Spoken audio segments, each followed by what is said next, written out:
Chapter 672.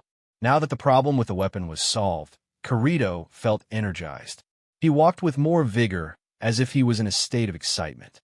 It's not that he cared about the weapon, it's just that Kirito didn't like to owe anyone anything. His bet with Wu Yin was delayed because of Liz's forging skill. Now that it's finally over, Kirito can only hope that he can repay the debt as soon as possible. What would Kirito think if he knew that he was the one who needed this weapon in the original work, and he was also the one who had the skilled dual sword flow? He'd probably feel very lucky. After all, Kirito doesn't want to be in the limelight. He's a solo player and a beta tester. If he has a dual sword style, he'll become a target for everyone. That's why Kirito didn't use dual sword style in the original work until he had no choice but to use it when he was facing the final boss alone. Compared to Kirito, Wu Yin is much more direct. He didn't intend to hide his skills. His title as the Face Swordsman has brought him enough trouble. Plus, he's much stronger than Kirito. He can handle any situation. Thus, there's no need for him to hide his dual sword stream. Kirito and Liz opened the door and walked out of the room. At the same time, a beautiful figure walked into the room. Both Kirito and Liz stopped. Asuna. Liz tilted her head and smiled. "You're here too?" Asuna turned around and was surprised to see Kirito standing next to Liz. "Why are you here too?" I have something to do." Kirito scratched his cheek and smiled awkwardly. Kirito didn't interact with Asuna in private other than when they were clearing the dungeon. Even when they were clearing the dungeon, they often quarreled. Although their relationship has improved a lot due to Asuna's sudden change, Kirito still wasn't used to it. On the other hand, Liz patted Kirito's shoulder without hesitation. "This guy is now my regular customer." "Oh, is that so?" Asuna narrowed her eyes and looked at the two with interest. She then looked at Kirito. "When you asked me for Liz's contact number, I was wondering what happened between the two of you. I didn't expect you to be so close. It's all because of this guy." Liz glanced at Kirito with dissatisfaction. "Urging me to forge a weapon for him every day, I really don't understand. He already had such a powerful weapon, so why would he want to forge another one?" Kirito smiled awkwardly and kept his mouth shut. He didn't want to tell Liz that he owed her a bet. That's why Liz thought he was the one who wanted the weapon. Asuna, on the other hand, was surprised.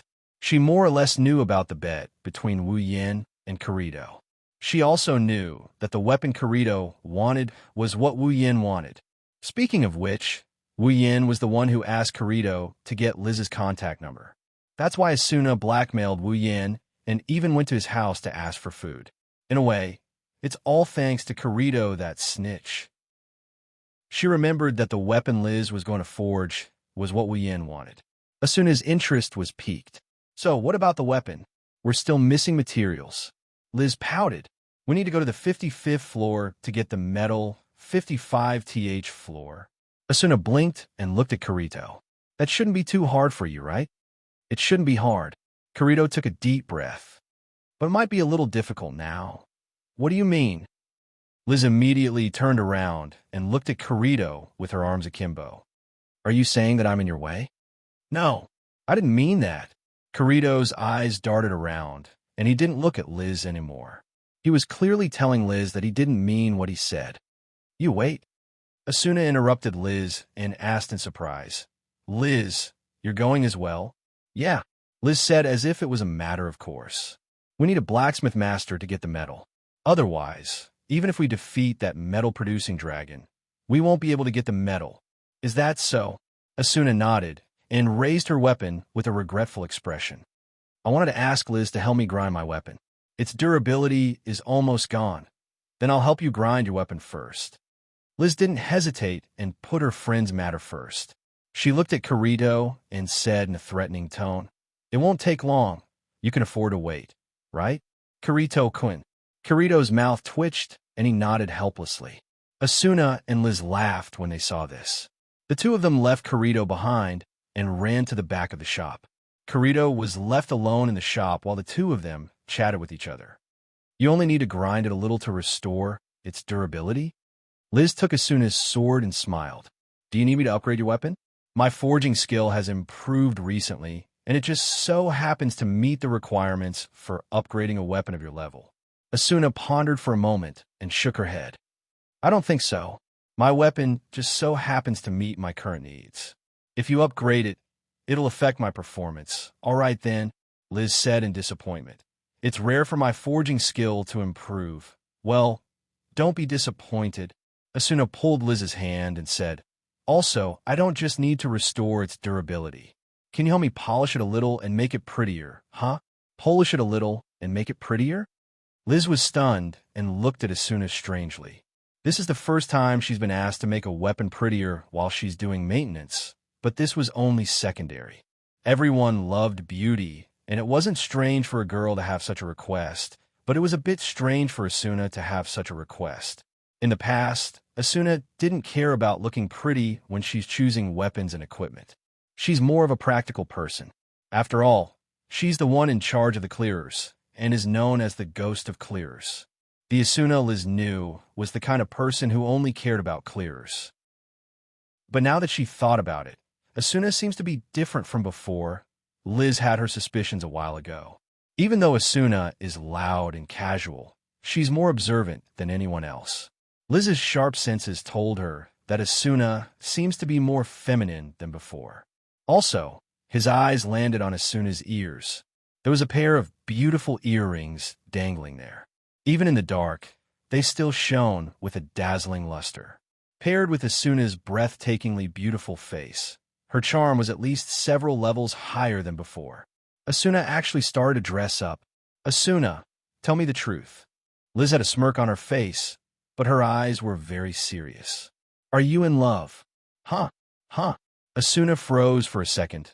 Then her face turned red when she realized what Liz said. No. How is that possible? Asuna took 2 steps back and her eyes became flustered. Liz immediately understood what's going on when she saw Asuna's reaction. Liz giggled and didn't say anything else. She looked at Asuna with a teasing gaze and started to grind Asuna's weapon. Asuna stood there and bashfully stood there. It didn't take long for Asuna's weapon to be finished. Liz said goodbye to Asuna and then dragged Kirito out of the shop.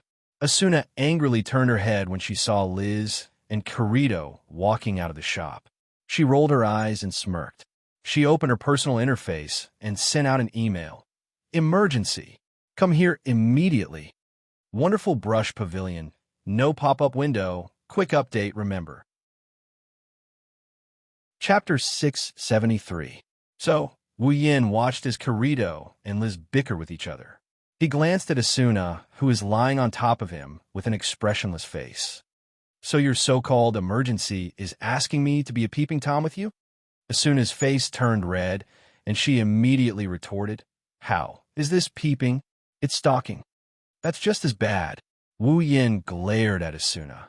I really have to hand it to you. I was so scared that I didn't even have time to kill the few monsters with low HP before I hurriedly ran out of the labyrinth. I thought you really had something urgent to deal with, but it turns out that you're here to follow me? It's not like you're short on leveling time anyway. Why are you being so calculative? Asuna muttered. Besides, it's an emergency. It's about my best friend's lifelong happiness. Lifelong happiness? Resisting the urge to roll his eyes, Wu Yin ridiculed her.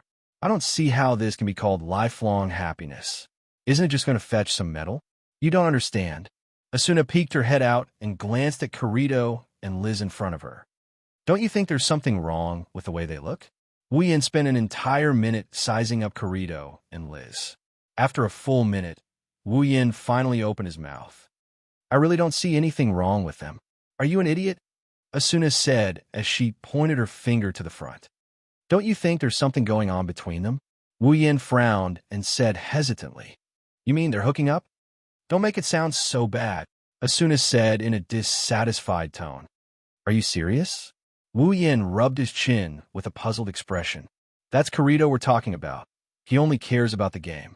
Would he really fall in love with someone like that? That's why I said you don't understand. Asuna pointed her finger at Kirito. Anyone who's observant can see the trend. Aha. Wu Yin smiled awkwardly. Then I guess I'm not that observant. I'm curious how you figured it out. Intuition. Huh. Wu Yin almost choked himself to death. Say that again. I didn't hear you clearly. Don't underestimate a woman's intuition, Asuna said with a serious expression. Even if they're not doing anything right now, something is going to happen soon. Wu Yin sucked in a deep breath. His lips trembled as he closed them. In the end, all the words he wanted to say were summed up in one sentence. They're getting further away. Asuna patted Wu Yan's back, and she nudged him a little further away from the group. Hurry up and follow them. Don't follow them too closely. Kirito's detection skill is really high. Be careful not to get caught. I know. Hurry up and follow them. Asuna's tone didn't show the slightest bit of concern. Instead, there was a hint of indignation. She blurted out without thinking. We must catch them red-handed. Let's see if Liz still dares to make fun of me. Wu Yin stopped, and he turned around to face Asuna with a confused look. What red-handed? What do you mean? Asuna was shocked. Only then did she realize what she had just said. After panicking for a moment, he quickly pretended to be calm and changed the topic. It's nothing. Hurry up and follow them. That's suspicious. Okay. Hurry up. Huh? In front of them, Kirito seemed to have sensed something. He abruptly turned his head and looked behind him. His eyes suddenly became sharp, which gave Liz a fright. What? What are you doing all of a sudden?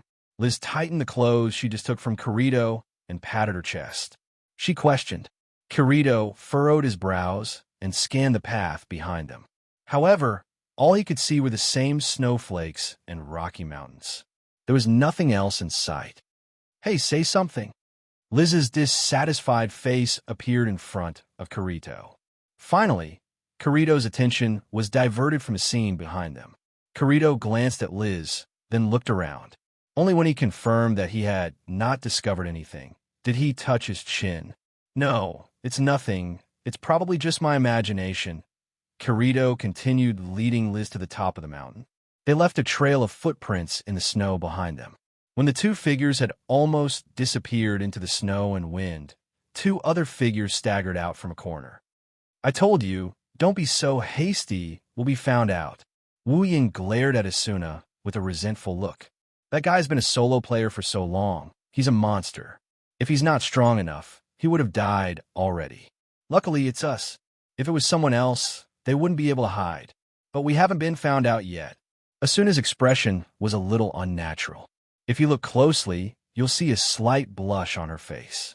In order to not be found out, the two of them squeezed into a crack in the mountain. The crack could only fit one person at a time.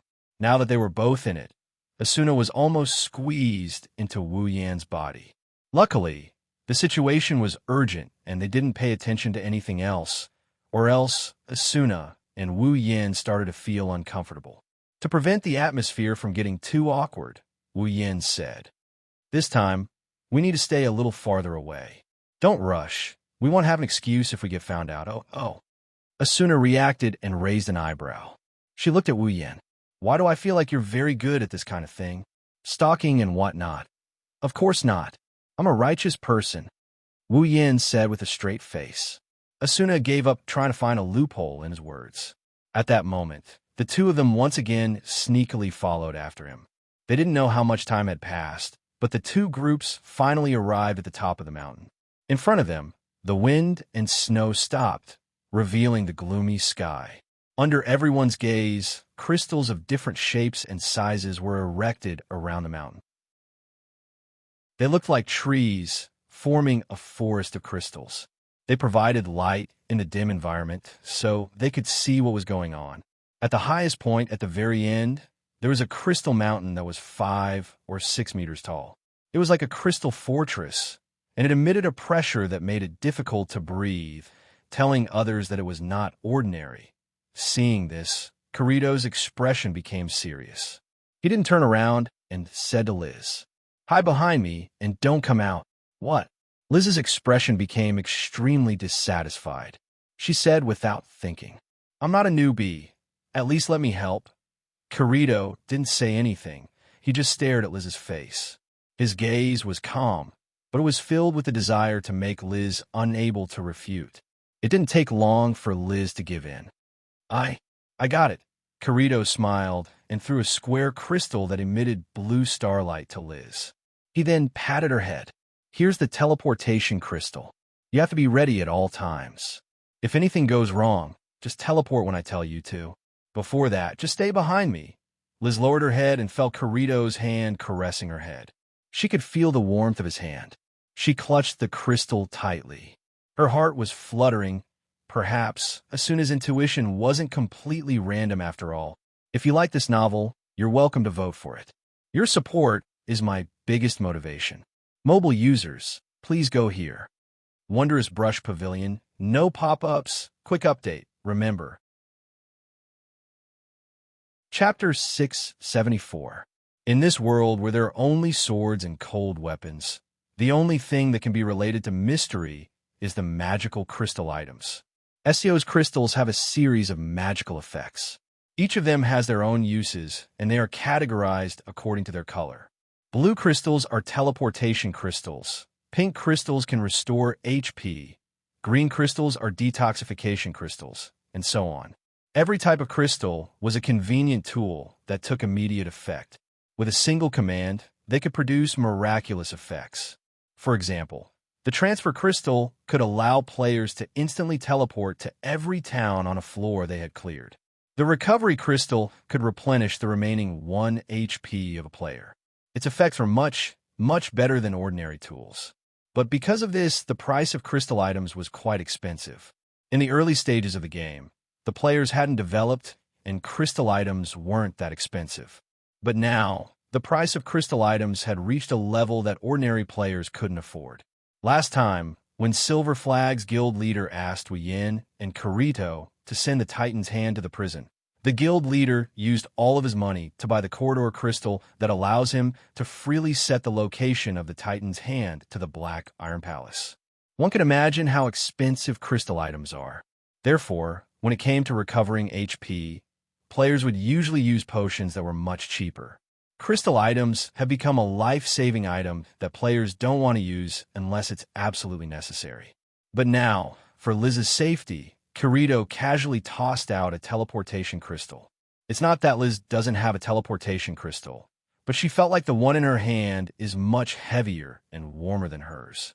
What Liz didn't know is that in Kirito's heart, his companions are much more important than the cold crystal.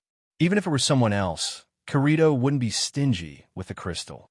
Although the teleportation crystal is expensive, Kirito is a top player who walks alone on the front line.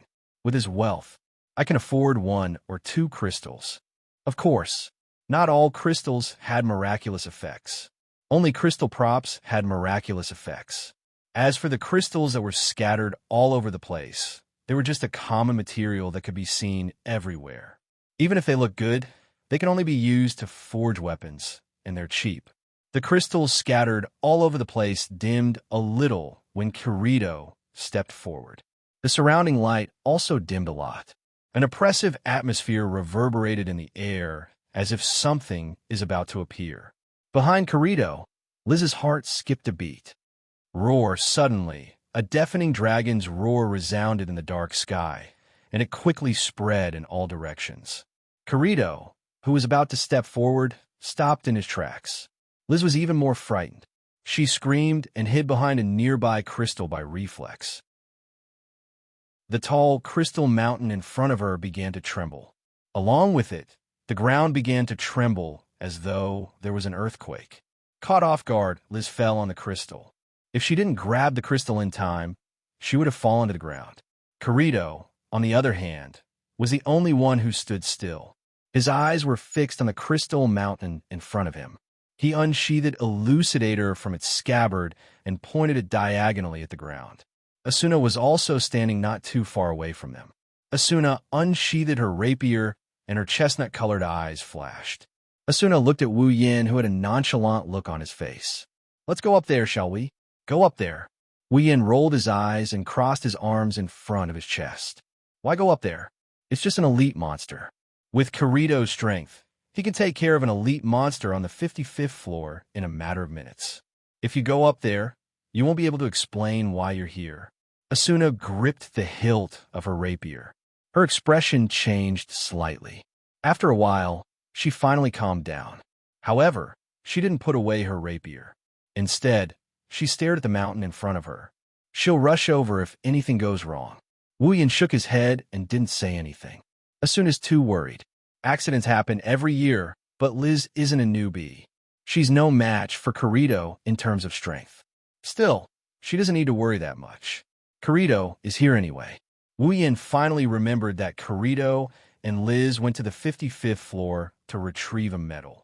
It also happened in the original work. Because of that, Liz developed feelings for Kirito. In other words, Liz is about to be taken down. Wu Yin didn't want to ruin Kirito's romance. The best way to deal with this is to let nature take its course. Plus, he can watch a good show. Why not? Bang! With a loud explosion, the crystal mountain shattered and turned into a mist. At the same time, a bright silver western dragon with crystal spikes on its back emerged from the mist. A pair of thin yet huge flesh wings flapped fiercely, blowing the surrounding fog apart and scattering it. The crystal dragon's full appearance was also exposed in front of everyone's eyes. Its short but powerful limbs propped itself up from the ground.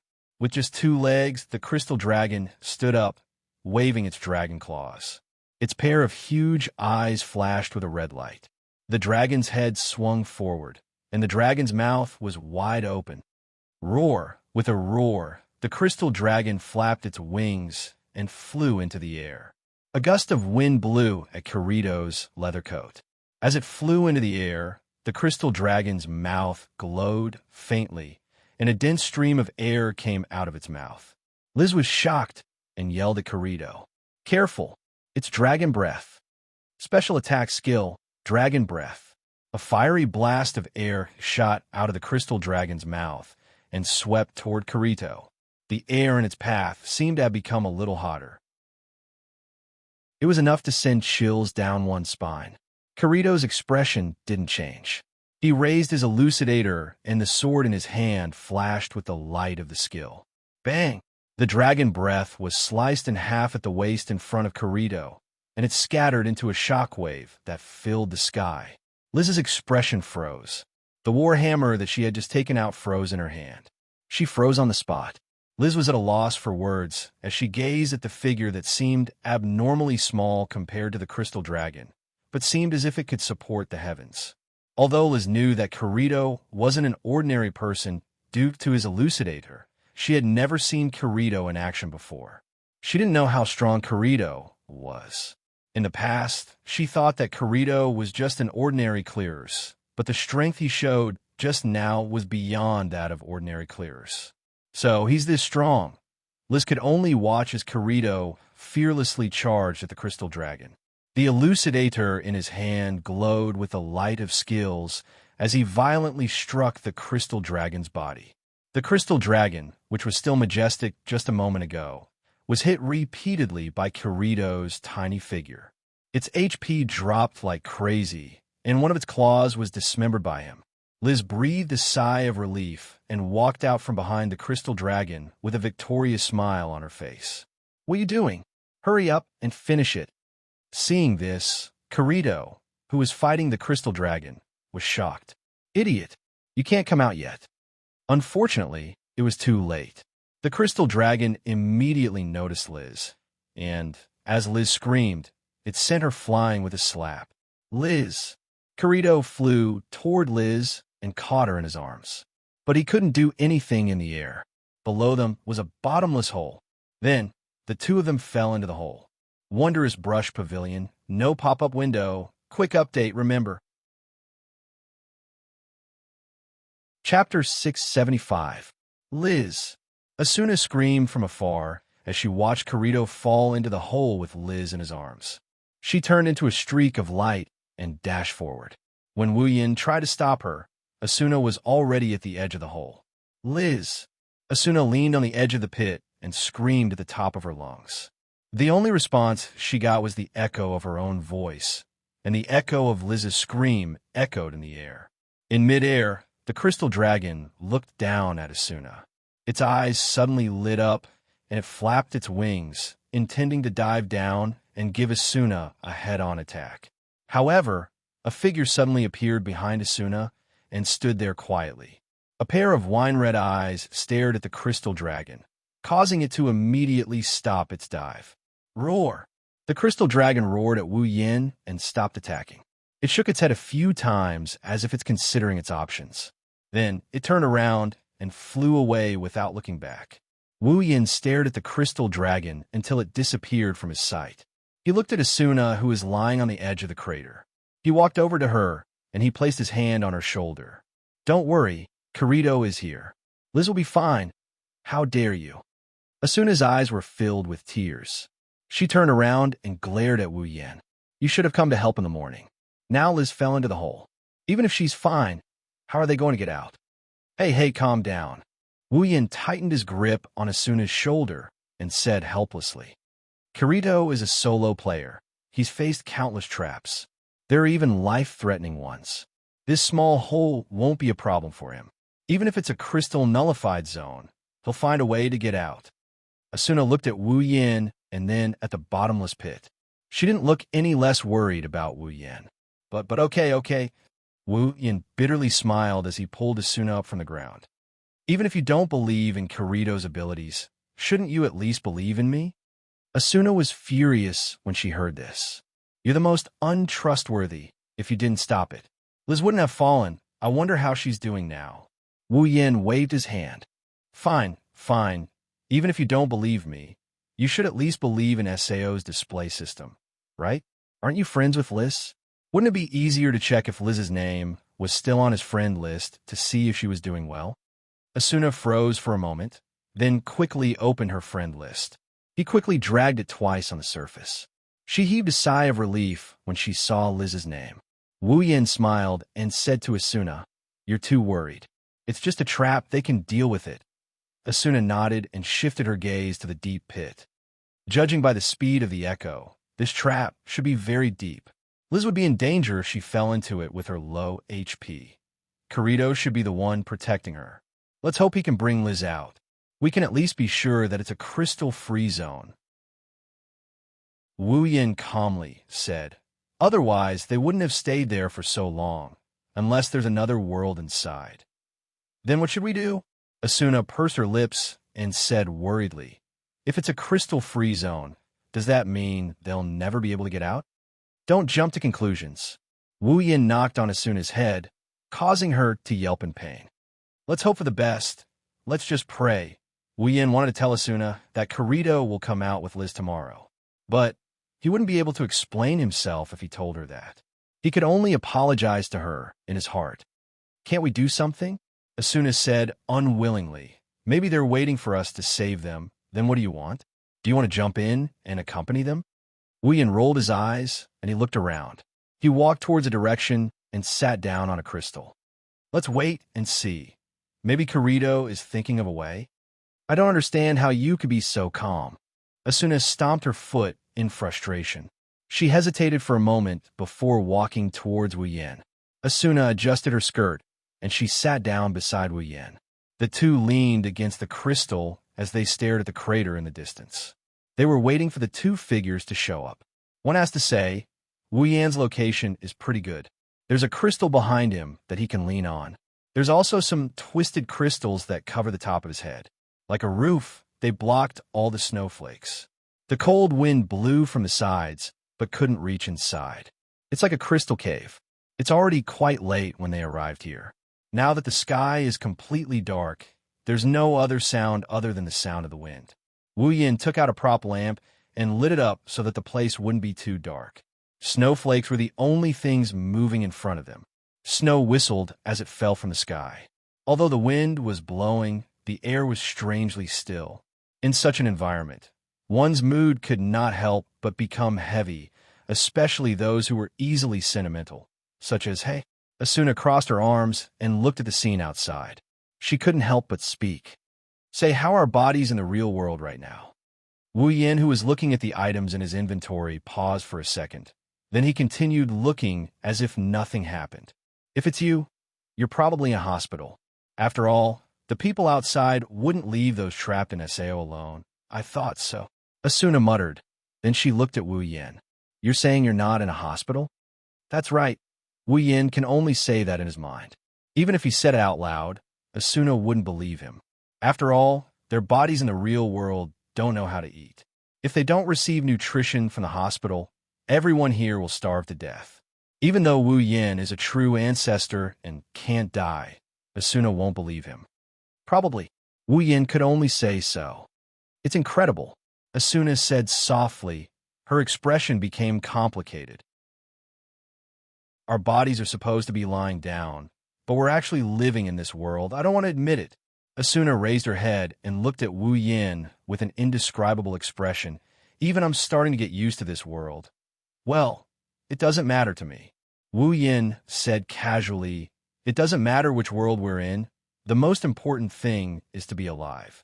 Life without effort is meaningless. Life without enjoyment is boring. Only by working hard and enjoying life can we be truly alive. Truly alive. Asuna lowered her head and pondered for a moment. Then she smiled. Why do you sound so convincing every time you say it? Is that so? Wu Yin scratched his head and said in a resentful tone, I feel like I'm the worst at shooting my mouth off. Compared to saying nice things, I prefer to express my thoughts. Maybe it's because I'm speaking from the bottom of my heart that you find it persuasive, right? Asuna smiled and stared at Wu Yan's face with her chestnut-colored eyes. After a while, she said, Actually, I've been wondering what kind of life you lived after you passed the first floor. Oh. Wu Yan's interest was piqued. Then what's your conclusion? Asuna leaned on the crystal and said in an ethereal voice, You're even more charming than I thought. You wonderful brush pavilion, no pop-up window, quick update, remember. Chapter 676. Mesmerizing. Wu Yan's lips started twitching when he saw Asuna's expression. He had an awkward expression. Are you sure it's appropriate for you to say that? Being called mesmerizing by the most mesmerizing female player in SAO, and she's a woman while he's a man, it's awkward no matter how you look at it. You should feel honored. Asuna glanced at Wu Yan. I've never casually commented on a person before. Wu Yan's expression became even more awkward when he heard Asuna's words. So you're the one who casually commented on me? Well, don't mind it. Asuna patted Wu Yan's shoulder with a smile. At least your life is much more interesting than mine. Is that so? Wu Yan pouted and turned his head away. In other people's eyes, our shining Asuna is extraordinary. She's the idol of millions of players. She's beautiful and strong. Many people are envious of your life. You're hard-working and full of charm. Is that so? Asuna sighed and looked at the sky. I hope they won't be disappointed in the future. In Asuna's eyes, her life isn't exciting at all. Every day, it's just strategy, strategy, strategy, and strategy. Perhaps in other people's eyes, Asuna is shining, but in Asuna's eyes, this kind of life is depressing. If possible, Asuna would rather live a peaceful life. She would cook her favorite dishes every day, take care of the house, and chat with her friend from time to time. She's the typical wife's goal. Of course, if SAO didn't turn into what it is now. Asuna also wants to play games with her friends when she's free. After all, SAO is a pretty good game world aside from the game's death law. Wu Yan yawned, and he leaned against the crystal. The hard and cold feeling of the crystal made him feel very uncomfortable. He twisted his body a few times, and he didn't feel too good about it. He couldn't find a comfortable position. What's the difference between this and sleeping on the floor? Wu Yan sighed helplessly. He started to look around until he accidentally saw Asuna's legs. His wine-red eyes suddenly lit up, and the corner of his mouth raised into a smile. Then, Wu Yan moved. Wu Yan turned around and laid down on the bed. While Asuna was stunned, Wu Yan rested his head on her thighs and closed his eyes. Without a doubt, it was the perfect pillow for him. You. Asuna's face turned from white to red, and then from red to even redder, and it didn't stop until her head was completely red. The color of blood had spread all the way to his neck, and steam was about to come out. What are you doing? Asuna shouted with a red face. Her eyes were filled with panic.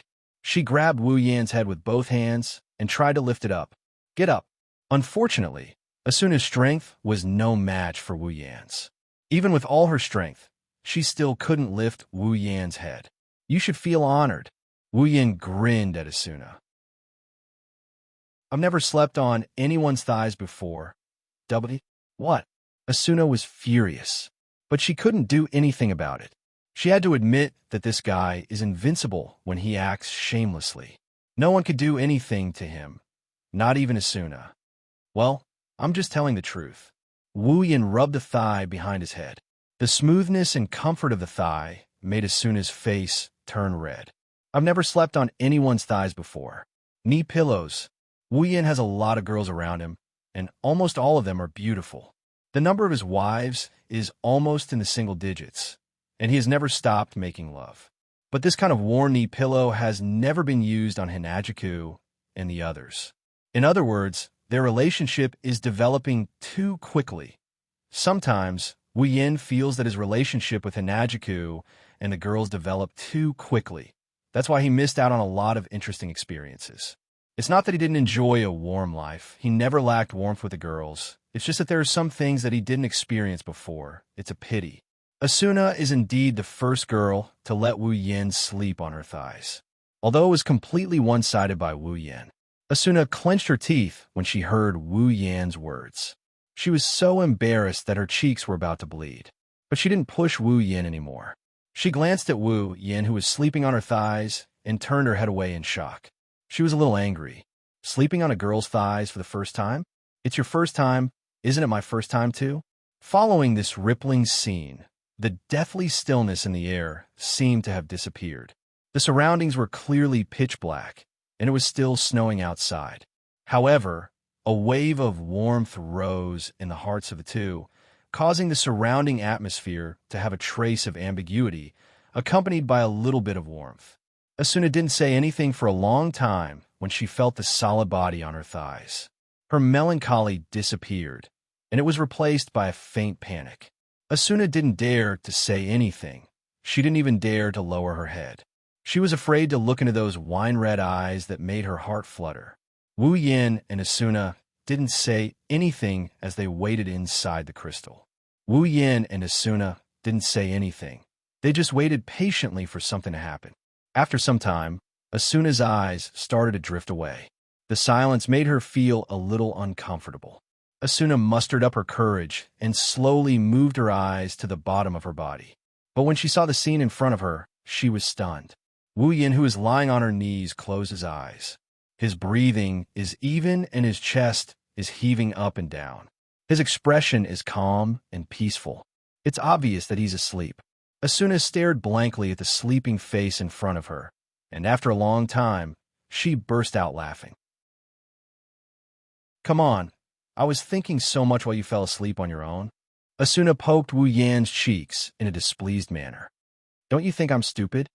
Feeling itchy, Wu Yan furrowed his brows, and he mumbled something. Asuna quickly pulled her hand back, and she went back to sleep. She breathed out softly. Asuna looked at Wu Yan's face in a daze. She couldn't help but reach out her hand and touch Wu Yan's cheek. So there are people in this world who can make such an expression. Asuna murmured. Her chestnut-colored eyes were fixed on Wu Yan's body. Why do you have such a comfortable expression? Asuna mocked. On the other hand, even when I'm sleeping, I'm worried that I'm going to die in the hands of some monster. I don't think there is anyone in this world who can sleep as comfortably as you do, right? Asuna kept talking to Wu Yan while he was sleeping. She said all the things that she didn't dare to say out loud. Worry, uneasiness, sadness, lamentation. Unknowingly, everything that happened in SEO over the past 2 years was recounted by Asuna. Her soft voice echoed in the room. There was no one around. Asuna could only speak her mind at times like this. Memories began to surface in Asuna's mind as she spoke. She felt that the memories that she couldn't bear to look back on didn't seem as scary as they used to be when she was talking about them.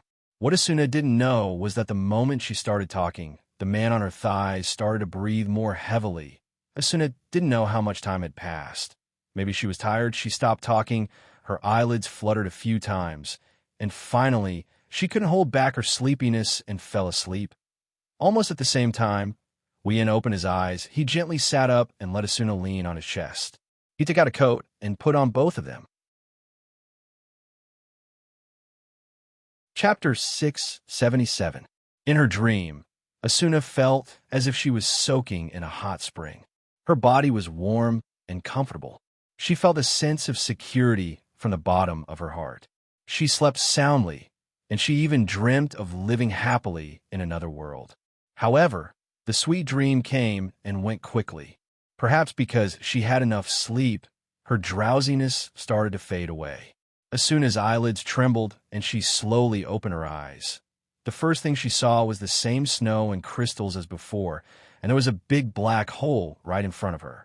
Asuna wanted to stretch her body lazily, but as soon as she moved, she realized that she was covered by a coat, and her body was being hugged by a hand. Asuna was shocked. She reflexively turned her head to the side, but what she saw made her freeze. Wu Yin, who was supposed to be resting on her thighs, came to her side and hugged her body. Her head was resting on his shoulder, and the two of them were curled up together. They were sharing a coat, and it was draped over their bodies. Asuna lost her ability to think, and her face started to flush. Asuna didn't react at all. She just faced Wu Yin with her flushed face. Their faces were less than 5 centimeters apart. She could even feel his breath on her face. They looked like a couple who were about to kiss. The atmosphere was pink. After a while, Asuna finally reacted. Her chestnut-colored eyes panicked. She subconsciously moved her head away from Wu Yan's face. Then, she took a few deep breaths and suppressed the complicated emotions in her heart. She glanced at Wu Yan. Asuna hesitated for a moment, then she reached out her hand and pushed him. "Hey, wake up." If it was any other time, with Wu Yan's vigilance, Asuna would have woken up at the same time. She would have woken up after the first movement. However, Wu Yin was sleeping like Asuna. Inexplicably, he slept so soundly that the body in his arms didn't wake up in time. It wasn't until Asuna woke him up that he abruptly woke up. "What the hell? You scared me." Wu Yin was relieved when he saw it was Asuna who woke him up. He complained and yawned. "It's not dawn yet. Why are you awake so early?" For someone like Wu Yin who loves to sleep in, waking up early is always a pain in the ass. "How dare you?" Asuna pursed her lips. Her eyes were filled with endless danger. "When are you going to stop hugging me?" Wu Yin was startled. He quickly let go of Asuna's waist and smiled awkwardly. "I was worried that you wouldn't sleep well." Asuna narrowed her eyes and stared at Wu Yin. She didn't say anything until Wu Yin felt embarrassed. She didn't look away until Wu Yin said that she slept well in his arms. As if to prove that Wu Yin was lying, a ray of sunlight suddenly shined on their faces from the other side of the sky. It instantly attracted Wu Yin and Asuna's attention. With the appearance of the sun, its owner finally shyly emerged from the other side of the mountain, gradually revealing its full appearance. The dark clouds in the sky instantly converged into a golden color, and the originally pitch-black earth was also replaced with a different color. The white snow receded like the tide. Warmth filled the entire space. The world seemed to have come to life because of this. It was no longer lifeless, but full of life. It caused people to feel as though they were in a dream. It no longer felt real. Wu Yin and Asuna didn't say anything for a long time. They didn't say anything, but the corners of their lips curled up. They were in a good mood. "It's so beautiful," Asuna murmured. "It's like a dream. It's not a dream." Wu Yin smiled gently. He picked up a handful of snow that didn't disperse in time. "The light is warm. The snow is cold. Everything is so real, reality." Asuna lowered her head and touched the cold snow in a daze. "Is there real in this world?" "Yes, there is." Wu Yin looked at Asuna with a serious expression.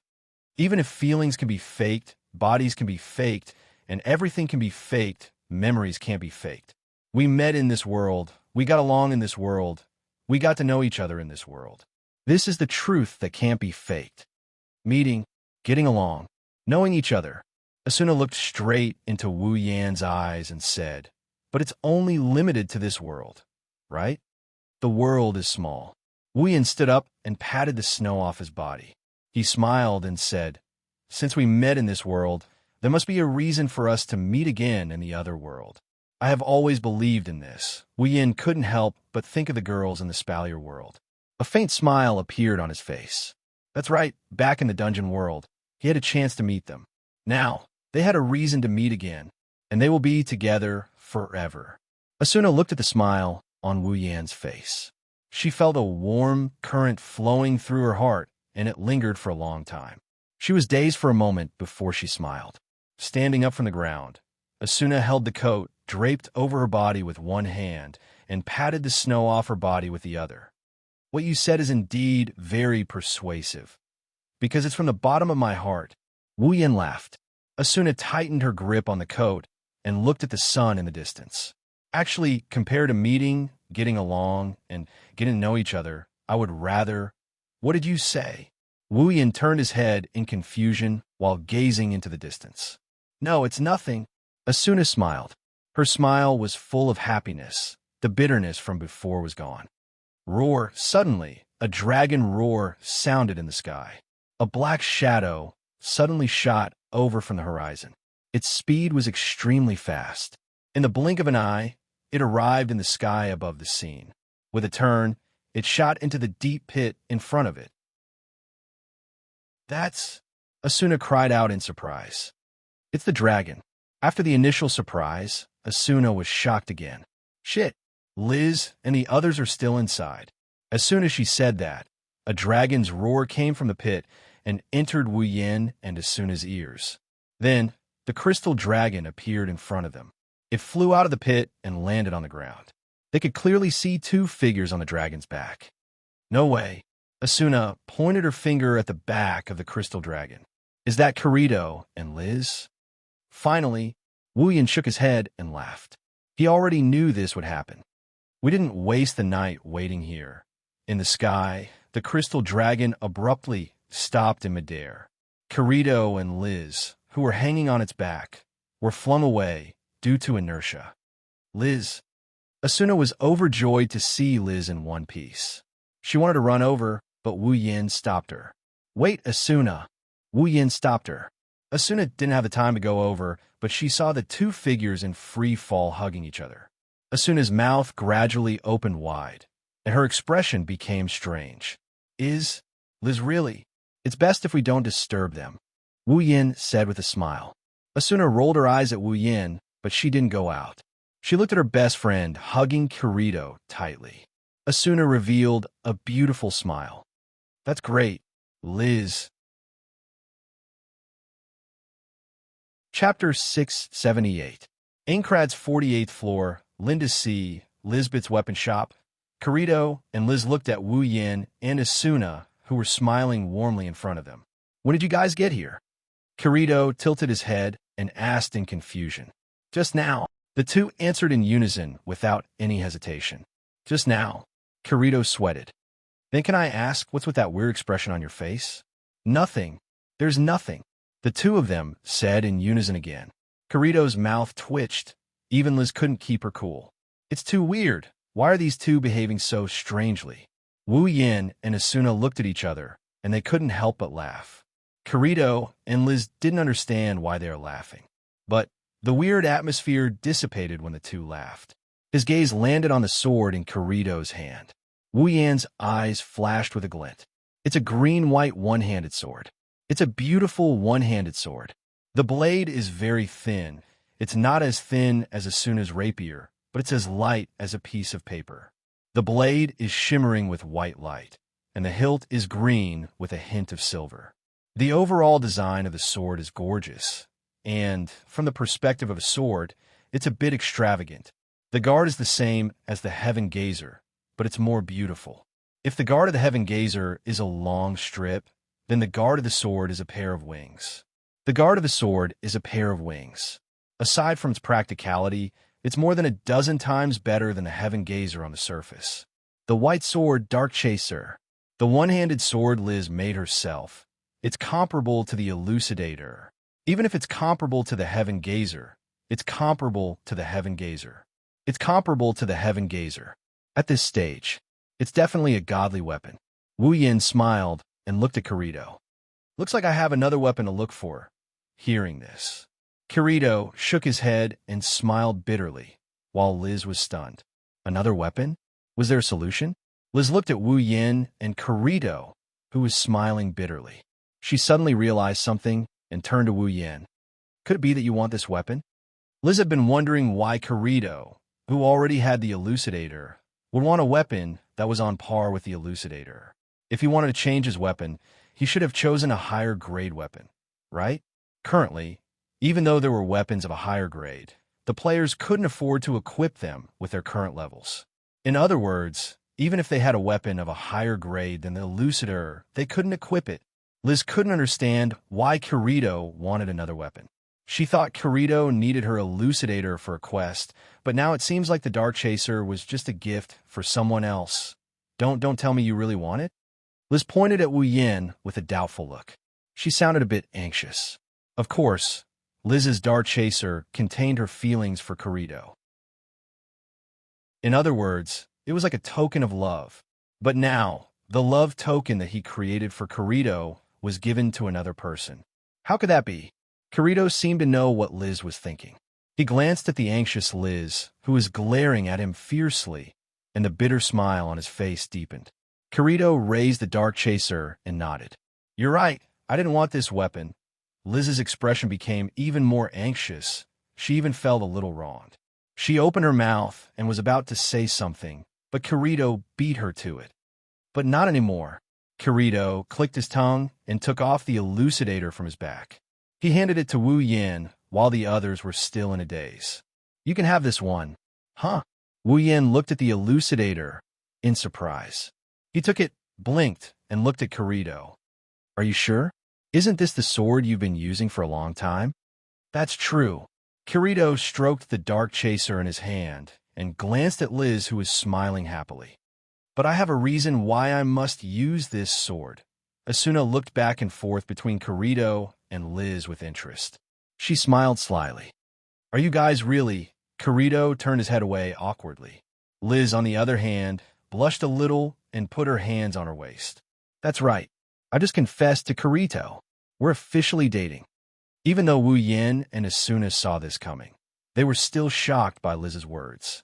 They stared at the smiling Liz and the awkward Kirito, and they couldn't help but laugh. Asuna trotted to Liz's side and took her hand. Congratulations, Liz. Liz giggled. Asuna almost couldn't believe that the person in front of her wasn't her bossy and generous friend anymore. You're amazing. Wu Yin patted Kirito's shoulder and sighed. I can't believe he got conquered just like that. What do you mean by being taken down? Kirito tried to defend himself. Wu Yin, Asuna, and Liz rolled their eyes at him. Since Kirito and Liz are a couple, it's obvious that Liz is the one who's on top. This is unbelievable. Asuna stared at Kirito. You bastard, you're either at the front line or running around all day long. Other than the raid battles where you showed up, you've always been alone, haven't you? I didn't expect you to accept Liz. Kirito chuckled awkwardly. If that's the case, Wu Yin is also a lone wolf, right? Aren't you still clinging to him? Asuna and Liz turned around with a dangerous glint in their eyes. What did you say? Asuna's beautiful yet cold smile appeared on her face. Please say that again. I didn't hear you. Kirito broke out in a cold sweat. Liz grabbed Kirito's ear. Are you saying that I've been clinging to you? No. You misheard me. Kirito covered his ear and begged for mercy. Wu Yin observed a moment of silence for him. Kirito has a tough girlfriend, and he's the one being confessed to. Looks like he's going to have a hard time in the future. In Kirito's eyes, Wu Yin looked like he's gloating over Asuna's misfortune. Kirito glanced at Asuna, and he mumbled to himself. You'll be conquered sooner or later. Wu Yin couldn't hear Kirito's muttering. He was focused on the Elucidator. Clang, Kirito, Asuna, and Liz shut their mouths at the same time. Wu Yin pulled the Elucidator out of its scabbard and raised it in front of him. The black sword body was flickering with a faint silver luster, but the sharp edges were white. An icy cold light fluctuated from it, like a poisonous snake hiding in the grass, hiding its sharp fangs, but it also caused people to be afraid. With a flip of his hand, Wu Yin brandished his sword. He checked his current stats and the weight of Elucidator. He couldn't help but laugh. As expected of a celestial weapon dropped by a floor 50 boss, Its stats are on par with his Heaven Gazer. In fact, its stats are much higher than his Heaven Gazer. No matter how strong his Heaven Gazer was, it was only a weapon drop from the first floor. If he did not consider the enhanced and upgraded attributes, it could not compare to the Elucidator at all. With the Elucidator, Wu Yin can already foresee the increase in his own strength. Chapter 679. One day, early in the morning, warm light shone through the window into the living room, dispelling the cold air in the room. Little bits of vitality wandered around the room like sprites of spring, telling the owner of the room that it's a good day. However, for certain someone, this kind of vigor was more like an alarm clock than a good weather forecast. Because of the good light, he had no choice but to climb out of his comfortable bed because his butt was directly basked in the sun. Walking out of the room, there are still some tears at the corner of his eyes, proving that he hasn't fully woken up from his slumber. His hand kept patting his mouth. Yawning after yawn came out of his mouth. If it wasn't for the fact that his clothes are still neat and his hair isn't messy, anyone would think that he's a sloppy person. Wu Yin sat on the sofa and lazily opened his personal interface. He tapped on it a few times, and a breakfast, a pot of black tea, and a piece of paper appeared on the table in front of him. In SAO, no matter how long a character sleeps, they won't get dirty. In the morning, there's no need to brush your teeth or wash your face. Even if you want to do that, there's no tool for you to do it. So, it's normal to eat breakfast in this world. After pouring a cup of black tea, Wu Yin picked up the breakfast and the paper in front of him. He ate his breakfast while looking at the paper. In this world, information is a very important thing. Without information, there's a lot of information that can't be obtained. Let's not talk about whether or not they can keep up with the development of the game. The fact that some low-level players don't know the current progress of the game is enough to make them panic. With information, the players won't be in a mess. That's why information merchants came into being.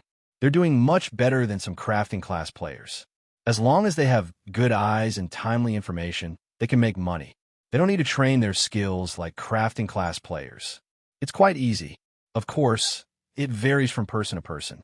Every household had a copy of this paper every day. It was similar to the newspapers in the real world. With this, the players would not be kept in the dark and would not be clueless about what was going on. Even Wu Yin is no exception. He has to prepare a copy every day just in case he missed something important. It's just a couple of course questions anyway. Wu Yin's wine-red eyes kept rolling as he browsed through the latest information. Did they clear the 73rd floor? He blinked his mouth. Wu Yin swallowed the last bite of his breakfast and shook his head with a bitter smile. The clearers are quite nimble. I thought the monsters in the labyrinth area would give them a hard time. At this point, almost a quarter of Aincrad's floor has been cleared. As the players surged towards the higher floors, the levels of the monsters increased. Moreover, after the 70th floor, the number of irregular monsters increased. Their attack patterns also became more complex, causing the monsters on the 70th floor and above to be filled with uncertainty and surprise. They're very difficult to deal with. Even Kirito has been complaining to him that he's reaching his limit. Maybe he'll reach his limit in a while. He has no choice but to join a guild. Other than Kirito, Yin is probably the only player capable of going solo at the front line. Luckily, for Wu Yin, the front line isn't enough to give him any pressure, even if he doesn't use dual blade Ryu. Although he didn't go on a rampage in every floor of the labyrinth like he used to, he didn't have much to fear as he has the healing fairies around him. For example, he killed the 72nd floor's boss without using dual sword stream. For the time being, Wu Yin doesn't feel as pressured as Kirito. It's also because of this that Wu Yin thought the clearers would need some time to clear the entire labyrinth area so that they can find the boss room. Who would have thought that the plan wouldn't be able to keep up with the changes? Maybe my battle record has stimulated them. Wu Yin pursed his lips and tossed the paper in his hand onto the table. He then started sipping on his black tea. In the original work, Kirito discovered Heathcliff's identity on the 75th floor and caused the final battle to be brought forward. But now, Kirito doesn't have dual sword stream anymore, and he's not as close to Asuna as he was in the original work. I don't think he'll get involved with Heathcliff anymore, right? Wu Yin couldn't help but feel worried. After all, they've already cleared the 73rd floor, and the 74th floor is just around the corner. Once they clear the 74th floor, they'll reach the 75th floor. With the current situation, the chances of Kirito discovering Heathcliff's identity are close to zero. There's nothing to worry about. Wu Yin raised his head and looked at the scenery outside the window. He then chuckled. Plus, he's dating Liz right now. He doesn't have time to get involved in the affairs of the major guilds. Speaking of Kirito, Wu Yin recalled that in the original work, there's a chowder rabbit in the forest not far from the 74th floor labyrinth area. It drops S-rank super rare ingredients. S-rank super rare ingredients. Wu Yin's eyes lit up. He's had a lot of rare ingredients, and he's eaten a lot of them, but he's never tried an S-rank super rare ingredient. In the original work, super rare grade S ingredients only appeared once in the early and late stages of SAO. Although he didn't know if there would be more after the 75th floor, it would be a waste of time if he didn't get it now. Wu Yin couldn't hold back anymore. He stood up and walked towards the door. Aincrad's 74th floor, outside the labyrinth area. Wu Yin walked into a forest outside the labyrinth area with his Heaven Gazer sword on his back and his black robe fluttering in the wind. He kept looking around, trying to find something. The original work didn't mention the exact location of the S-rank super rare ingredient, but Wu Yin vaguely remembered that Kirito found it in a forest after he came back from the labyrinth area. Although that chowder rabbit might very well be something that spawned later on and hasn't appeared yet, but for the sake of an S-class rare ingredient, he doesn't mind spending some time to gamble on his luck. It's not like he's in a hurry. Wu Yin walked through the silent forest. Other than the sounds of birds and insects, there's only the rustling sound of his footsteps. Wu Yin can hear anything within 100 meters of him. This is undoubtedly an advantage. He walked round after round.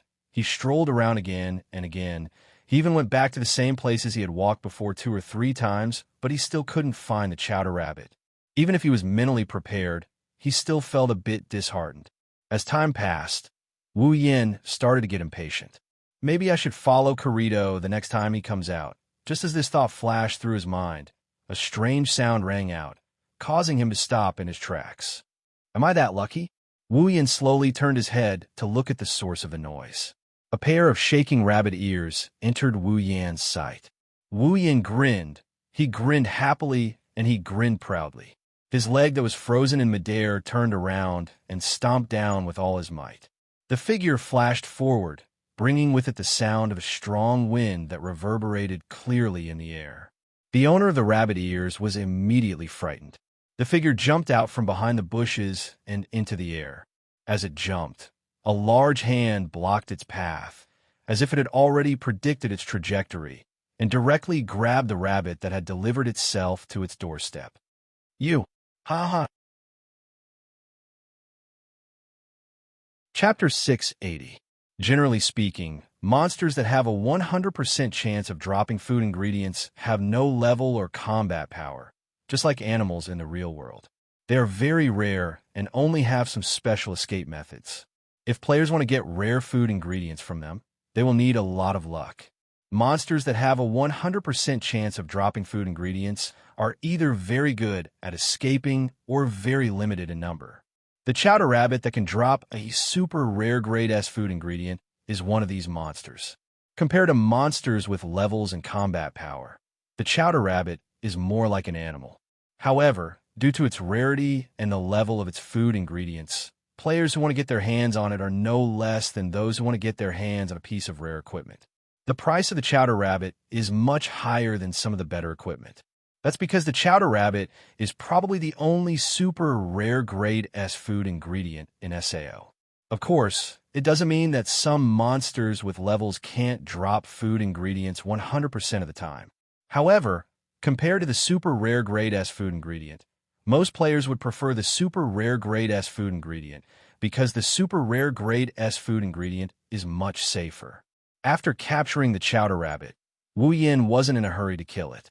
At least, based on the original story, there's only one chowder rabbit that can drop a super rare grade S food ingredient. If he killed it casually, it wouldn't be memorable. Wu Yin observed the chowder rabbit in his hand with great interest. The chowder rabbit seemed to have intelligence. It knew that it couldn't break free from Wu Yan's hand, so it used its blood-red eyes to threaten Wu Yan. It tried to bluff, and its sharp beak kept rubbing against Wu Yan's hand.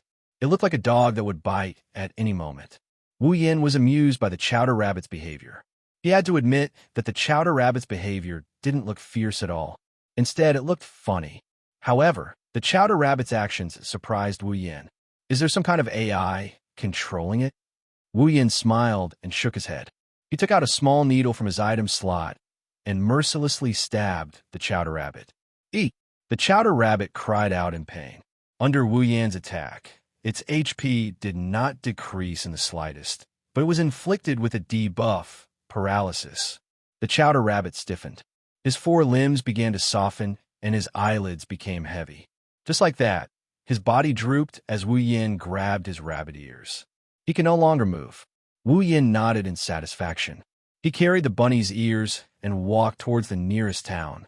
If it was an ordinary player, since he had a super rare grade S ingredient in his hand, he would have probably used the teleportation crystal to escape back to the town. A man's wealth is his own ruin. SEO was never short of bandits who would kill and rob. For safety's sake, Zhang Yang decided to take the risk. Even the most expensive crystal items would be used. What's more, S-grade super rare ingredients, if exchanged for money, would be enough to buy dozens or even hundreds of crystal items. There was no player who wouldn't know how to choose. Only the daring Wu Yan would be able to carry a chowder rabbit in broad daylight and wander around the area. Aincrad's 74th floor, Camdetto. This is the town closest to the Labyrinth area's tower. It's about half an hour's walk towards the tower to reach the Labyrinth area. There's only a forest between the two places since the 74th floor was the highest floor they had reached so far. Only top-tier players would be active here. Those who were not strong enough would not even dare to come here. Some of the more cautious top-tier players would even start out in the fields. As a result, the town closest to the Labyrinth area was relatively empty for the time being. Of course, in the next instant, the situation was completely different. At the Transfer Gate Plaza, a circular lake light suddenly flashed, illuminating the entire platform. Following that, one figure after another walked out and lined up in front of the plaza. Moreover, all of them were dressed in the same way. The group that appeared in the plaza attracted the attention of several players. Based on their discipline and attire, it's obvious they're from the same guild.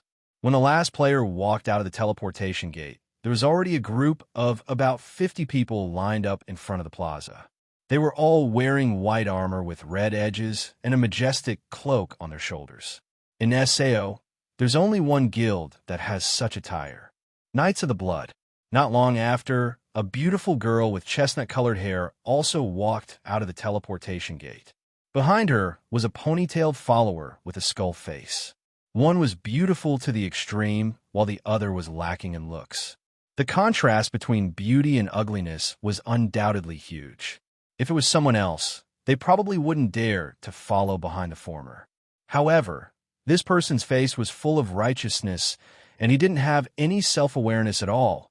When the Knights of the Blood team saw the girl walking out of the teleportation gate, they immediately held their heads high. Asuna-sama.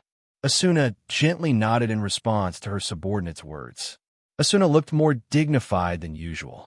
She had a serious expression on her face, which made her beautiful face look even colder.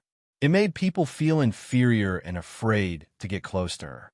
In front of outsiders, Asuna always had this cold expression on her face. It's a stark contrast to the smile she always puts on in front of Wu Yan. That's the difference in treatment.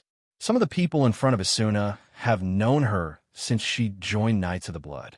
However, in Asuna's eyes, they're just outsiders, including the leader of Knights of the Blood. Asuna only treats Wu Yan, Liz, and Silica, the cute girl who left a good impression on her even though she didn't see her often. As for the rest, there's no one else in this world that can make Asuna treat them with sincerity. The reason Asuna brought the Knights of the Blood here today was to challenge the Labyrinth area. The monsters on the 70th floor and above are no longer the same as they used to be. The monsters on the 70th floor and above are much more difficult than they used to be. That's why Asuna brought so many people to challenge the labyrinth area. She wanted to know the exact strength of the monsters on the 74th floor. She wanted to know the exact strength of the monsters on the 74th floor. That way, they wouldn't be short on manpower when the time comes. Asuna glanced at the Knights of the Blood members. Wherever she looked, the Knights of the Blood members puffed out their chests and looked radiant. They wanted to leave a good impression on Asuna, but all they got in return was a cold stare. "Let's go," Asuna said softly. "Yes, Mayam." While the Knights of the Blood were walking towards the labyrinth, a figure suddenly appeared in front of them. The Knights of the Blood froze on the spot. "That's—" someone shouted in surprise. "It's the face swordsman." The Knights of the Blood panicked. They looked at each other in confusion. They didn't expect to see such a legendary figure here. Unlike the others, Asuna was stunned for a moment before the cold expression on her face melted away. A smile appeared on her face, but when she saw the chowder rabbit in Wu Yan's hand, her smile froze. Wu Yan noticed the Knights of the Blood Oath blocking the road ahead. He also noticed Asuna. "Yo, Asuna." Wu Yan waved the rabbit in his hand as if he was greeting her. "You're here too?" Asuna ignored Wu Yan's words. Her chestnut-colored eyes were fixed on the chowder rabbit in Wu Yan's hand. Her eyes were filled with excitement. Wu Yan was stunned by Asuna's reaction. He cursed in his mind when he realized what happened. Chapter 681. Asuna has been visiting him for a long time, so how could Wu Yan not know what's going on with Asuna's expression? Asuna might look majestic and beautiful on the outside, but Wu Yan is 100% sure that her hidden attribute is that she's a glutton.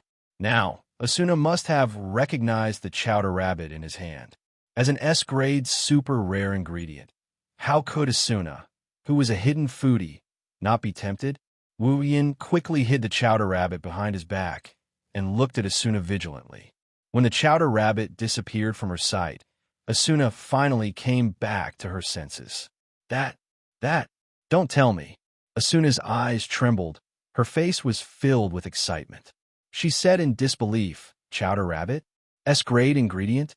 When the words S-grade ingredient entered the ears of everyone present, it caused the whispers that had been faintly echoing to abruptly quieten down.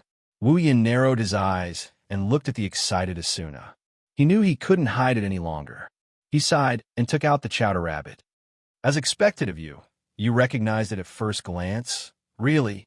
Asuna stared at the chowder rabbit and said with a hint of envy, "You actually got an S-grade ingredient. It's just luck." Wu Yan said, humbly. Others might not be able to see the pride on his face, but Asuna, who has been with Wu Yan for a long time, could see it. If it was the usual Asuna, she would definitely give Wu Yan a blow or two. But now, she didn't have such thoughts. Instead, she looked at Wu Yan with a smile. She looked unusually sweet. Wu Yan's mouth twitched. Asuna continued to smile. Wu Yan's mouth twitched. Asuna's smile disappeared. Wu Yan broke out in cold sweat. Asuna's eyes turned sharp. Wu Yan was defeated. Wu Yan shrugged sadly. He forced a smile and said to Asuna, why don't we eat together?" "Sure." Before Wu Yan could finish, Asuna grinned from ear to ear. It's obvious that she said sure. She had been brewing in her stomach for a long time. The Knights of the Blood, standing behind Asuna, finally realized what was going on. It seems like Asuna wants to have a meal with the Fey swordsman Wu Yan. Looking at Asuna's smiling face, the members of the Knights of the Blood almost exploded in their hearts. She was willing to lower herself for an S-rank ingredient. Is she still our vice leader who is known as the Ghost of Strategy? S-grade ingredients might be rare, but in the eyes of the Knights of the Blood, their noble and sacred Asuna wouldn't be moved by such a tacky item, right? As the vice leader of the Knights of the Blood, Asuna shouldn't be short of money. Is she after the taste of the S-grade ingredient? How is that possible? The Knights of the Blood didn't know that their guess was correct. Asuna-sama? At this moment, a discordant voice came from behind Asuna. The smile on Asuna's face disappeared when she heard the voice. Her expression darkened and turned a little ugly. Wu Yin frowned and turned to the source of the voice. Wu Yin paused for a moment before smiling. His smile was quite intriguing. The owner of the voice was none other than the skeletal face that had been following behind Asuna like a servant. Wu Yin recognized this guy the moment he saw him. What a weirdo. Wu Yin only knew one person in SAO, Kuradil. Kuradil was the one who had twisted feelings for Asuna in the original work and tried to kill the main character Kurito. Moreover, his previous self was a member of Smiling Coffin, a red-name guild whose members killed other players for fun. In the end, he was annihilated by a team of 50 clearers. In short, Kuradil was an evil player who pretended to be good on the outside, but had a twisted personality on the inside.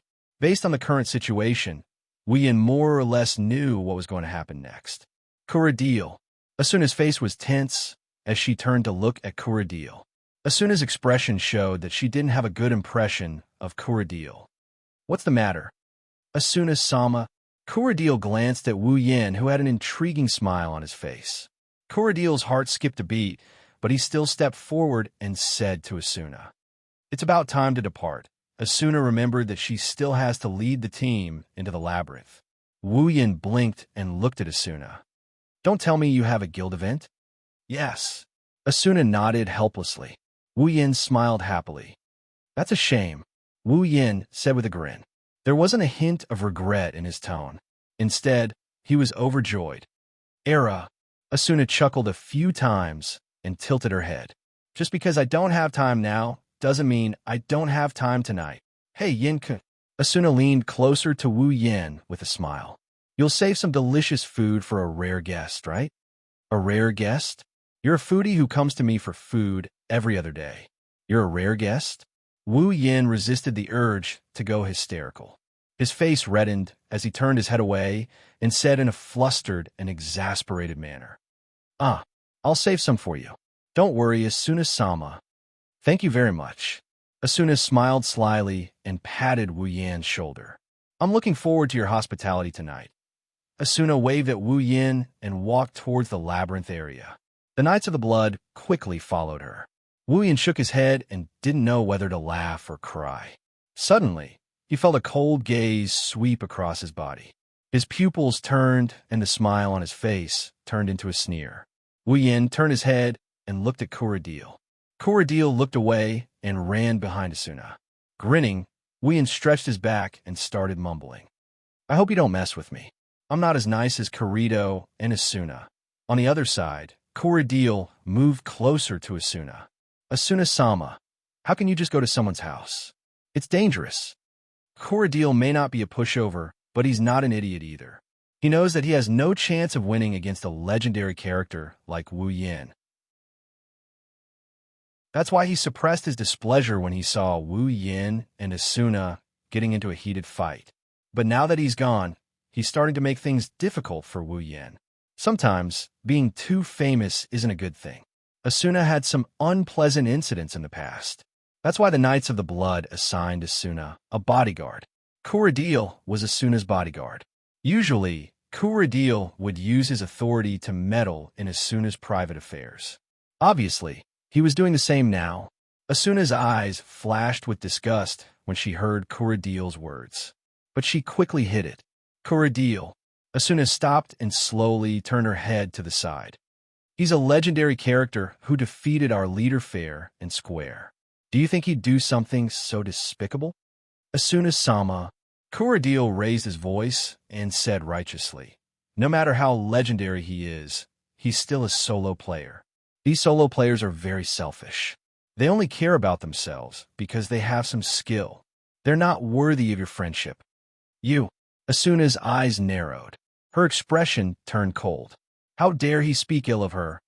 Asuna looked at Kuradil coldly. She didn't say anything and walked away. Chapter 682. It's not just because the food itself isn't as profitable as COR coins. It's also because the level of the food is too high.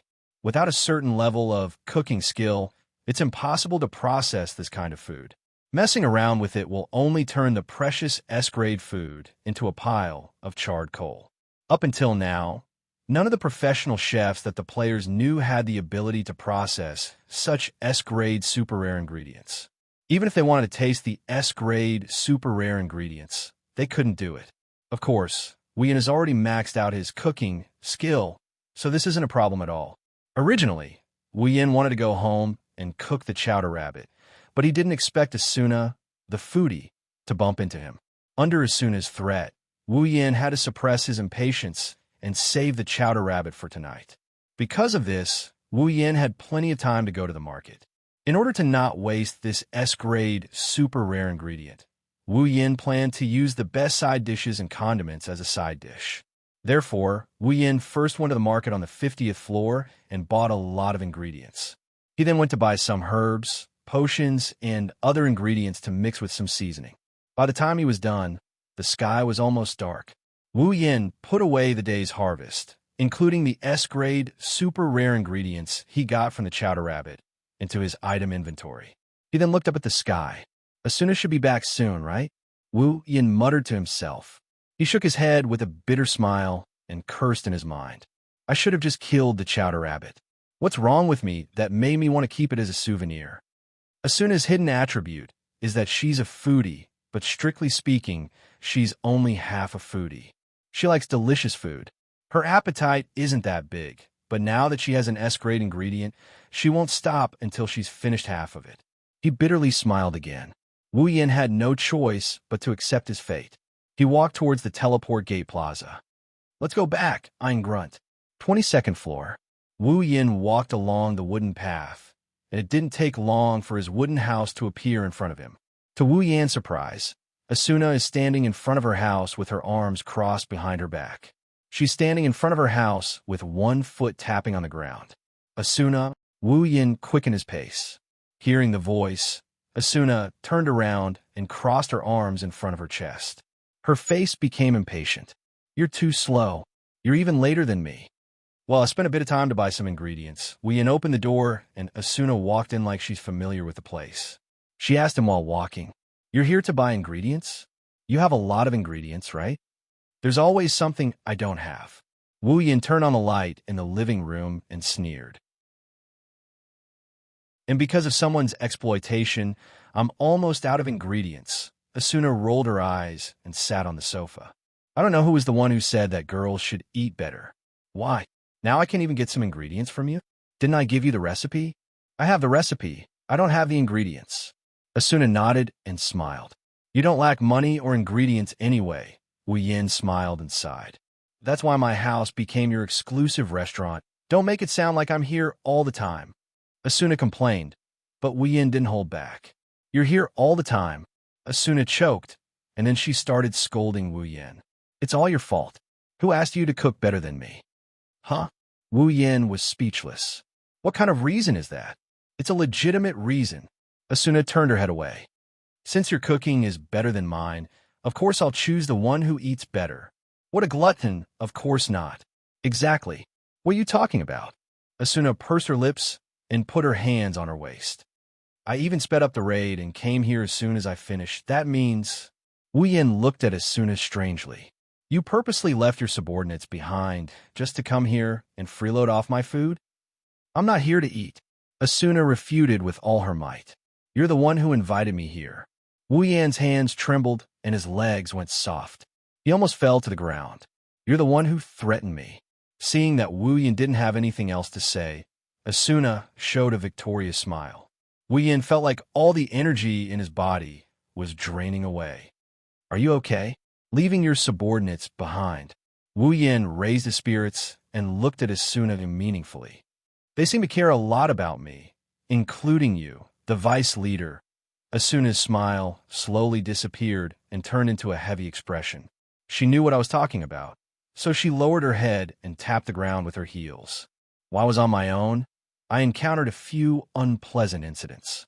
Since then, the guild has sent a guard to protect me. It's cool deal. Although I told them that I didn't need it, they used the guild's policy as an excuse. To be honest, I didn't want it to be like this, Asuna continued in a low voice. In the past, our guild leader would personally invite the members of our guild one by one. But as the number of members increased, the members kept changing and the guild grew bigger and bigger. From the moment we were called the strongest guild, things started to get weird. In your words, it's not worth it, Asuna turned to Wu Yin and her eyes dimmed. Obviously, Asuna didn't like being in the Knights of the Blood. Wu Yin listened to Asuna quietly. When he saw her dimmed eyes, he shook his head and shrugged. If you don't like being here, why don't you leave? It's not that easy, Asuna smiled bitterly. The title of Strongest Guild sounds amazing, but when it comes to strategy, our guild's strength isn't that great. Every member of our guild is precious. Plus, I'm a vice leader and the person in charge of the strategy team. I'm more important than a normal guild member, so the higher-ups won't let me go. In other words, Wu Yin sat across from Asuna and looked into her beautiful eyes. Do you want to leave the Knights of the Blood as well? Asuna fell into silence. It's not that she doesn't want to answer, but she's conflicted on one hand. If she wants to leave this world, she has to do everything she can to complete the strategy. From this point of view, it's more important for her to stay in the Knights of the Blood. On the other hand, Asuna isn't happy at all in the Knights of the Blood. Such a contradictory question exhausted Asuna, both physically and mentally. Traces of heart-wrenching sadness began to surface in her eyes. Perhaps no one would have thought that the awe-inspiring, shining Asuna actually had such a weak side. Suddenly, a hand pressed on Asuna's head. She looked up in surprise and saw a Wu Yan smile that made her heart beat faster. Don't worry about it. Wu Yan rubbed Asuna's head. Don't forget, there's work and enjoyment in life. Asuna's heart melted when she heard his gentle voice.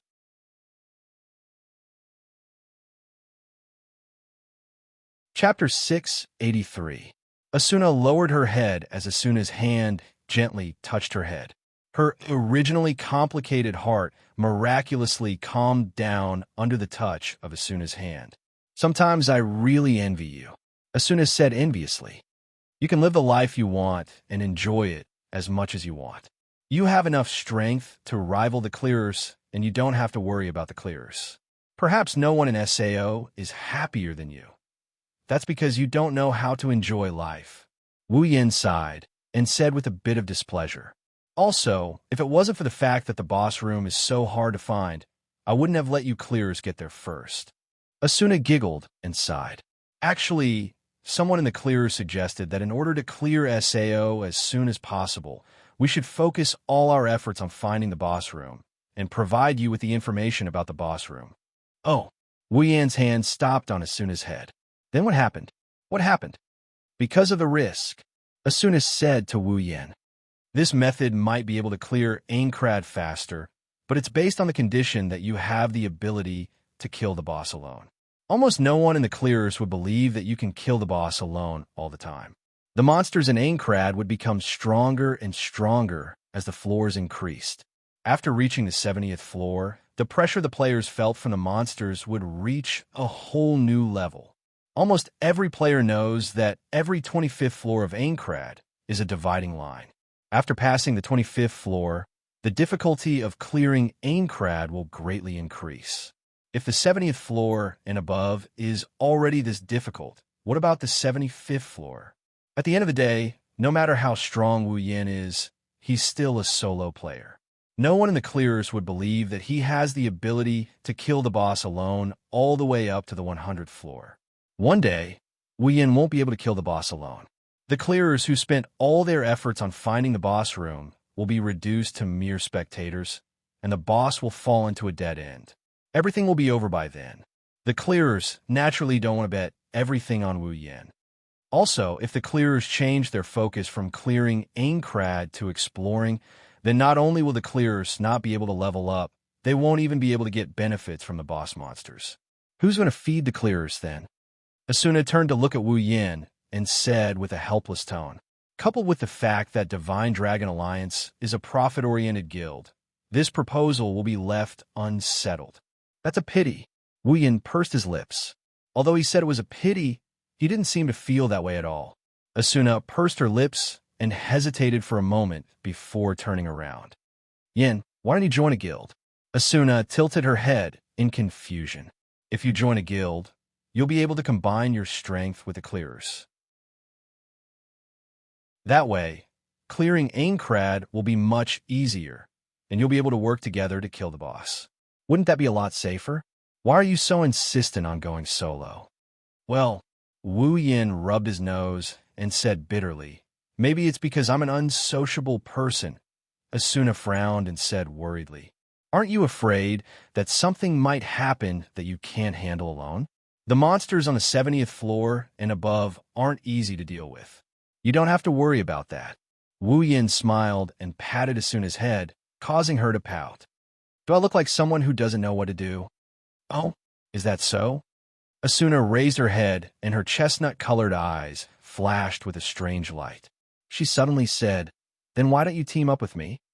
Wu Yan's hand froze on Asuna's head, followed by a smile on his face. Asuna's lips curled up when she saw Wu Yan's expression.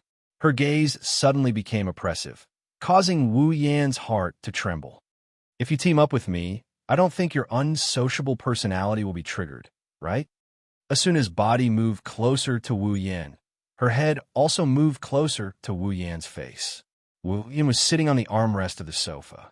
When Asuna moved closer, Wu Yan reflexively leaned back. But Asuna kept moving closer and closer, forcing Wu Yan to keep leaning back. After a while, Wu Yan's waist is almost touching the sofa, while Asuna is above him. It's a woman on top and a man on the bottom. Asuna.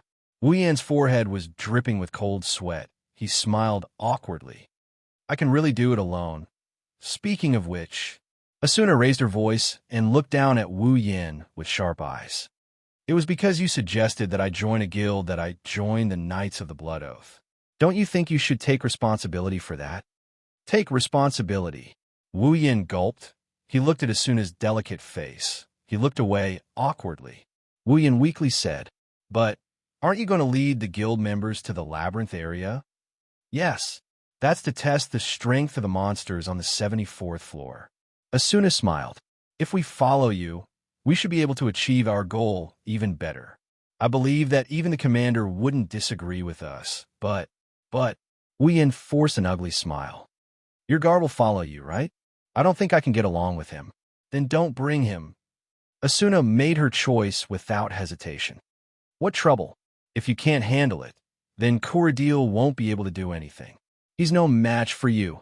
Wu Yan wasn't happy to hear Asuna's compliment. Asuna narrowed her eyes when Wu Yan didn't respond. Yinkuan, you're the one who told me to enjoy life. Asuna said with a smile. You won't refuse such a small request, right? I won't be happy if you do. Wu Yan finally understood what it meant to be caught in a trap of one's own making. Looking at Asuna's firm expression, Wu Yan knew that if he didn't agree, they're going to part on bad terms, and it's not going to be easy for them to meet again. Okay, I understand. Wu Yan nodded helplessly. I hope you can keep up with my progress. Asuna's eyes lit up when Wu Yan nodded. Her eyes turned into crescent moons as she smiled. She opened her profile and sent a party request to Wu Yan. She then looked at Wu Yan nervously. Wu Yan didn't know whether to laugh or cry. He accepted her request under her expectant gaze. That's great. Asuna cheered and jumped up. I'm finally in a party with you. Back on the first floor, Asuna kept an eye on Wu Yan when he said he couldn't find anyone to team up with him. She's been keeping an eye on him ever since. A year ago, when she met Wu Yan again, she learned from Suda that Wu Yan is still a single person. She had an idea in her mind. She hoped that one day, she would be able to team up with Wu Yan. Now that this little idea had finally been realized, Asuna felt as if the clouds had finally parted and the moon had finally seen the light. She felt as if a huge rock had been lifted from her heart. Why are you so happy? Wu Yan didn't know whether to laugh or cry. Asuna smiled happily. You don't understand. Chapter 684. Aincrad, 74th floor, Camdetto. After coming out of the portal, Wu Yan yawned and stood in front of the platform, waiting for Asuna's arrival. Last night, the two finished a table full of super rare grade S ingredients. After that, Wu Yan agreed to meet with Asuna today and sent her back to Selmbrook's house on the 61st floor. Wu Yan arrived a bit late due to his lazing in bed. He's already past the appointed time. Wu Yin was about to get scolded by Asuna when he didn't see her. Wu Yin was a bit surprised by the fact that he didn't see her. Asuna wasn't the kind of person who didn't keep her promise. In the past, Asuna would always arrive on time. She was the kind of person who would rather be early than late. Not showing up after the agreed time was something that had never happened before. Did Asuna leave in a fit of anger because I'm late? Wu Yin glanced at his party interface. He opened his profile and started tracking Asuna's location. In SAO, there's no time limit for forming a party. If they want to, they can stay in the same party for as long as they want to. Ever since they formed a party with Asuna last night, they haven't been in the same party, and members of the same party can track the location of other members of the same party. Not only parties can track each other's location, but they can also track each other's location if they're in the same party. Because of this, it's very important to have friends in SAO. If you accidentally log in someone with bad intentions, it's the same as selling your location to them. It's not a joke in this dangerous world. For example, Wu Yin only has Asuna, Kirito, Sachi, Cheyenne, Silica, Suda, and the 3 founding members of the Moonlit Black Cats in his friend list. There's no more than 10 people in his friend list. With a party and friends logging in, Wu Yin easily tracked down Asuna's location. To Wu Yan's surprise, Asuna isn't on the 74th floor, nor is she on the 55th floor, Granzum, the headquarters of the Knights of the Blood. She's on the 61st floor, Selmbrook. Is Asuna really late? Wu Yin rubbed his chin and scratched his cheeks. He looked at the location shown on the map. Suddenly, he remembered. In the original apartment, Asuna also formed a party with Kirito to explore the labyrinth. Her situation was similar to his, but she was entangled by her guard, Kuradil, on the second day. That's why she didn't arrive at the rendezvous point. Could it be that Kuradil's Asuna is entangled with Asuna's guard? The more he thought about it, the more Wu Yin felt it was possible. In the original apartment, Kuradil was watching Asuna's house even when she went home. If Asuna ran into him when she went out in the morning, she would have been entangled with him. Asuna didn't come back because she wanted to get rid of Kuradil. Furrowing his eyebrows, he turned towards the teleportation gate and he started thinking about something. In the original novel, Asuna jumped into the portal to get rid of Kuradil. She bumped into the main character of the original novel and got molested. Could it be that this time, too? Wu Yin chuckled as he looked up at the portal platform. That's impossible, right? The portal in front of Wu Yin lit up, illuminating Wu Yan's stunned face. Then, a familiar figure flew out of the portal. Wah, get out of the way! Staring blankly at the petite figure pouncing on him, his last thought was it can't be that coincidental, right? Then he was hit by the soft human cannonball. Wu Yin reacted when he felt a soft touch on his body. He subconsciously reached out and hugged the body that was flying towards him. Mentally prepared, he steadied himself and forcefully resisted the weight on his body. He slid back for a distance before he managed to stop himself from falling to the ground. Phew! Wu Yin exhaled. Good thing I reacted fast enough. Before he could finish his sentence, he froze. His mouth slowly widened and his face was filled with disbelief. His head stiffly moved downwards. When he saw his current situation, his eyes almost popped out of their sockets. He could clearly see that the petite figure that was flying towards him was being carried in his arms in a princess carry position. The other party's face was still pressed against his chest at 0 distance. Perhaps it was because of the impact, the other party seemed to be a little dizzy. Her little head kept shaking, and it took a long time for her to recover. That wasn't the most important thing. The most important thing was that one of his hands was pressing against her chest, and the other was pressing against her buttocks. Feeling the super comfortable sensation, touch, and softness coming from his hands, he looked at the beauty in his arms in a daze. After a while, he pulled a smile that looked uglier than a crying face. Really, it can't be that coincidental, right? Maybe Wu Yin is just having a stroke of bad luck. While he maintained this ambiguous position with his hands in heaven, the girl who came flying towards him to deliver him benefits finally came back to her senses in a blink of an eye. The two of them stared at each other, neither of them saying a word. Just like that, They stood in the middle of the teleportation gates plaza in a pose that was enough to cause a scandal. If it weren't for the fact that there were no other players present, this scene would have become the headline of tomorrow's newspaper.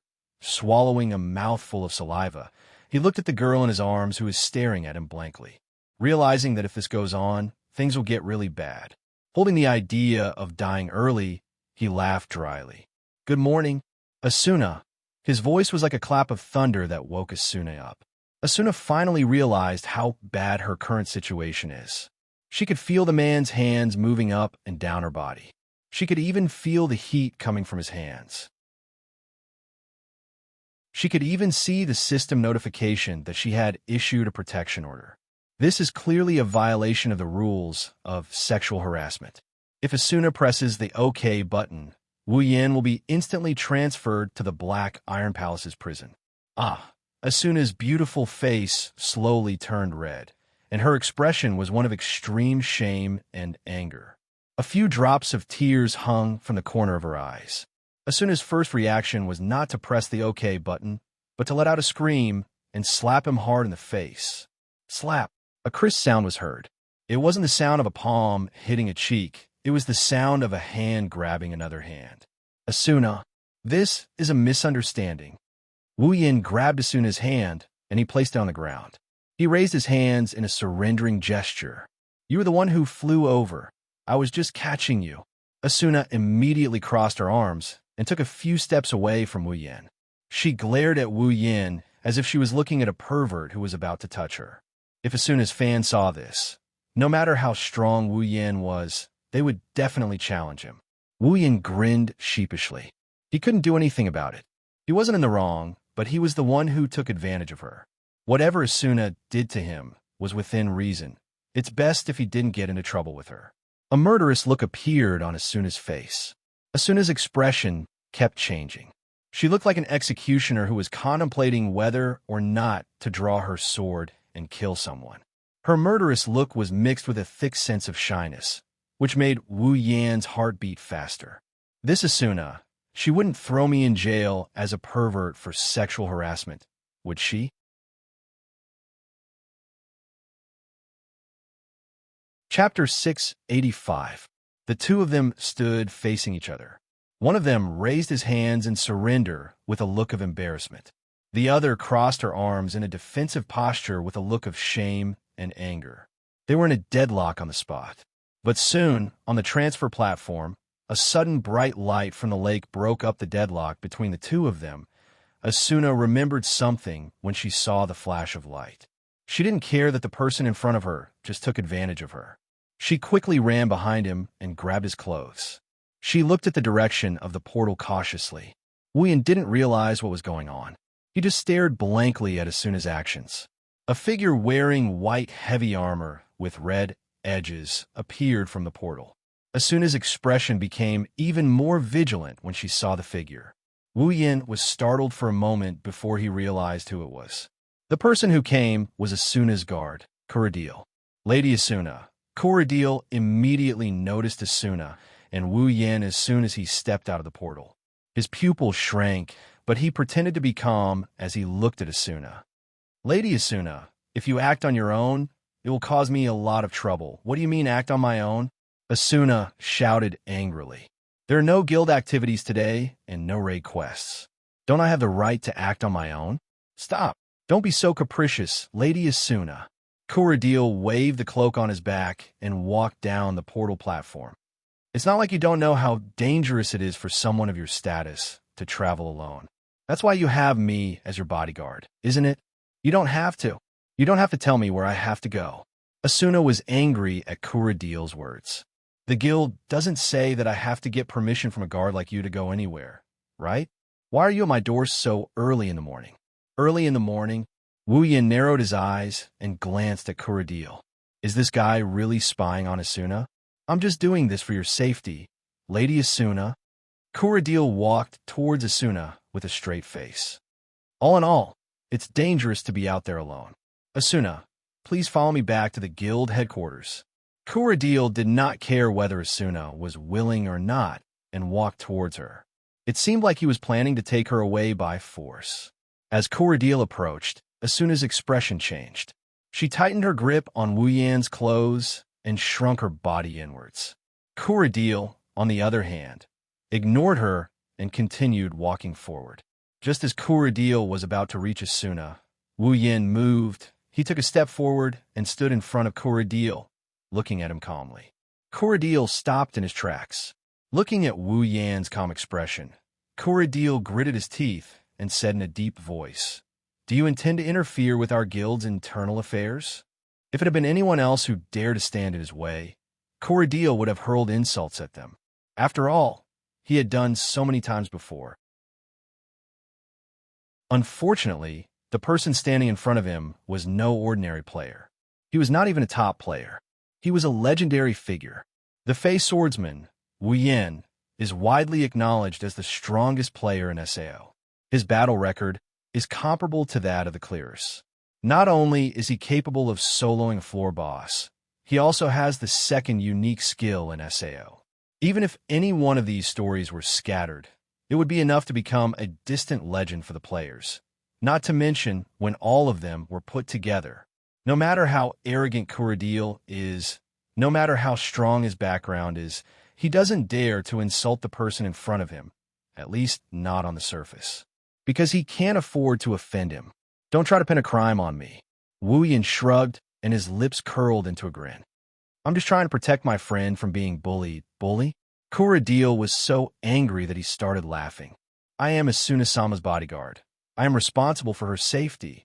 How dare you accuse me of bullying her? Bully? Have you ever seen a subordinate pressuring her superior?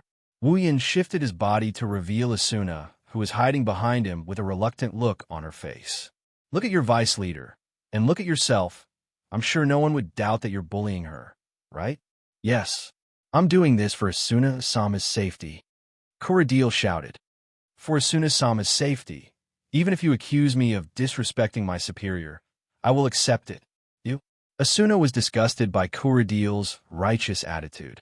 Although she didn't know Kuradil's true colors, she would be the first to doubt his loyalty to her. Oh. Wu Yan shrugged helplessly. You can't pin a crime on me. So now you're trying to put a tall hat on your head? You said you're doing this for Asuna's safety, right? Wu Yan took a step forward and his gaze sharpened. Kuradil was startled and took a step back. Then you can go back now. Wu Yan smiled. Today, I will be responsible for Asuna's safety. Wah! Kuradil's face turned gloomy. Are you trying to say that I don't have the ability to protect Asuna? Wu Yan continued with an expressionless face. A hint of mockery could be seen in his eyes. Kuradil opened his mouth as if he wanted to say something, but in the end, he couldn't say anything. Instead, his skeleton-like face turned red from suffocation. Wu Yan doesn't have the ability to protect Asuna? Although Kuradil wanted to say that, he knew he would become a laughingstock if he said it out loud. If even the Fey swordsman Wu Yan can't protect Asuna, then who else in SAO can? Kuradil? He's not even worthy of carrying Asuna's shoes. Kuradil might not know his place, but he's not an idiot. When the gap between him and Asuna is so big that he can't even imagine it, even if he doesn't know his place, he wouldn't dare to talk big. This is the deterrent effect Wu Yan's name has had in SAO for the past 2 years. Kuradil's face turned green, but Wu Yan only chuckled. Wu Yan grabbed Asuna's hand and said coldly to Kuradil, Asuna is with me today. You can report to the Knights of the Blood and tell Heathcliff that I said that. Wu Yan glanced at Kuradil. I'm sure Heathcliff will do me a favor. After that, Wu Yan ignored Kuradil's reaction and pulled Asuna towards the labyrinth. Kuradil's face contorted as he watched the two of them walk away holding hands. His body began to tremble, and an indescribable murderous intent appeared in his eyes. I'll kill you. I'll kill you. I'll definitely kill you. On the way to the labyrinth, Asuna walked beside Wu Yan. Her chestnut-colored eyes never left Wu Yan's body. It made Wu Yan's hair stand on end. Why do you keep looking at me like that? Wu Yan rolled his eyes at Asuna and looked at the direction of the town. It's not that I want to criticize you, but you should get rid of that kind of guard as soon as possible. Asuna stopped smiling, sighed, and pulled herself together. I don't want to think about that today. I'm here to enjoy life. Before Wu Yin could react, Asuna ran forward and looked at Wu Yin with a beautiful smile on her face. You're especially handsome today. Wu Yin didn't know whether to laugh or cry as he shook his head.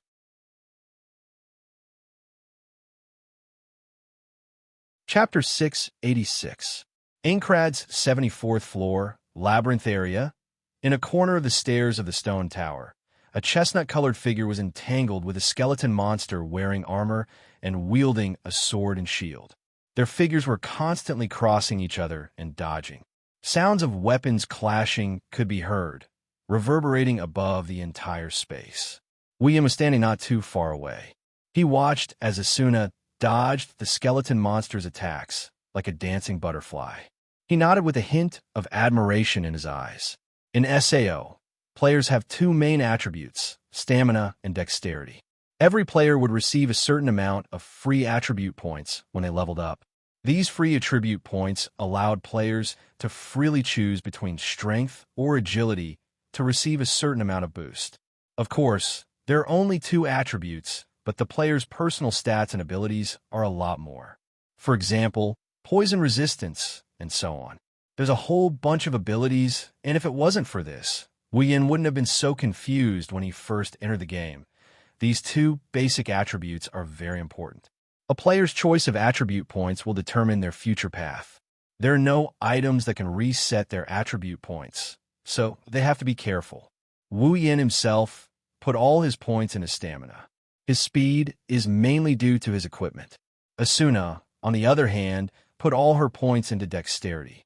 Players who put all their points into dexterity have a bigger advantage when fighting monsters because they have enough speed to protect themselves. Although it takes a long time to kill a monster due to their lack of stamina, this doesn't apply to Asuna. Asuna's stabbing speed is much faster than normal players. Her stabbing speed is so fast that it can't be seen by the naked eye, making up for her lack of attack power. She can stab a dozen times in a second. Even if her attack power isn't high, it's still very effective when combined. Not to mention, Asuna's equipment also boosted her attack power. With a stable damage output and enough dexterity to deal with all kinds of situations, she might not be able to fight a boss monster. But against a monster like this, even with Wu Yan's eyes, he couldn't find anything wrong with it. After repelling the skeleton monster with a single attack, Asuna landed on the ground and shouted at Wu Yin without looking back. Yin switch. After that, Asuna didn't care if Wu Yin heard her or not. He directly used a powerful assault sword technique with heavy attacks. The sword flashed with pink light and stabbed into the shield of the skeleton monster. Clang! A powerful force reverberated at the point of contact between the sword tip and the shield, and the skeleton monster's body trembled. Asuna couldn't help but be pushed back a few steps, but because she used a heavy sword skill, she couldn't move at all. Right at this moment, a figure flashed and instantly arrived behind the skeleton. Boom! Asuna's vision was blinded by the light of a sword skill. She couldn't help but squint her eyes. When she regained her vision, another sword skill flashed, and the skeleton monster was sent flying. It let out a crisp cracking sound before it shattered into pieces. Asuna's mouth slowly turned into an O shape. Wu Yin glanced at the reward for killing the skeleton monster and walked to Asuna's side. He raised an eyebrow when he saw her expression. Why do you look like you just saw a ghost? Asuna finally reacted and she grabbed Wu Yan's collar. Wu Yin jumped in fright when he heard this. You just used two heavy sword skills, right? Wu Yin blinked and tilted his head in confusion. Yeah, is there a problem? Problem? That a big problem. Asuna raised her voice and her expression became fierce. Why didn't you get stunned? In the game, after using a sword skill, the user will be stunned for a while. The higher the attack power of a sword skill, or the more consecutive sword skills, the longer the stun time would be. Just like Asuna, she fell into a stunned state after using a sword skill that dealt heavy damage. That's why switching in SAO is so important. When you're in a state of stun, switching with your party member can remove the monster's aggro, thus allowing your party member to recover from the stun. Of course, players could also increase their strength to reduce the duration of the stun. They could also chain their sword skills to achieve the maximum effect of their attacks, and then fall into a stun state for a long time. However, no matter how much the stun time was reduced, the stun after using a sword skill would not disappear completely. There would still be a little stun. In addition, every sword skill had a cooldown. Hence, it was impossible for players to use the same sword skill twice within a short period. But just now, Wu Yin used 2 heavy sword skills. Even if the cooldown time is short and the stun time is reduced because of his high stamina, there will be a short stun time between the 2 heavy sword skills. This short stun time is enough for the monster to catch the stun time and attack him. Once the monster attacks him, the second sword skill will be interrupted. Then, how did Wu Yin manage to avoid being hit by the monster after using the first heavy attack, thus allowing him to use the second heavy attack?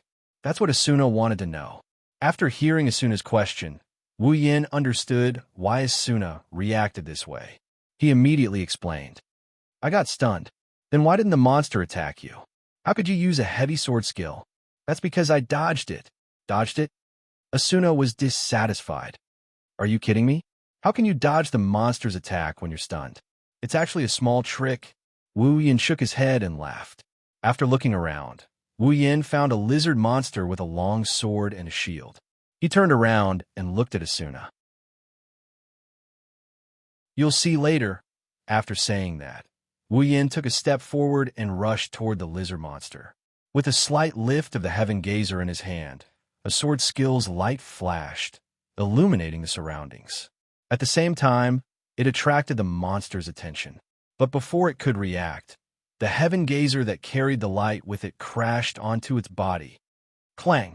As if on purpose, Wu Yin's attack deviated and landed on the Lizardman monster's shield, pushing it a fair distance away. The Lizardman monster roared and swung its katana at Wu Yin. Wu Yin fell into a state of paralysis. He couldn't move at all. Asuna raised her hands and covered her mouth. She couldn't believe what she saw, because she saw Wu Yin dodge the monster's attack before it landed on Wu Yin. This is impossible. Asuna widened her eyes in disbelief. There's still time to stun. Before she could finish, another sword skill light flashed in front of her. Wu Yin landed another heavy attack on the monster and dodged it when it was stunned. If this scene was seen by others, they would probably scream that there's a bug in the game. But this time, Asuna had a look of realization. If one were to observe him closely, one would notice that after he used the sword skill, his body swayed a little just as he was about to enter a state of paralysis. Because of this, Wu Yin was able to dodge the monster's attack due to the inertia when he entered a state of paralysis. Asuna was speechless. What kind of audacity was this? Relying on the small movements of the body to avoid the opponent's attack, and at the same time, slowing down the duration of the paralysis. This sounded very impressive, but one had to know that swinging the body to use the inertia before the monster attacked meant that when the monster attacked, it was very likely that when the monster attacked, instead of avoiding the attack, it was very likely that when a monster attacked, the player would collide with it. In other words, if you want to use this method, you must have super strong prediction skills. You must be able to predict the direction of the monster's attack. This is not something an average player can do.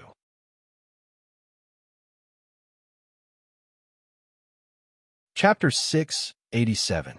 Stiffness was a problem that the players had to pay attention to. After using a sword skill, the player would fall into a state of paralysis. During this period of time, the player would have lost all means to move. They would be unable to move. If they were not careful, it was very likely that they would receive a fatal blow. Normally, it would be fine if they were in a party. This was because when a player fell into a stun state, the other party members could switch positions and take on the monster in the middle of the stun state. That way, the player who had finished using the sword skill would be able to recover from a stun state. However, at the same time, they did not dare to be careless. After all, standing still in the same spot was extremely dangerous. It was even more so for solo players. They did not have any teammates to switch to. They even had to hold back some of their sword skills. Generally, they would use sword skills with lower attack power so that the stun duration would not be too long. Then, they would slowly grind down the monster's HP. Finally, They would use sword skills that dealt heavy damage to end the stun. Therefore, the issue of stiffness had always been a problem that the players had to pay attention to. However, such a problem that had to be taken seriously had become a performance in Wu Yan's hands. At the front, Wu Yan had fully demonstrated to Asuna what it meant to be a super high level of technique. He was able to make the player's body stiffen like a dancer's pose. While he was stiffened, he was able to use the inertia to repeatedly dash forward, dodge left, dodge right, and leap backward. Other than the fact that he was stiffened, it was no different from a performance. And after the stiffness, Asuna was stunned by the continuous flashes of heavy attack sword skill effects. Asuna has seen Wu Yan in action before. Even though Wu Yan is a solo player, she saw him fight the first floor's boss, the Christmas special boss, and even his duel with Heathcliff. In the past, Wu Yan had already left a strong impression on Asuna, but today, Wu Yan taught her another lesson.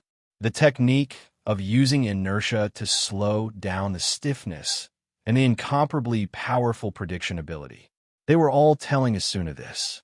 He didn't just have brute force. With Wu Yan's frequent use of heavy sword skills, it did not take long for the lizardman's HP to hit rock bottom. A moment later, his body also disappeared. A crisp sound rang out, turned into pieces. Wu Yan put away the heaven gazer and returned to Asuna's side. He couldn't help but laugh when he saw the silly look on her face. "How is it? Did you see it clearly?" "I saw it clearly," Asuna answered subconsciously. Then, he finally came back to his senses and smiled bitterly. "Yen, you're amazing. No wonder you could solo the boss. I used to think that it was because of your excellent equipment and the help of your familiar. Now, I know that your strength is due to your own strength." "Oh?" Wu Yan looked at Asuna mockingly. "Is our Flash, Sama Asuna, starting to worship me?" "Well, a little bit," Asuna replied, noncommittally. Then, she added as if she felt that she might make someone too proud. "Just a little bit. I still have to thank you." Wu Yan smiled. "Even a little bit of worship from our Flash, Sama, is enough to make anyone jealous. That's why you have to perform better." Asuna pouted and walked forward. "You'll be the vanguard." Hi, Vagwada." In the next operation, Wu Yan became the vanguard. Whenever a monster appears, Wu Yan will rush forward and hold the monster's aggro, while Asuna will switch positions from time to time. With their cooperation, the monsters in the labyrinth area are as fragile as the monsters in the wild. They couldn't stop Wu Yan and Asuna's advance at all times. This wasn't the first time Asuna felt that she had found herself a strong teammate. Yesterday, when she led her party into the labyrinth area, the Knights of the Blood needed at least 4 to 5 players to hold off a single monster. Even the stronger guild members needed at least 3 players to hold off a single monster. Asuna had to team up with 2 other teammates to stabilize the situation in the labyrinth area.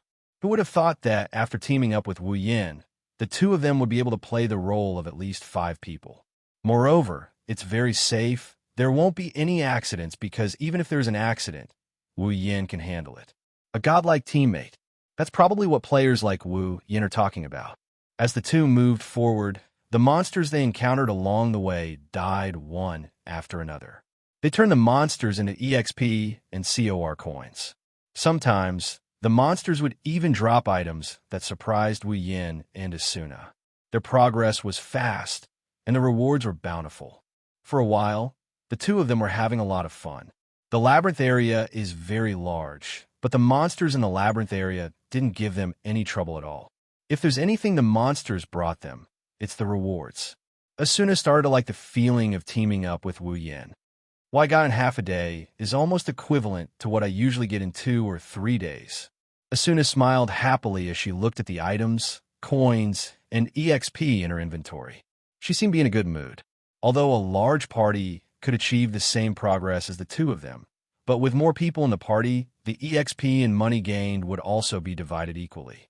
Normally, Asuna wouldn't be able to enjoy the feeling of earning a lot of money, but today, she was able to enjoy the feeling of earning a lot of money.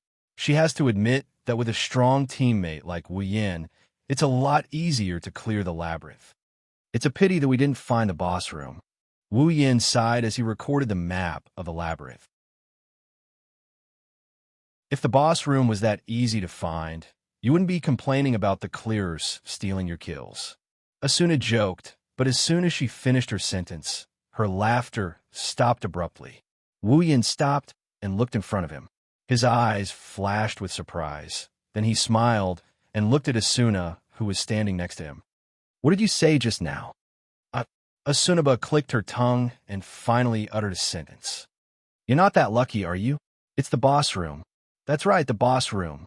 In front of them, there was only one path left. They were surrounded by dark rocks and mines, and it was as quiet as a forest at night. There were no more monsters in sight, only a flat, oval door at the end of the path. In the labyrinth area, there were all kinds of environmental factors. There were high mountains, snowy plains, rocky plains, and winding corridors like this one. However, the only place that had a door was the room of the boss of the floor. Looking at the tall door in the distance, Wu Yan's lips curled into a happy smile. He slowly reached out his hand and touched the hilt of Heaven Gazer on his back. "I see it. The boss of the 74th floor is mine." Asuna was shocked and looked at Wu Yan. You're not thinking of challenging the boss yourself, are you? Are you going to wait for the clearers to come and snatch it from me?" Wu Yin said angrily. He was about to walk forward when Asuna grabbed his hand.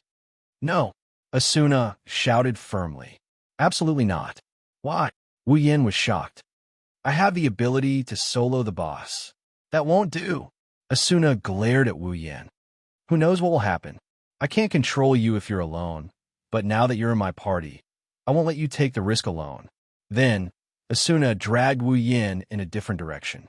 She left him with one last sentence, followed by a scream of agony. "Come back after you're done with your investigation." "No, my boss."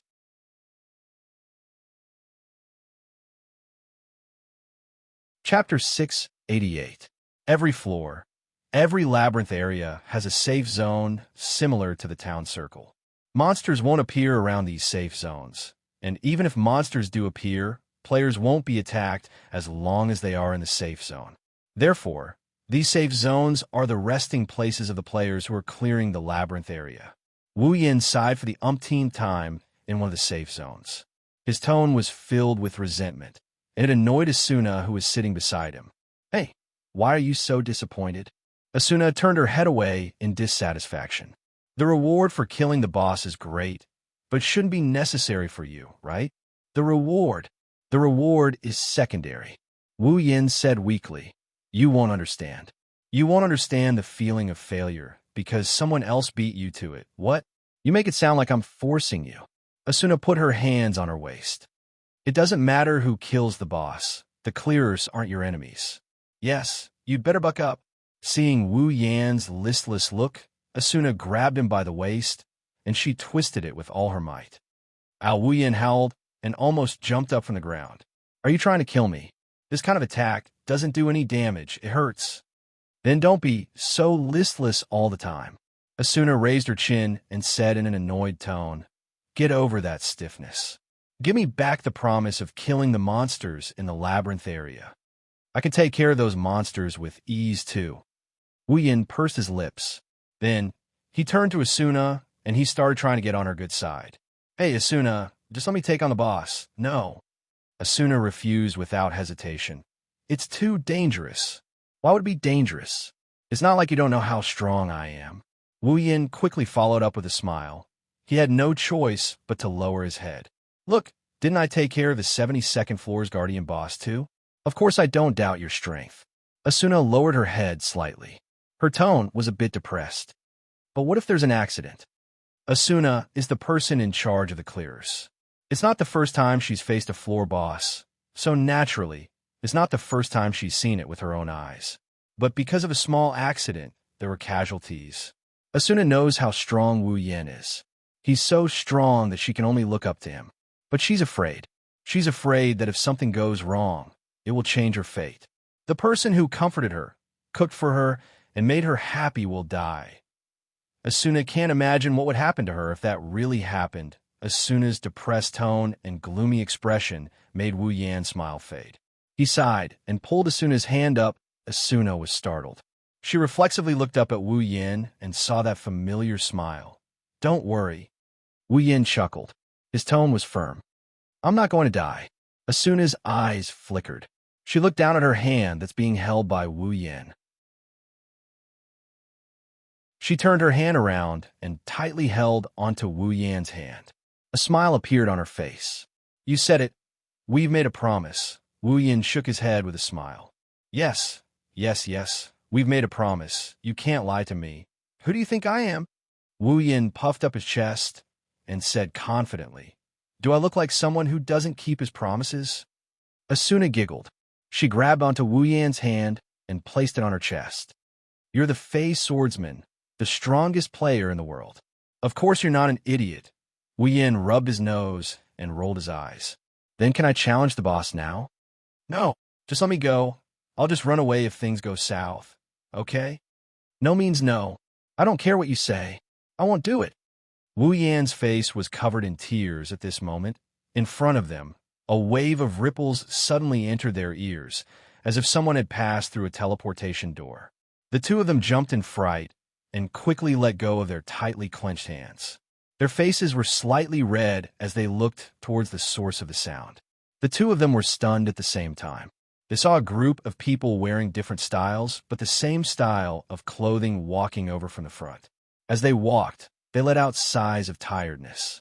It seemed like they had traveled a long way to reach this place. The leader of the group was wearing Japanese armor with a katana hanging from his waist. He looked like a samurai. Beside him was a pretty boy wearing a black leather coat and carrying a one-handed sword. "Kirito?" Wu Yin exclaimed when he saw the pretty boy in the black leather coat. "Huh, that's..." Asuna looked at the samurai in Japanese armor. "Klein from Furin Kazan?" Kirito looked up when he heard someone calling out to him. When he saw Wu Yin and Asuna, he gasped in surprise. "Why are you guys here?" Klein and the other members of Furin Kazan were stunned when they saw Asuna standing next to Wu Yin. That's... Klein stuttered as he pointed at Asuna. "Isn't that Miss Asuna?" Klein looked at Asuna, then Wu Yin. He couldn't wrap his head around what was going on. Fairy swordsman Wu Yin? Flash Asuna? They're together? Wu Yin and Asuna looked at each other and smiled bitterly. Was it unusual for the two of them to team up together? Just as this thought appeared in their minds, someone revealed the answer for them. "Why are you guys in the labyrinth together?" Kirito tilted his head in confusion. "Are you guys teaming up? That's too unusual." At this moment, the people from Elements also came back to their senses. Their expressions slowly became agitated. Isn't that Miss Asuna?" "Wah, Miss Asuna." The 5 Furin Kazan members charged at Wu Yin and Asuna with lightning speed. The two didn't realize what was going on, and they took a step back in unison. "Hey, you guys!" Klein shouted. Then, his expression changed, and he ran over as well. "Let me talk to Miss Asuna too." Klein, Kirito couldn't help but cover his eyes as if he had made a bad friend. Wu Yin shuddered at the sight of the 6 stinky men surrounding him. He quickly retreated. Asuna, on the other hand, is in the middle of the 6 stinky men. She put her hands in front of her to protect herself. Cold sweat dripped down her forehead, and she had an embarrassed look on her face. "See, calm down," Asuna shouted, but her voice was drowned out by the 6 men's shouts. She looked at Wu Yin for help. Wu Yin blinked and looked at the embarrassed Asuna with a smirk. He crossed his arms in front of his chest and waited for a good show. Helplessly, Asuna turned to look at Kirito, but instead of asking for help, she looked at him with a threatening gaze. Kirito, who was standing not far away, trembled and shouted, "Hey, don't cross the line." Unfortunately, Kirito's voice had long been ignored by the old men in heat. "You guys!" Kirito was furious and rushed forward. Enough is enough. The 7 of them started to wrestle with each other.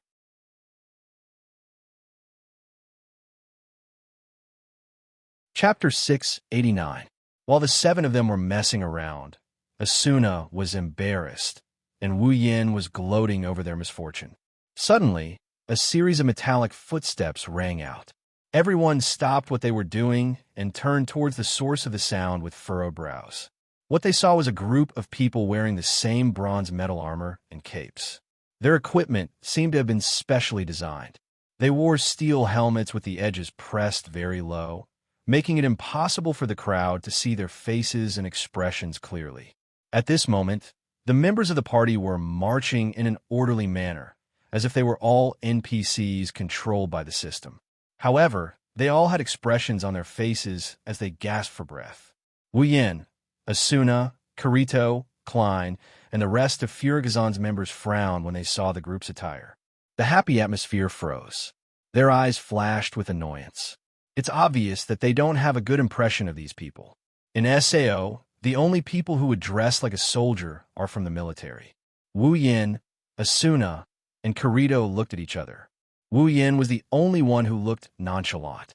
He didn't even bother to look at the military. He curled his lips and leaned against the rock behind him. He looked around in boredom. Klein furrowed his brows tightly as he looked at the members of the army who were walking towards him from afar. A puzzled expression appeared on his face. Why are they here? Asuna's eyes were also filled with confusion. Previously, when we were raiding the 25th floor's guardian boss, we suffered heavy casualties. The army has already withdrawn from the front lines and prioritized strengthening the guild. So, they should be active on the first floor. Why are they at the front lines this time? Every 25 floors in Aincrad was a dividing line. The first floor, the 25th floor, the 75th floor, and the 100th floor. The bosses on these 4 floors were undeniably powerful, to the point that it was hard to fathom how powerful they were. The military reaped what they sowed. In order to compete with other guilds, they went to challenge the 25th floor's boss without careful investigation. As a result, the largest guild in SAO had to withdraw from the front lines and recuperate. It was also because of their example that the players began to realize that the bosses of the 1st and 25th floors were unreasonable compared to the bosses of the other floors. If the bosses of the normal floors were considered to be on par with the players in terms of strength, then the bosses of the 4 floors that were like the dividing line between the players and the other floors would be so powerful that it would be a burden to the players. That's why the clearers were able to clear the 50th floor with extreme caution. That's why the clearers were able to clear all the way up to the 74th floor. The military, on the other hand, has been leveling up on a safer floor ever since they suffered a lot of casualties. As for the front lines, they've long lost sight of them. If it wasn't for the resurrection item from the last Christmas event, the military would have given up on that event. It's not hard to imagine how surprised the military's sudden appearance on the 74th floor was. Under the crowd's gazes, the army slowly moved towards Kieran's side. When they reached the safe zone, the leader of the group turned around and shouted, "Hey, hey, everyone, take a break." As soon as he said that, the members of the military who were lined up neatly behind him heaved a sigh of relief. They slumped to the ground and didn't want to get up anymore. It's obvious that they've been exercising a lot before coming here. While the rest of the players slumped to the ground, the leader of the players turned his gaze to Wu Yan's group. He was stunned for a moment when he saw Wu Yan, but he quickly recovered. It's obvious that he recognized Wu Yan's identity. As if he's hesitating about something, he stood there for a moment before shifting his head to look at Wu Yan's position. Others couldn't see his expression, but if they did, they'd notice that his eyes were filled with dread. After all, after the last Christmas special event, almost every player knew that the Army and the Holy Spirit Alliance worked together to put pressure on the Fey swordsmen, only to be defeated in the end. Ever since then, the relationship between the two guilds has been strained. However, the leader of the players still came to the front and said to Kirito, "I am Lieutenant Colonel Kobats of the Aincrad Liberation Army." Many people, including Wu Yin and Asuna, snorted when they heard Kobats' self-introduction. Due to the fact that the army was too rigid in their ways, the players called them the Army in order to mock them. Their real name was Aincrad's Liberation Army. Who would have thought that this guy would call himself a lieutenant colonel? Isn't he just admitting that he's being mocked by the players? Kirito didn't know what he's feeling, so he said, "Kirito, a solo player." Kobats nodded lightly, and then his tone started to carry some unknown arrogance. Have you guys reached the area in front of us? Kirito shook his head and said, No, we got here. Is that so? Kobats said with a doubtful tone. Kirito, Klein, and Furin Kazan's members were a bit annoyed. Asuna hesitated for a bit and said, We got here early, so we've already explored the area ahead. We even recorded the map in front of the boss room. Oh? Kobats turned his head towards Asuna and extended his hand towards her in a matter-of-fact tone.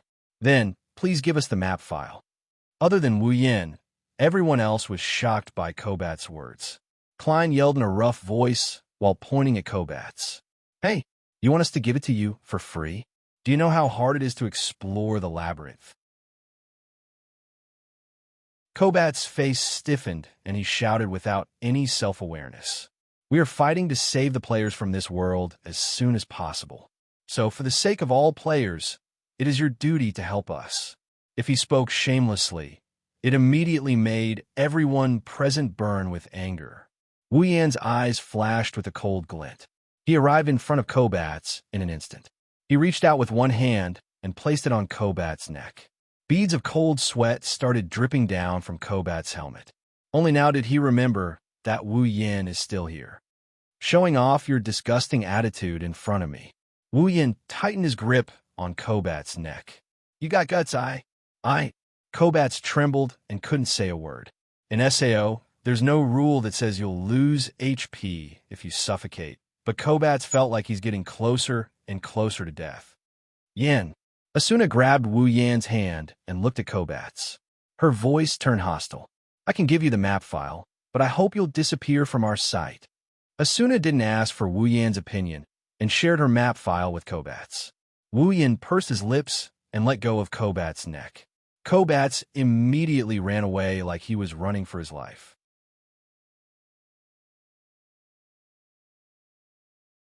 Chapter 690. Seeing Kobats leading the army out of the safe zone, everyone's eyes flashed with slight disdain. Although the name of the army was Aincrad's Liberation Army, they never participated in the Clearers raid after the 25th floor. Instead, they used the name of Glory to occupy the players' leveling spots and obtain some rare resources. Not only that, but they also claimed that they were doing it for the sake of the players, which made the players who were dissatisfied with the army not dare to voice their dissatisfaction. The army has been using this tactic for a long time, but ever since they suffered at the hands of Wu Yin during the Christmas event, the army has one more person they can't deal with on their blacklist. This is why Kobats didn't approach Wu Yin when he first saw him. If Wu Yin wasn't there, he would have used the army's tactic to get the resources they need. But the fact is, even if Wu Yin was there, Kobats would have done the same. It's easy to imagine how bad the army's behavior is. People who bully the weak and fear the weak, let alone the straightforward Klein, even Asuna, who usually doesn't care about such things, started to look down on them. Otherwise, Asuna wouldn't have said something like disappear from my sight in a normal situation. Klein pursed his lips after the army disappeared from his sight. Those guys, are they okay? Aside from Kobats, the rest of the army looked exhausted. It's too dangerous for them to move around the labyrinth in this state. If they don't know their limits and challenge the boss, Asuna seemed to have thought of this as well, and a worried look appeared on her face. They won't challenge the boss directly, right? Wu Yin coldly snickered. In the original work, these guys overestimated themselves and went to challenge the floor boss, resulting in casualties. Looking at the current situation, even with Wu Yan's deterrence, Kobats will still lead his party into the boss room. In other words, if something went wrong, the members of this army would be completely annihilated. Wu Yan didn't say those words out loud. He didn't have a good impression of the army. Plus, they're just asking for their own deaths. Why should he be concerned about whether they live or not when other people are asking for it? If it's someone else, even if he doesn't know them, Wu Yin would have done his best to save them out of kindness. But since it's these shameless guys, he doesn't care if they die. Wu Yin isn't as soft-hearted as Kirito and the others. His soft-heartedness varies from person to person. He's not a saint who treats people fairly. However, it's obvious that the others have different opinions. Let's go take a look. Kirito frowned and looked at Klein and the others. Klein and the other smiled and gave him a look of approval. Kirito smiled as well. Yen. Asuna tugged at Wu Yan's sleeve and looked into his eyes. Let's go take a look too. I'm worried. Are you going to be a good person too? Wu Yan shook his head with a bitter smile. Asuna sighed softly. I'm the one who provided the map. If something happens to them because of me, are you going to feel guilty? Wu Yan didn't know what to say. That's right. If he were to sell the Labyrinth map file, he would be able to make a lot of money. Asuna gave it to someone else for free. Now that the other party is dead, she's feeling guilty about it. Wu Yan can't help but feel helpless about it. Asuna rolled her eyes at Wu Yan. Anyway, let's go take a look. Fine. Wu Yan pulled a long face. He's not in a good mood. She didn't want to challenge the boss, and now she's persuading him to go because of a bunch of annoying people. Is there anything worse than this in the world? Kirito was also confused. Speaking of which, why didn't you challenge the boss since you found it? Kirito looked at Wu Yan. With your strength and temper, there's no reason for you not to challenge the boss's room, right? Yeah, I didn't expect this either. Wu Yan wanted to cry, but no tears came out. But I have a housekeeper at home. What can I do? Hearing this, Kirito was stunned for a moment. Then, he looked at Asuna, whose face was starting to turn red, and smiled. You're right, with your personality as a housekeeper, I don't think he'd let you take the risk. Who's his housekeeper? Asuna glared at Kirito. Her blushing face and guilty tone revealed her true thoughts. Even Wu Yan was shocked. Heaven and earth can testify that he was just joking. Wu Yan, Asuna, Kirito, Klein, and Furin made a total of 9 people. They followed the army into the labyrinth area. Crisp noises of the monsters' bodies shattering echoed in the surroundings, proving that the journey wasn't peaceful for the 9 of them. It also proved that the army didn't attack the monsters. Instead, they went past the monsters and headed deeper into the forest. Otherwise, the 9 of them wouldn't have picked up the monsters while following the army. This situation made everyone feel a little uneasy. Instead of dealing with these monsters, they went past them. This proved that their goal was not to conquer the labyrinth area. As they went deeper into the dungeon, Asuna realized that they were heading towards the boss's room. They're not really going to challenge the final boss, are they? Asuna couldn't believe what she was seeing. She tried to spot the army, but she was disappointed. I don't think so, Kirito mumbled. Maybe they used the teleportation crystal to go back, so they didn't clear the monsters. Before Kirito could finish his sentence, something strange happened. Ah! A miserable shriek suddenly resounded from the front and was transmitted into the ears of everyone present. It was like a giant hammer that weighed tens of thousands of kilograms, ruthlessly striking the hearts of everyone present, causing their pupils to violently shrink. These bastards! Kirito gritted his teeth and rushed out. Yan! Asuna looked at Wu Yan anxiously. Wu Yan nodded. Let's go! Wu Yan and Asuna rushed out with Kirito. The 3 of them pushed their agility to the limit and turned into a gust of wind. Soon, the door to the boss's room appeared in front of them. However, their faces darkened when they saw it. That's because the door was already open. A bunch of idiots. Asuna bit her lips and increased her speed. In the next moment, the 3 of them appeared in front of the door and looked inside. What they saw made Kirito and Asuna's faces change drastically. From the entrance all the way to the inside, a flame-like path burned in a circular manner, embellishing the room with numerous fire lamps. The light blue flames illuminated the entire circular room, but the flames were abnormally cold, causing fear in people's hearts. In the middle of the room, there was a tall figure wrapped in bulging muscles. Its dark blue skin had a faint metallic luster to it. Above its chest was not a human head, but a goat's head. Its thick, curved horns stood tall from both sides of its head, and its entire body was covered in dark blue fur. It stood upright on the ground, its eyes burning with a bluish-white flame. It raised its head and let out a thunderous roar that shook the entire area. Roar, it was like a demon.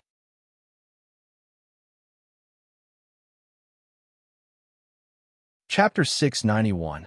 Blue and white flames sprayed out from the floor in a ring-shaped pattern. The boss had its back facing the door. Its ferocious mouth was spitting out fiery gas. In its right hand was a huge greatsword. It brandished the greatsword left and right, striking the ground on the opposite side. In front of it, there's a group of minuscule figures standing in front of it. It's the members of the army. Ah, ah, ah. The greatswords mercilessly rained down on them, taking away their HP one by one. The army members had no choice but to fend off the onslaught. The disciplined and orderly formation that Wu Yin and Ko saw earlier was long gone. What was left behind were fearful screams and screams of terror. The boss is spitting out blue flames, and it's hitting everyone, causing their HP to drop again and again. Right now, none of the members of the army, including Kobats, have green HP, which means that they've lost half of their HP. On the other hand, the boss had a total of 4 HP bars, but not even the top bar had been emptied. Kirito and Asuna were stunned by this hellish scene. "What are you doing?" Kirito clenched his fist and shouted. "What are you waiting for? Move!" "No, no!" A member of the army screamed while holding a teleportation crystal in his hand. "You can't use the crystal." Kirito and Asuna's body shook and their faces froze. The crystal can't be used, which means the boss room is immune to crystals. How is this possible? Asuna covered her mouth and resisted the urge to retreat. Her body trembled as she watched the members of the army losing HP. In the past, there's never been a crystal immune zone in the boss room, but now there's a fatal trap.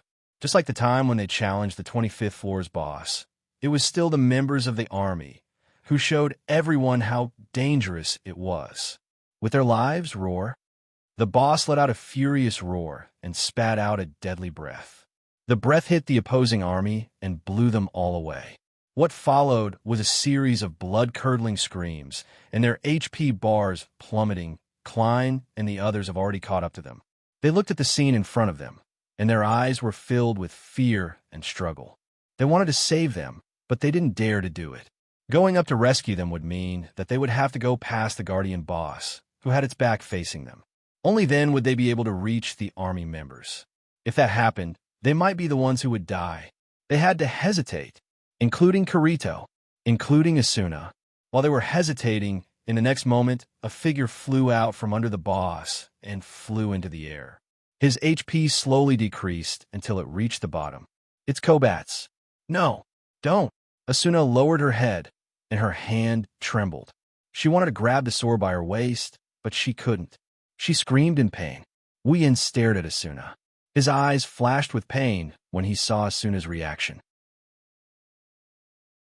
Wu Yin looked at the members of the army who were struggling against the boss. He narrowed his eyes and sighed.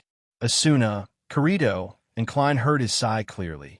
"Consider yourselves lucky." Wu Yin's figures started fading away. Asuna and the others felt a gust of wind blowing past them. Wu Yan's figure flashed past them, and he rammed into the boss with a flash of sword light. Bam! A thunderous sound, like a heavy hammer striking a golden bell, reverberated throughout the room. The intense sound caused everyone to feel dizzy for a moment. Meanwhile, the boss's huge body was sent flying to a corner of the room, crashing into a wall. Kirito was overjoyed, and he quickly shouted at Klein and the others. "Quick! Yin is attacking. This is the best chance to save them." It was only then that Klein and the others realized that the army members who were originally blocked by the boss were now unobstructed. Their faces immediately tensed up as they rushed towards the direction of the boss and led them towards the exit. "Yin!" Asuna yelled in the direction of the boss. Her face was filled with anxiety. "Don't worry." Kirito also ran toward the army, and he shouted without looking back. "With that guy's skills, the boss won't be able to do anything to him." Asuna didn't relax after hearing Kirito's words. She didn't move her eyes away from the boss, and she clenched her fists in front of her chest. Her heart was in her throat. "Oh God, please don't let anything happen to him." Asuna's response was a deafening muffled sound, and 2 figures were sent flying. Wu Yin was sent flying, and he saw that his HP dropped by a small chunk. He turned around in the air to adjust his posture, and then he landed on one knee on the ground.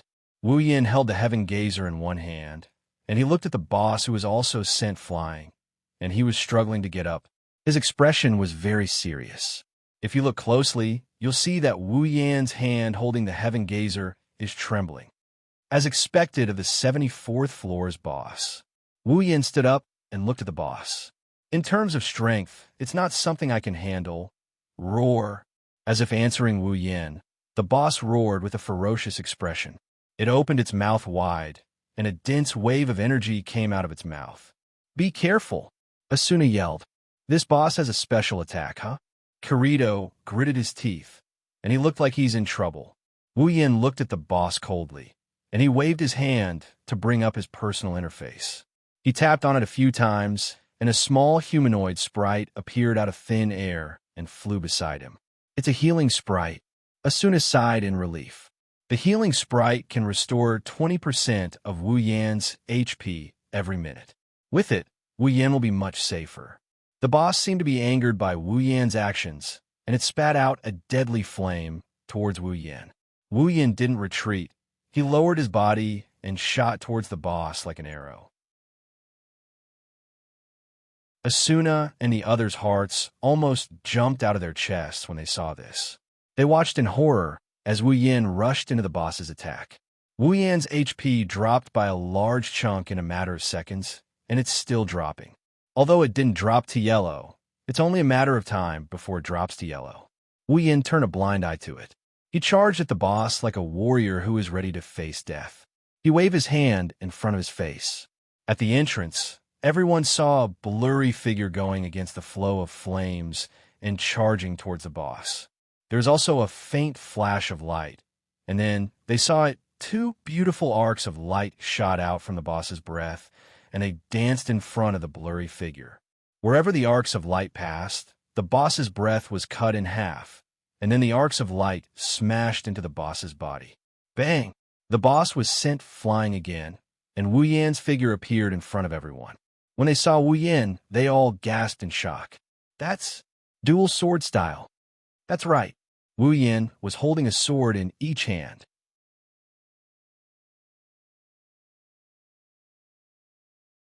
Chapter 692. The little humanoid fairy drew a beautiful arc in the air, then circled above Wu Yan's head. At the same time, a flurry of snowflake-like particles fell on Wu Yan's body. In the next second, Wu Yan's HP bar, which had been reduced by 1/3, was restored to almost full.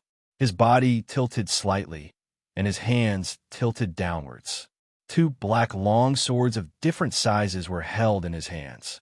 One of them was as tall as a person and more than one, 7 meters long, while the other was about 1 meter long and about the same size as an ordinary longsword. However, the two swords were shining with an extraordinary luster. Heaven Gazer, Elucidator, the dual sword style that Soren had kept for a long time, and he had not used it since the battle with Heathcliff, was finally going to be revealed once again. If Wu Yan was alone, he wouldn't mind taking his time with the boss. The boss may be stronger than him, but with the support of the healing fairy and the support of Infinite Arm's refinement, even if he doesn't use dual blade stream, he is confident that he can kill the boss. But now, he was not alone here, and the number of accidents had increased by a lot. He did not care, but if something went wrong and Asuna and the others were implicated, Wu Yan would have no time to regret it. At this time, hiding his strength would only increase the number of unnecessary accidents. Therefore, even if it was just a little bit of uncertainty, Wu Yan decided to give it his all. Starburst Stream, Starburst Airflow / the Heaven Gazer and Elucidator in his hands flashed with a unique light effect unique to sword skills. Wu Yan took a step forward and stomped on the ground like a flash of light. When he reappeared, he was already in the air, floating in front of the boss. Wu Yan's eyes flashed fiercely. Bam! Bam! Bam! Bam! Asuna looked at the dancing figure in a daze. Her eyes were full of ripples. Kirito and the others widened their eyes and clenched their fists. Excitement could be seen on their faces. Bam! Bam! Bam! Bam! Bam! Bam, bam, bam, bam, bam, bam, bam, bam, bam. Asuna. Bam, bam, bam, bam, bam, bam, bam, bam, bam, bam, bam, bam, bam, bam. Kirito.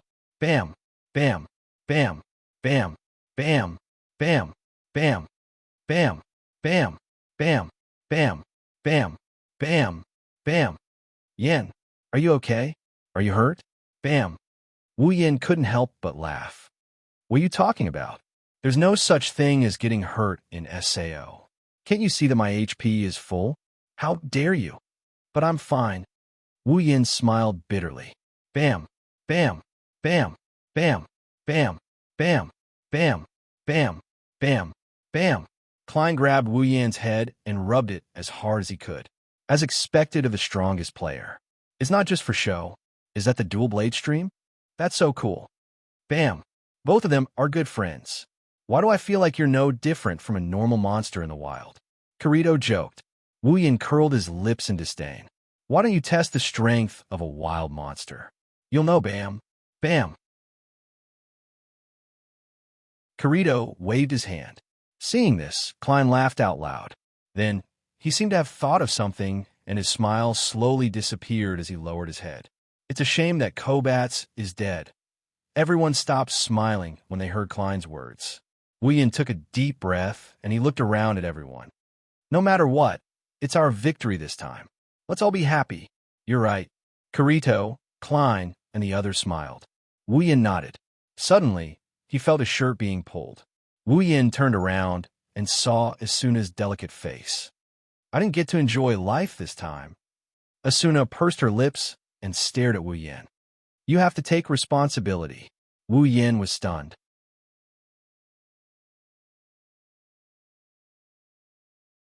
Chapter 693. In the floating city of Aincrad, as long as there are players on any floor, they would gather in groups of 2s and 3s to talk about something. Even solo players are rarely seen in such a crowded place. Even though they don't speak much, there's still a qualified audience. In an instant, the number of players in the wilderness, labyrinth area, and other areas decreased sharply. Towns, inns, and other places were filled with players. They expressed their excitement to each other, and when they talked, spittle flew everywhere. And the only topic in their mouths was about clearing the 74th floor. After a few months, the Fey swordsman, Wu Yin, once again soloed the boss and cleared the 74th floor. This news is enough to make the players who consider Wu Yin a legend feel excited for a few days. After all, they're one step closer to leaving this world. Of course, most of the players were immersed in the joy of clearing the level. However, there were also some players who began to race towards the 75th floor, hoping to occupy some advantageous conditions earlier, such as looking for quests or collecting some resources on the new floor. There were also some who set their sights on the wilderness and the labyrinth area, probing the strength of the monsters on the 75th floor. Of course, these people are the clearers who are actively trying to raid the dungeon. However, it was easy to notice that there were players from Knights of the Blood Oath, Divine Dragon Alliance, and even the army on the 75th floor, but there were no players from Moonlit Black Cats or Furin Kazan on the other side. That's because they're currently gathered in a hotel on the 50th floor of Aincrad for a celebration. Cheers! Wu Yin, Asuna, Kirito, Liz, Sachi, Cheyenne, Silica, Klein, Suda, Moonlit Black Cats, and Furin Kazan's higher-ups all raised their glasses and cheered. Even Agile was there. The atmosphere was at its peak. Looking at the crowd surrounding the hotel, Wu Yin helplessly curled his lips. It's not like I've never cleared a floor before. Is there a need to celebrate? I've cleared a few floors before, but you weren't there. Kirito took a sip of his drink and said with a smile, You've cleared almost a third of the floors in Aincrad, but every time you cleared it alone, you'd disappear without a trace. Let's consider this a celebration for all the floors you cleared. Wu Yin rolled his eyes and said to Kirito, Of course it's none of your business. I'm the one who booked the hotel and everyone's expenses. What's the matter? Asuna, who was standing next to Wu Yin, patted Wu Yan's shoulder. You have so much money. Why don't you share it with everyone? Plus, Even if you book the hotel, it's not even a fraction of your money, right? That's true. Wu Yin pursed his lips. He glanced at the people around him who were grinning at him, and he didn't know what to say. But why do I feel like I've been caught red-handed? Don't mind it, don't mind it. Klein rushed to Wu Yan's side and put his arm around his shoulder while raising his glass. You're the main character today. Don't complain. Yeah, Oniasin. Sachi tilted her head with a faint smile on her face. Her smile was faint, but her eyes curved into crescents. It's obvious she's in a good mood. In this world, I have never participated in such a celebration before. I like this feeling very much. Yeah. Silicon nodded and couldn't wait to smile. Everyone in my sight is smiling. I've never seen anything like this before, but it's a great feeling. I love it too. All right, I can't out-talk you guys. Wu Yan shook his head with a bitter smile. Seeing Wu Yan's bitter smile, everyone couldn't help but laugh out loud. Cheyenne rolled her eyes and teased him. I wonder how lively the banquet would be if I went out and yelled, Wu Yan is here right now. Oh, please don't be naughty. Wu Yan raised his hand weakly. Liz crossed her arms and looked at Cheyenne. If you really do that, we won't be able to continue the party. I think Asuna is more attractive than Yan. Kirito rubbed his chin and said thoughtfully, I think it'll be more interesting if we go out and shout Asuna is here. Wu Yin felt a chill run down his spine when he heard Kirito's words. He laughed awkwardly. At that time, the invitations for duels will also come in an endless stream. Yeah. Cheyenne hugged Asuna with a smirk. And Asuna will be drowned in the crowd. Please don't do that. Asuna's face was conflicted as if she was imagining that scene. But more than that, she felt the same way. This isn't the first time she's been through something like that, right? For example, she was surrounded by Furin Kazan on the 74th floor. I say, Kirito. Wu Yin poked Kirito's waist with his elbow and pointed in a direction with a blank expression. Are you sure you're okay with calling other girls attractive in front of your girlfriend? Kirito's expression froze. His neck snapped like a puppet without oil as he turned towards the direction Wu Yin pointed at. Liz's gloomy face entered his sight, and Kirito's heart started beating faster. Liz. Kirito's eyebrows started to twitch. Liz glanced at him and snorted. Then, she walked to another table. Kirito shrunk his head and followed her. Wu Yin, Klein, Suda, and the others looked at Kirito with pity. They cursed Kirito inwardly, but at the same time, they admired Liz for her bravery. She actually managed to turn the reclusive black swordsman Kirito into a henpecked husband. This isn't something an ordinary person can do. As expected of the valiant Liz, Klein smirked and glanced at Kirito and Liz's situation. Looks like that guy still has a long way to go. How dare you say that? Suda popped up and mercilessly attacked him. They're still underage, and they're already a couple. You're already in your 20s, and you're still single, right? Klein's face stiffened, his shoulders drooped, and a decadent aura enveloped his body. However, he quickly came back to life. Facing Keita, he scolded fiercely. Aren't you also in your 20s? You're the same as me. Allah, that's where you're wrong. Shireen, who was standing at the side, suddenly revealed a piece of shocking news. The president has a girlfriend. What? Everyone present cried out in shock, turning to look at Keita, who was scratching his head and smiling foolishly. All of them couldn't remain calm. Klein roared with a look of disbelief. Impossible. That's impossible. Me, I can testify as well. Silica raised her hand as if she's an elementary school student. The president's girlfriend is from our guild. I've seen her before. I was lucky enough to see her too. Everyone immediately turned to look at Sachi, their eyes filled with curiosity. Sachi hurriedly explained, I didn't go there on purpose. I just happened to pass by and saw the guild leader and that girl walking into the guild headquarters hand in hand. Oh, everyone stretched out their voices and started teasing him. I didn't expect him to hide it so well. They're even holding hands, just to the extent of holding hands. Keita blushed and lowered his head. Don't overthink it. Everyone laughed out loud. Only Klein looked as if he had been deceived by the world. He knelt down on the ground in disappointment. His back was covered in darkness. As a result, everyone laughed even louder.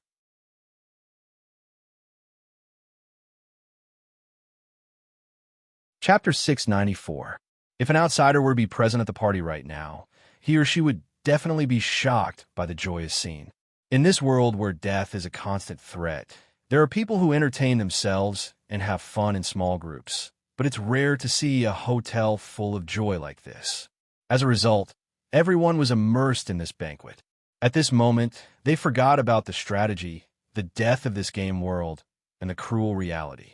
Everyone gathered together and laughed happily. There was a kind of atmosphere of drinking today and drinking in the morning atmosphere. Even the victim, Wu Yin, couldn't help but laugh when he saw the atmosphere.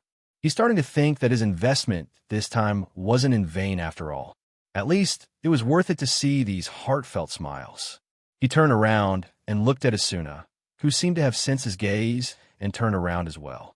Their eyes met, and it's as if they could read each other's mind. Both of them smiled at the same time. When this happened, the entire hotel went silent. The sudden silence made Wu Yin and Asuna feel strange. They turned around to face everyone, and the scene in front of them shocked them. Everyone stopped what they were doing.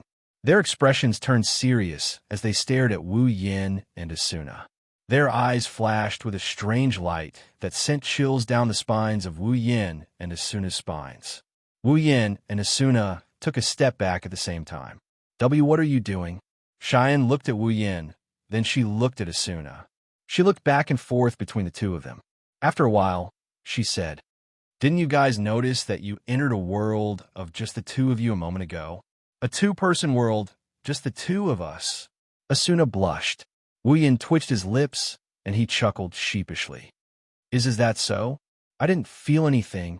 Liz took a step forward. Her eyes were filled with curiosity and slyness. "Oh, it looks like there's something going on between the two of you." Despite saying that, Liz's expression was one of absolute certainty. After all, she had already noticed Asuna's feelings for Kirito even before she got together with him. Later on, when she saw the way the two of them interacted with each other, as if they were enemies, she finally understood everything. Now, she just had to bring it all out in the open. Yin and Ison, you're so naughty." Silica pouted. "Why didn't you tell anyone that you're with Asuna? You're just as sly as the president." Asuna was shocked. Her face turned red, and she quickly shook her head. No, we're not together." Everyone became even more suspicious when they saw Asuna's reaction, and they started to look at Wu Yin with hostility. "Oni-san," Sachi whispered to Wu Yin, "tell the truth and you'll be punished." "What are you talking about?" Wu Yin didn't know whether to laugh or cry. "Seriously, why would you guys think that way? We're really not together. Really?" Shireen was the first one to express her disbelief. She said directly, "But you guys look very suspicious. What's there to be suspicious about? There's a lot to be suspicious about." Liz raised her voice, and she pointed at Wu Yin with one hand on her waist. "Think about it. Asuna treats you differently when she's with other people. And when she's with you." Yeah, I noticed it too." Silica hugged Pina and tilted her head. "Sister Asuna is very strict with the guild members, but she's very gentle with us. But she's a lot more open to you, Yin and I. Her smile is also very different from usual, and the way she looks at you when she looks at you." Asuna's face turned redder with every sentence Silica said, and by the time Silica was done, Asuna's face was already red, and her lips were pouting. Wu Yin felt a headache coming on, and he couldn't help but smile bitterly. "Asuna, aren't you admitting that there's something going on between you?" Wu Yin knocked on Silica's head, eliciting a few yelps of pain from her. "You're just a little girl. Where did you get all this information from?" "I'm not a little girl," Silica shouted in dissatisfaction. Wu Yin rolled his eyes and said in an exasperated tone, "What do you mean by what you said? Isn't that clear enough?" Shireen immediately took over the conversation and jumped out. "It means that Asuna likes you." Asuna almost fainted when she heard that. She closed her eyes tightly and couldn't say a word. Her body was trembling, and it was obvious that she was embarrassed to the extreme. Klein, who was kneeling on the ground with his body bent forward, came back to life on the spot. He jumped up and grabbed Wu Yan's collar while yelling, "You bastard! How dare you secretly develop a relationship with her?" Wu Yan was speechless. "I say, what does that mean? This still doesn't explain anything." Sachi was at a loss. Now that things had come to this point, could there still be more to it? Wu Yan shook his head and sighed, and said helplessly, "Doesn't that mean that Asuna likes me? How does that mean we're together?" Hearing this, everyone was dumbfounded. Asuna was the most popular player in SAO, the most popular female player in the game, and the dream girl of almost every male player. A girl with such qualifications likes you, and you're saying that it doesn't mean you're together? Are you going to reject her? That's what everyone in the room thought. Asuna finally couldn't hold it in anymore. She grabbed Wu Yan's waist and yelled at Wu Yan, "How can you say something like that so calmly? Then what do you want me to do?" Wu Yan felt like he didn't belong to a human anymore. "We're not together." Asuna clenched her teeth, snorted coldly, and turned her head away. As Asuna's friend, Liz was the first to step forward. "You." Liz glared at Wu Yan. "A girl like Asuna likes you. Why aren't you satisfied?" I didn't say that I'm not satisfied," Wu Yan shouted. "I just said that we're not together. We've never confessed to each other, and we're not together like you and Kirito. We're not a couple." Asuna's ears twitched a little, but the others were stunned and lowered their heads. Indeed, this only means that Asuna has feelings for Wu Yan, but it doesn't mean that they've never confessed to each other before. Wu Yan, who said those words, forgot that in his harem, there's not a single one of his wives that he has seriously confessed to. Liz rubbed her chin and glanced at Asuna. She made up her mind and looked at Wu Yan. "If that's the case, then confess to Asuna now." "Huh?" Wu Yan's eyes widened. He was stunned. Asuna also trembled and looked at Liz in shock. What the hell is going on? The others, on the other hand, were stunned for a moment before they started cheering. "Confess. Confess. Confess." Wu Yan's jaw dropped. He didn't know what to say. Asuna, on the other hand, lowered her head and glanced at Wu Yan with her arms crossed behind her back. There was a hint of anticipation in her eyes. Wu Yan glanced at the rowdy crowd. He glanced at Asuna, and he steeled his heart, and he turned around. "Asuna, what are you doing?" Asuna's body trembled and her face turned red. The others also looked at Wu Yan expectantly. They were waiting to see what would happen next. "Me." Wu Yan cheered up for a bit. Then, with lightning speed, he shrunk his body. "I'm hungry." Bang, bang, bang, bang. Everyone, including Asuna, fell to the ground in an instant.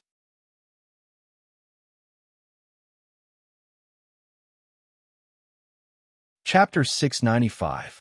Aincrad's 61st floor, Selmbrook, at the teleportation gate square, a lake-like teleportation gate rippled gently, instantly illuminating the entire teleportation gate square in the night sky. Two figures appeared there at the same time. One was dressed in black, like a knight in the night, and the other was dressed in a gorgeous white dress with red edges, like a delicate princess. With such a combination, anyone who saw these two figures would subconsciously think that they were nobles who had come out of travel. However, the expressions on their faces were one of resentment and the other of indignation. It was enough to shatter the reverie in the hearts of those who had such an impression of them. The two people who appeared in Selmbrook are Wu Yan and Asuna, who just finished the banquet and is about to go home.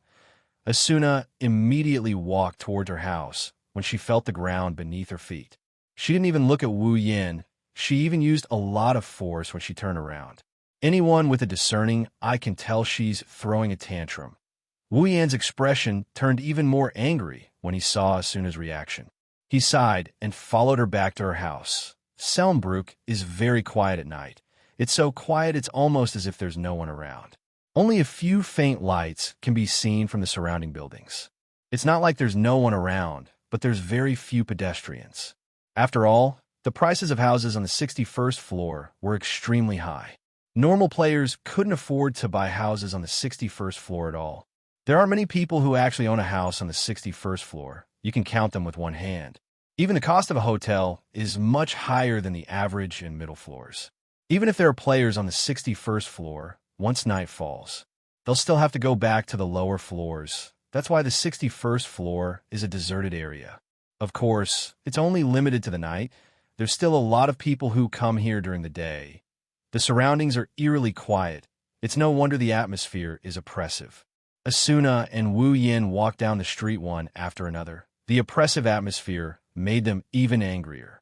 The two of them silently walked towards Asuna's house. It didn't take long before they finally arrived. Asuna's house finally appeared in front of them. Ever since Asuna bought this house, Wu Yin has been visiting her house a lot. After all, Asuna often visits his house as well. It's impolite not to reciprocate. However, compared to the number of times Asuna visits Wu Yan's house, Wu Yan rarely visits Asuna's house. Asuna came to Wu Yan's house to get food and ingredients, but Wu Yan didn't come to Asuna's house for the same reason. That's why the number of times he came to this place is limited.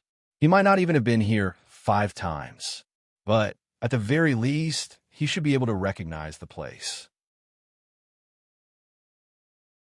Seeing that he's about to reach his destination, Wu Yin felt that it's better to do what he has to do, so he quickened his pace. Unlike Wu Yin, Asuna slowed down her pace when she saw her home. It's like she's waiting for someone to catch up with her. Just like that, one of them quickened her pace while the other slowed down. The two soon met, but Wu Yin didn't stop. Instead, he walked past Asuna and arrived at her house one step ahead of her. Asuna was stunned for a moment. Then a trace of anger burned in her eyes. This damn guy. He doesn't want to be with me? Asuna glanced coldly at Wu Yin, snorted, opened the door in front of her, and walked in. Asuna was about to close the door and ignore Wu Yin, but Wu Yin stepped into the house and closed the door. Before Asuna could react, he pulled her into his arms, lowered his head, and kissed her lips. Asuna's mind went blank at the same time. A message flashed in front of her eyes, telling her that she's being violated. Asuna put her hands on Wu Yan's chest and tried to push him away. But not only did she not push him away, Wu Yin tightened his arms around her waist, almost suffocating her. Wu Yin hugged Asuna tightly in his arms, forcing her to stand on her tiptoes. When their lips touched, a whimper came out. Wu Yin took advantage of this opportunity and used his tongue to capture Asuna's tongue. Asuna's mind went blank. Her eyes started to soften. Her chestnut-colored pupils started to turn watery. The warning flashing in her eyes couldn't wake Asuna up anymore. Asuna couldn't help but indulge in the pleasure of intertwining their tongues. The only thing she could see was Wu Yan's face right in front of her. Other than that, she couldn't see anything else. Their tongues intertwined with each other, and a moist sensation entered their minds. At this moment, the two of them completely forgot that they were in a game world, that their bodies were fake, and that their actions were fake. Because, in their eyes, everything was so real. Asuna has lost all her strength. She weakly fell into Wu Yan's arms. Her head was passively swaying under Wu Yan's movements. Their lips were tightly pressed together, and their hot breaths hit each other's face. The sound of TSK, TSK echoed in the room, and the two of them were burning with passion. A pink atmosphere enveloped the room, and it didn't stop for a long time. Their tongues intertwined and intertwined in an irregular manner. After a long time, when Asuna felt like she was about to suffocate to death, Wu Yin let go of her lips. Asuna's head immediately fell into Wu Yan's chest, and she gasped for air like a drowning victim. Her eyes were blurred, and even Wu Yin had to gasp for air. One can imagine how intense that kiss was. Wu Yin let out a sigh of relief, and he licked his sweet lips. Sure enough, it's more my style to do it directly. Asuna woke up from her daze, and she raised her head. She saw Wu Yan's smiling face, and the scene just now replayed in her mind. Asuna suddenly got angry. Asuna glared at Wu Yin, and she yelled at him. "Let go of me!" Wu Yin raised an eyebrow, but he didn't let go of Asuna. Instead, he hugged her even tighter. "It wasn't easy for me to hug you, and I won't let go so easily." "You." Asuna's jaw dropped, and she threatened. "Aren't you afraid that I will trigger a protection order and send you to prison? You can try." Wu Yin shook his head nonchalantly. "If you dare to do that, I dare to repeat what I just did in front of all the members of the Knights of Blood Oath when I come out. Asuna was stunned. She has seen shameless people before, but she has never seen someone this shameless. If you won't confess, then why are you hugging me? Are you kidding me? Wu Yin rolled his eyes at Asuna. I'm not that thick-skinned to confess in front of so many people. You're not that thick-skinned? Asuna almost choked on her own breath. There is no one in this world with thicker skin than you. Is that so? Wu Yin raised the corner of his mouth. If that's the case, then I don't mind being thicker. I will stay here tonight. What? Asuna screamed. What are you trying to do? Nothing. Wu Yin grinned. I'm just sleeping with you for one night.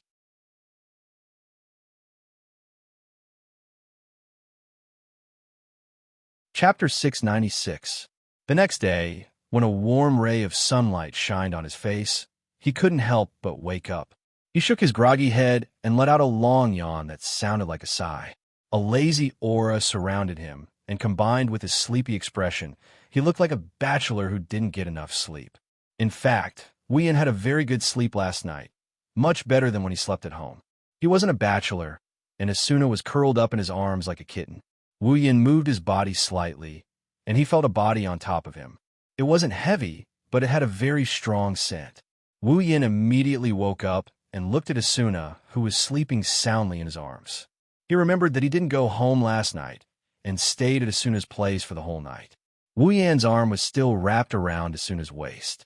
Even though it was a fake body created in the game, the smoothness of her skin felt exactly the same as the real one.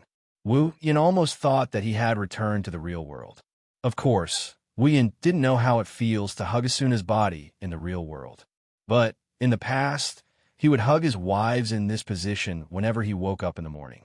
Moreover, he would hug his wives in this position whenever he woke up. Therefore, no one knows better than him how a girl's smooth skin feels like.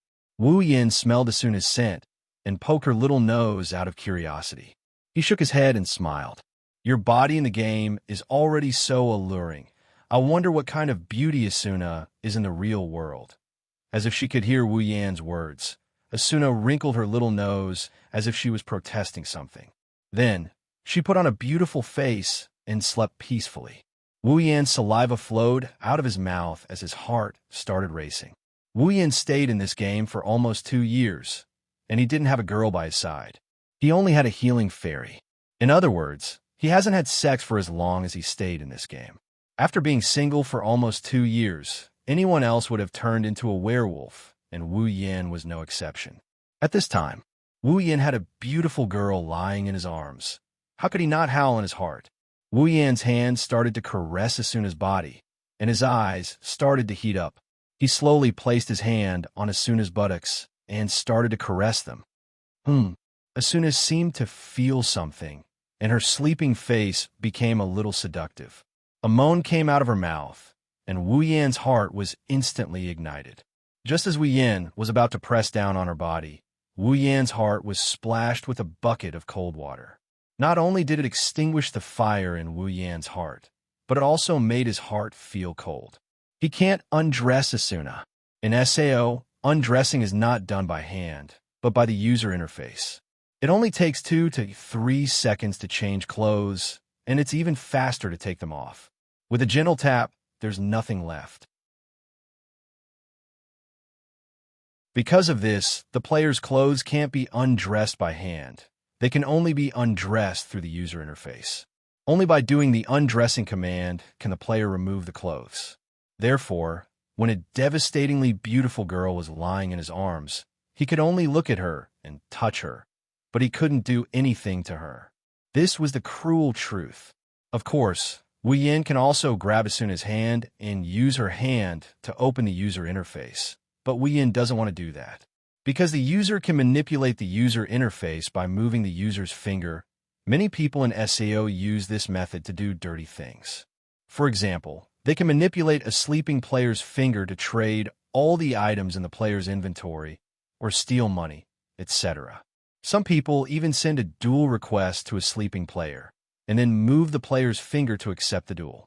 This way, even if the player stays in the safe zone, they'll become a fish on the chopping board. Because of this, players don't dare to sleep in a strange place in front of strangers. If a player falls asleep in front of you, then you should be glad, because it means that the player trusts you very much and believes that you won't do such a thing. There's no doubt that Asuna fell asleep in front of him because she trusts him. She even slept on the same bed as him. If he did something like moving his finger to manipulate the user interface while she's asleep, then what would Asuna think? That's another thing. He can't let Asuna down, and that's what he can't tolerate. Without Asuna's permission, Wu Yin will never manipulate her user interface. Moreover, in SAO, if you want to have sex with someone, you have to remove the restricted level settings. If you don't do that, you won't be able to do what you love, and to remove the settings, you also have to clear the user interface. Because of this, Wu Yin didn't have any bad intentions last night and spent a peaceful night with Asuna. But now, even if Wu Yin wanted to have sex with her, he can't do it. Thinking of this, Wu Yin's face became sad. He looked at the sky and sighed. It's sad that you can't do what you love. Wu Yan's sigh echoed clearly in the room, and it seemed to wake Asuna up. Asuna frowned slightly. Her eyelids trembled, and she opened her eyes. The first thing she saw was Wu Yin looking at the sky and sighing. Asuna recalled everything that happened last night, and all her sleepiness was instantly swept away. You're awake? Asuna twisted her body and looked at Wu Yin. Why do you look so listless? Didn't you get enough sleep? Well, you can say that. Wu Yin hugged Asuna tightly. After all, I'm the type of person who won't wake up until the sun shines on my butt. Asuna rolled her eyes at Wu Yin. She knew Wu Yan's habit of sleeping in the morning, otherwise she wouldn't visit him at night. It's always good to wake up early. Asuna rubbed Wu Yan's chest and whispered. If the leveling area is occupied, where are we going to find it? I've always been leveling in the labyrinth area. Wu Yin shook his head and smiled. If anyone has the ability to occupy the labyrinth area, I don't mind missing a day of leveling. Yes, I know you're good. Okay? I don't know how someone as lazy as you can become so strong. Did you really master the bug? Asuna said in an annoyed tone. That's good. Wu Yin pursed his lips. He looked at Asuna, who is still in his arms. What's wrong? Do you want to level up? I can carry you. I don't need you to carry me. Asuna retorted and went silent. Hey, Yin. Asuna wrapped her arms around Wu Yan's neck and leaned her head on Wu Yan's chest. Why don't we rest for a while? Rest. Wu Yin froze for a second and stroked Asuna's back. What's wrong? Are you tired? Yeah. Asuna nodded slightly. I want to live a peaceful life. I want to stay at your place. It's really beautiful. I really like it. If you like it, you can stay there forever. Wu Yin pinched Asuna's nose. I'm happy that you can enjoy life. Then it's decided.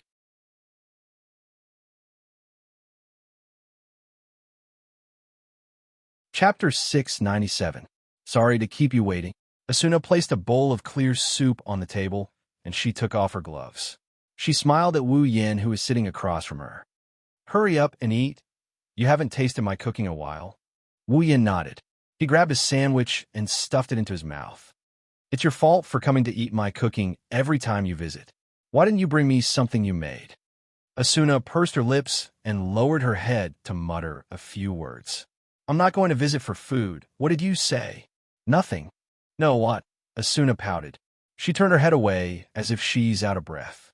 Wu Yin sighed. A woman's heart is like a needle in a haystack. Wu Yin's breakfast is usually simple. He usually eats bread, sandwiches, and the like. It's simple, but Wu Yin made it himself, so it's natural that it's a delicacy. Asuna usually eats the same thing when she's at home. However, since Wu Yin is here today, Asuna added a bowl of clear soup to celebrate this special day. Asuna loves good food, but she doesn't have a huge appetite. Unlike Astria and Toka, who are pure foodies, cooking is more of a pursuit for Asuna. The simple breakfast ended in a rushed but warm atmosphere. Asuna cleaned up the dishes and went into the kitchen to wash the utensils. Wu Yin sat on the sofa and started reading the latest newspaper. It had only been a day since we cleared the 74th floor, but there was a surprisingly large amount of information today. Most of it was about the 75th floor, such as the levels and strength of the monsters in the wild, the general situation of the town, and even the location of the quest NPCs. Of course, these are the insignificant ones. The truly precious quest information wouldn't be casually published in the newspaper because it represented a huge sum of money. Even though the 74th floor was cleared yesterday, some players are still very efficient. After a day, most of the top players have set their sights on the 75th floor. They rushed into the wilderness or the town. Every time there's a discovery, the information broker will report it to the public. That's why the next day's newspaper will be the most informative and eye-catching news. But for Wu Yan, this information isn't important.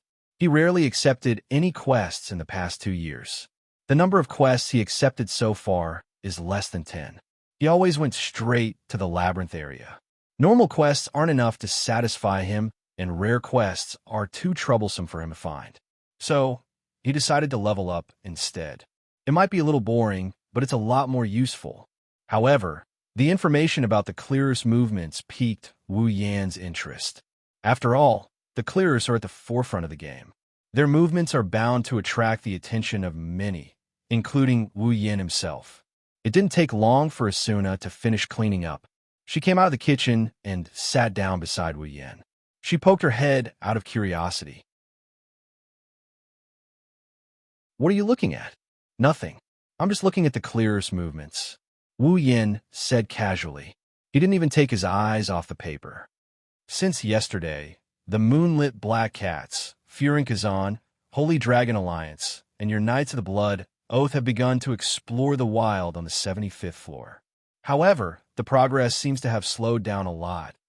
Of course, Asuna sighed and said in a low voice, "There will be a very powerful boss appearing on every 25th floor, causing a lot of casualties to the clearers. The boss on the 25th floor forced the army to retreat from the front line, and the boss on the 50th floor also caused the front line to collapse. If it wasn't for our leader who blocked the boss for 10 minutes, I'm afraid the clearers would have been annihilated. And now, there's another boss on the 25th floor. If we don't pay attention to it, who knows how many people will die this time?" Wu Yan curled his lips and threw the paper in his hand away. "If I knew this would happen, I would have gone and fought the boss on the 25th and 50th floors." Asuna agreed with Wu Yan's explanation. With Wu Yan's strength, if he had participated in the boss fight, the outcome would have been different, wouldn't it? Unfortunately, the clearers found the boss rooms on these 2 floors first. However, if Wu Yan found the boss rooms first, would he be able to take on the 2 ridiculously powerful bosses by himself? Asuna started to worry and she hugged Wu Yan's arm. "Yan, can you promise me?" Asuna stared at Wu Yan's face with a serious expression. "This time, you and the clearers will fight the boss on the 75th floor together." "Huh?" Wu Yan was stunned for a moment, but when he saw the serious expression on Asuna's face, he immediately understood what she was thinking and smiled. "I say, don't you think you're underestimating your husband?" Wu Yan scratched Asuna's chin, causing her to wrinkle her nose. "Even the 74th floor's gatekeeper boss is no match for me. Even if a 75th floor's gatekeeper boss is several times stronger than the 74th floor's gatekeeper boss, I still have the confidence to deal with it. Not to mention, I still have dual blade stream." Asuna's expression relaxed a little. Although she wasn't completely relaxed, she wasn't as worried as before. She puffed up her cheeks in dissatisfaction and turned her head away. "Who are you calling my husband? We're not married. Isn't it easy if you want to get married?" Wu Yan joked with her. "It's just a matter of applying. Marriage in SAO is very simple. All you need to do is to buy a pair of wedding rings and exchange them. Then, you're officially a legal couple in SAO. Don't think that the marriage system in the game is so simple. Once you become a legal couple in SAO, you can use the items in the other party's item bar at will. If one of you dies, all the items in his or her item bar will be transferred to the other party's item bar. Therefore, although the marriage procedure was very simple, the meaning was extraordinary. If one did not truly trust and love the other party, it was generally impossible to get married. Otherwise, if one was careless and made a mistake, one's other half would immediately plot to kill him after marrying him to obtain all the items in his item bar. By then, it would be too late for regrets. This kind of thing has happened a lot in SAO. Wu Yin and Asuna have known each other for more than 2 years. They know each other better than anyone else. Plus, Wu Yin brought up the topic of marriage. Even Asuna couldn't help but feel weird when Wu Yin brought it up. Are you really willing to marry me? Asuna's eyes flickered as she looked straight at Wu Yin. With Wu Yin's wealth, she believed that anyone would be greedy or even have evil intentions towards him. If Wu Yin is willing to marry her, it means that he has absolute trust in her. At the thought of this, Asuna's heart was filled with an indescribable emotion that couldn't be stopped for a long time. Don't doubt me. Wu Yin reached out and hugged Asuna. You're the most charming person in SAO. Millions of people want to marry you. No one can say no to you, including me. Wu Yin's lips curled into a grin. But if we get married, we can't do it as casually as the marriage system in this world. We have to hold a grand wedding ceremony and invite Kirito, Liz, Sachi, and the others to attend. Then we have to do it in front of all the players. We can exchange rings. Asuna covered her mouth as she trembled. She couldn't hold back her tears any longer, and she threw herself into Wu Yan's embrace.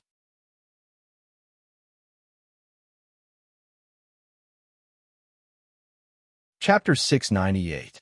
Yesterday, during the celebration, Wu Yin was almost forced to confess to Asuna, but because of his rare moment of shyness, the drama turned into a farce, and the matter was left unsettled.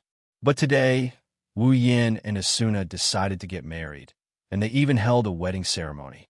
This is an unprecedented development, and if other people knew about it, they would probably laugh out loud. Since they had decided to hold a wedding ceremony, they naturally had to invite their friends and family, such as Kirito, Liz, Sachi, Shili, Cheyenne, Suda, Klein, and the others. These people were the few friends they had in this world, so how could they not invite them? Of course, it won't be now. Let's not talk about how much of a commotion Asuna would cause if the news of her wedding got out. Also, what kind of attitude would the Knights of the Blood Oath have towards one of their elite generals? Wu Yin can't just ignore the fact that she's going to marry someone of her status. Isn't that right? Yesterday, he didn't confess to Asuna in front of everyone. Now, he's inviting other people to attend their wedding ceremony. Wu Yin is sure that Kirito and the others are laughing their heads off. They're laughing so hard that Wu Yin wants to dig a hole and hide in it. Not to mention, this is still in the planning stage. It's better to delay sending out wedding invitations. Asuna, who was touched a second ago, started to despise Wu Yin and teased him about it. Wu Yin gritted his teeth. If it wasn't for the conditions, he would have grabbed Asuna and spanked her 100 times. The two cuddled in the room for a while. Then they changed their clothes and prepared to go to the Knights of the Blood's HQ. Whether it's because Asuna wants to leave the Knights of the Blood or not. Even if she wants to marry him, she still has to go through the Knights of the Blood. After all, Asuna isn't only the vice leader of the Knights of the Blood, she's also the person in charge of the clearers. Whether it was the guild's strength or the progress of the raid, it would be a huge loss. Therefore, there was no way they would let Asuna go so easily. Therefore, Wu Yin decided to follow Asuna to the headquarters of the Knights of the Blood. Is there really no problem? Asuna, who had changed into her usual night battle dress, touched the rapier on her waist and looked at Wu Yin, who was dressed in black, with a worried expression. Although Knights of the Blood is the strongest guild in SAO, they only have a few hundred members. There were only a few dozen players who were qualified to join the clearers, and their combat power was only at the right level, unlike the Divine Dragon Alliance and the army, who had a large number of peripheral members to supplement their strength. And as one of the best among them, Asuna's importance was obvious, not to mention her combat strength. Whether it was in terms of strategy or not, Asuna was worthy of being called an elite. No one would easily let go of such an excellent existence. Not to mention that Asuna was also the vice leader of the Knights of the Blood, a member of the upper echelon. Therefore, Asuna wasn't sure if the guild would let her go or not. If she wasn't determined to follow Wu Yin, she wouldn't have mentioned leaving. This could be seen from the fact that Asuna didn't want to leave the Knights of the Blood, even though she didn't have enough fun in the past. Because of this, Wu Yin felt the need to go to the Knights of the Blood's HQ with Asuna. Don't worry. Wu Yin stroked Asuna's hair and smiled. I'll take care of everything. Asuna turned around and looked at Wu Yan's smiling face. His expression was firm as he nodded his head firmly. The two walked to the door and they opened it. The next moment, a figure appeared in front of them. The two were surprised when they saw the face of the figure. Asuna's expression turned ugly. Wu Yin narrowed his eyes as a cold glint flashed in his eyes. Corridil. Asuna's expression turned gloomy. Why are you in front of my house? It's Corridil. Asuna-sama. Corridil, who had his back facing the door, was overjoyed when he heard Asuna's voice. When he turned around and saw Wu Yin, his bulging eyes shrunk and his expression turned sour. Why? Why is this bastard in Asuna-sama's house? Corridil. Asuna's voice was cold. This isn't the first time you've blocked my door, right? Corridil retracted his gaze from Wu Yin and looked at Asuna. Asuna-sama, I am your bodyguard. It is my duty to ensure your safety. Of course, that includes keeping an eye on the thieves around you. That means... Asuna lowered her head and hid her face behind her bangs. She clenched her fists tightly. You've been keeping an eye on me? Please forgive me for not reporting this to you. Corridil glanced at Wu Yin. I'm doing this for Asuna-sama's sake. There are many people in this world who use dirty tricks to deceive others. If Asuna-sama is deceived by these people, then... Enough! Asuna raised her head and glared at Corridil with a murderous glint in her eyes. Of course, she knew who Corridil was referring to by the filthy rascal he was referring to. If it was before, no matter how close Asuna was to Wu Yin, she wouldn't side with him. But now, Wu Yin is going to be her husband. Which woman could tolerate her husband being called a dirty rascal by others? Asuna didn't know about others, but she couldn't tolerate it. Corridil. Asuna took a deep breath. Let me ask you, did the leader order you to keep an eye on me? Corridil was shocked by Asuna's sudden outburst. He shook his head subconsciously, causing Asuna's glare to turn even colder. Then, in the name of the vice leader, from today onwards, you are relieved of your duty as a bodyguard. Asuna glanced at Corridil and said firmly, return to the headquarters and wait for further orders. What? Corridil looked at Asuna in disbelief. Asuna-sama, you... Bang! Before Corridil could finish his sentence, a fist suddenly enlarged in front of his eyes and smashed into his face. Corridil felt a wave of dizziness in his head before he was sent flying and crashed into the street below. Corridil was stunned by the sudden turn of events. He laid on the ground in a daze. He didn't regain his senses until Wu Yin appeared in front of him. Only then did he realize who the one who attacked him was. Wu Yin. Corridil's face turned ferocious as he looked at Wu Yin. He wanted to stand up, but Wu Yin raised his foot and stomped on his chest. Corridil's face turned red, and he couldn't stand up anymore. Don't worry. No matter how strong your attack is, you won't lose any HP. Wu Yin pursed his lips. He looked down at Corridil and stomped down. You? How dare you hit me? Corridil's face was red, and his eyes were filled with murderous intent. Yes, I did hit you. Wu Yin lowered his head and grinned. His smile was very cold. Because I don't like you. You. Listen to me. Wu Yin narrowed his eyes. If I see you pestering Asuna again, even Heathcliff won't be able to save you.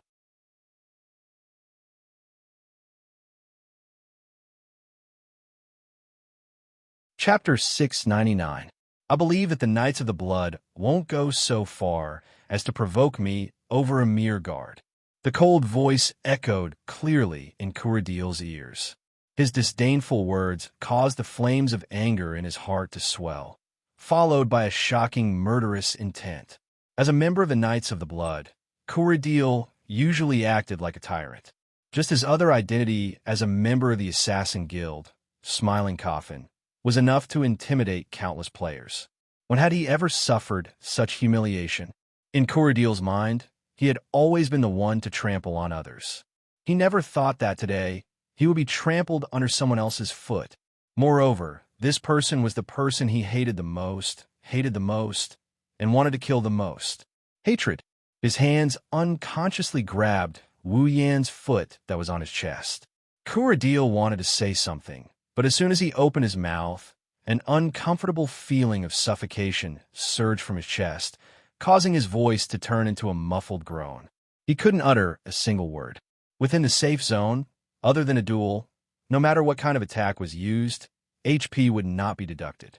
Because of this, players would feel more pain inside the safe zone than outside. Wu Yan's foot continued to press down on Kuradil's chest. Although it didn't cause him much pain, Kuradil felt suffocated in his chest. He couldn't make a single sound. It was so uncomfortable that he wanted to die. Kuradil used his eyes to stare at Wu Yan's face. It's as if he's trying to carve Wu Yan's face into his mind. If looks could kill, Kuradil wouldn't mind cutting Wu Yan into 1,000 pieces. Wu Yan ignored Kuradil's hatred. This clown had repeatedly challenged his bottom line. In the past, when Kuradil didn't openly pick a fight with him, he didn't mind sparing him a glance. But now, since Kuradil was bothering Asuna, he wouldn't be Wu Yan if he didn't teach him a lesson. He leaned forward and stood above Kuradil. His wine-red pupils stared straight into Kuradil's murderous eyes. Wu Yan smirked. I know you can't wait to kill me now.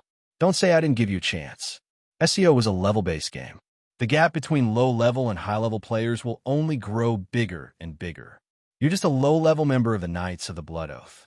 I'm sure your training area won't be high-level, so you better pray that the gap between our levels won't be too big. Otherwise, you'll never have the chance to take revenge in your entire life. Even if I stand in front of you like a good boy. Wu Yan straightened his back, and he looked at Kuradil from the corner of his eyes.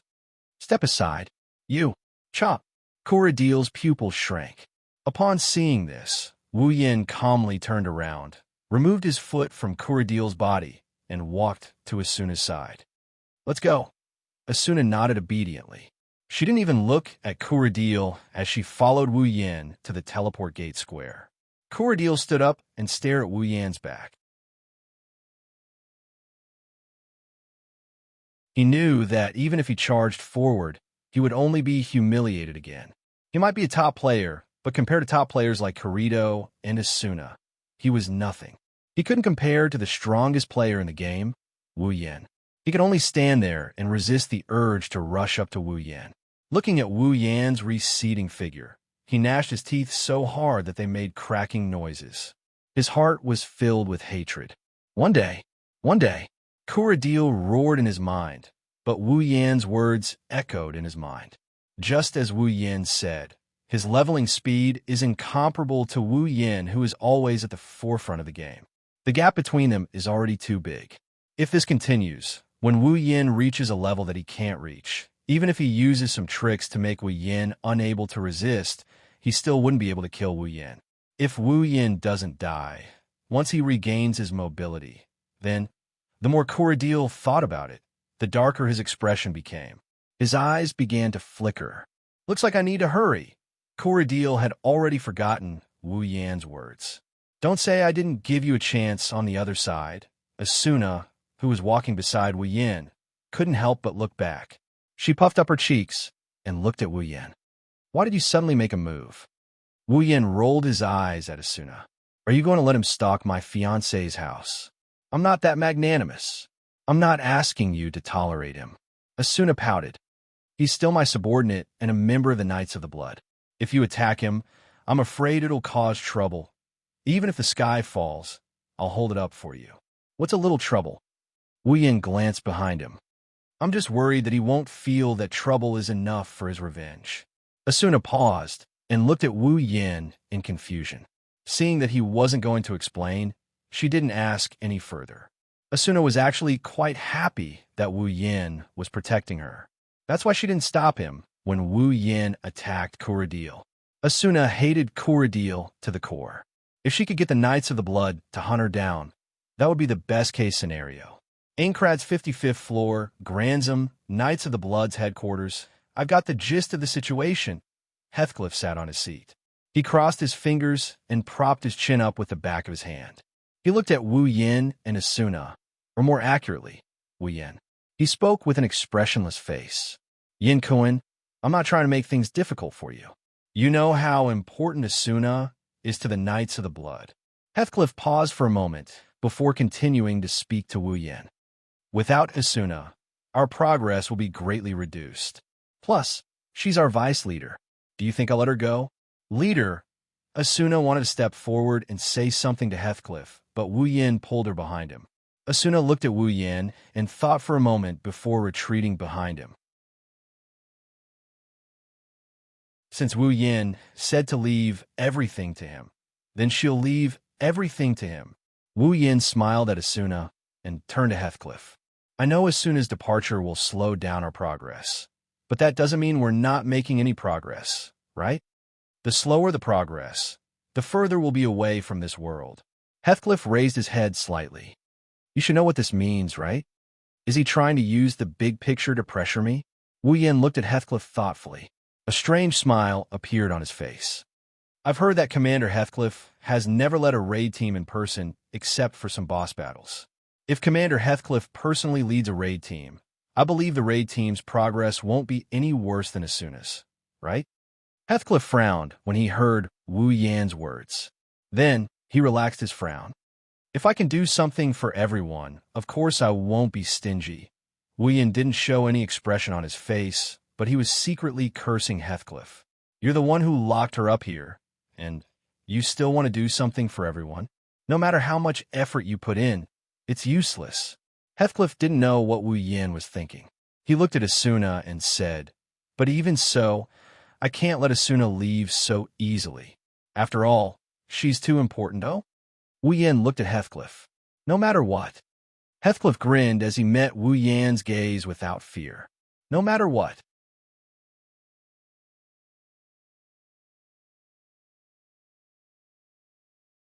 Chapter 700.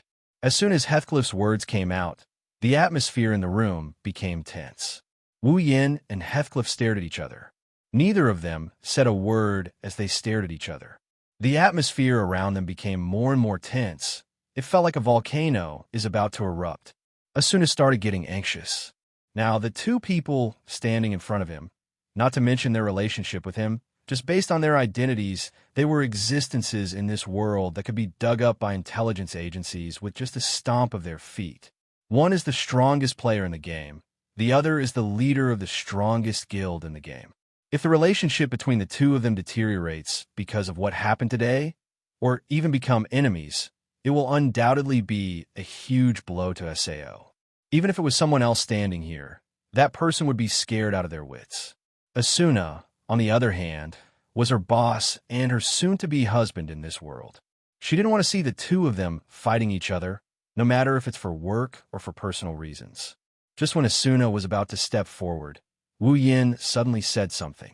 Captain Heathcliff, I'm sure you still remember the promise you made during our last duel, right? Hearing this, Heathcliff's eyes narrowed, and his face sank a little. He already knew what the other party wanted to say, but he still answered truthfully, Of course I do. I promised you that if you lost that duel, you would join my Knights of the Blood Oath, and if I lost, you would join me. Until Sao is completely conquered, the Knights of the Blood will use all their power to help you fulfill one of your conditions. Wu Yin smiled when he heard Heathcliff's words. Commander Heathcliff, now is the time for you to fulfill your promise. After saying that, Wu Yin looked at Heathcliff, who had a serious expression on his face. I hope you can let Asuna leave the Knights of the Blood. Heathcliff's eyes flickered, and his expression kept changing. Asuna, on the other hand, had a surprised smile on her face. It was obvious that she had been waiting for this moment for a long time. She had forgotten about it. Forget about Asuna. Even Wu Yin himself forgot about this matter. It's been a year, plus he didn't really care much about this matter. It's only natural for him to forget about it. From Wu Yin's point of view, what the Knights of the Blood Oath can do for him is just a drop in the ocean. He doesn't know how the Knights of the Blood can do something that he can't do. Maybe Heathcliff can, but he won't expose himself just because of a promise. With this preconceived notion, Wu Yin gradually forgot about this matter. If he wasn't pushed too hard just now, he wouldn't have suddenly remembered it. This is something Heathcliff didn't expect. He never thought that Wu Yin would agree to his terms. To think that he would actually use the conditions that he had promised him at this time. Now, he was once again riding a tiger and unable to back down. It's ironic. As the administrator of SAO, Heathcliff has the power of a god in this world. Yet, he fell into Wu Yan's hands twice. It's ironic. Heathcliff's expression became a little uncertain, as if he was struggling to make a decision. After a long time, he sighed faintly. "I'm sorry, Yinkin," Heathcliff said helplessly. "Your condition is a bit too much for me. Even though I've promised you before, I can't just let Asuna go like this. Without her, Knights of the Blood will suffer a great loss. Please change your condition." Asuna was stunned. Her eyes were filled with disbelief. Her commander didn't keep his promise. Wu Yin narrowed his eyes, and his voice became deeper. "So, Commander Heathcliff, you're not going to fulfill your promise?" Heathcliff stood up, and he looked at Wu Yin with a solemn expression. "Yin Kun, please change your terms." Wu Yin went silent. He felt helpless. He didn't expect Heathcliff to be so shameless for Asuna's sake.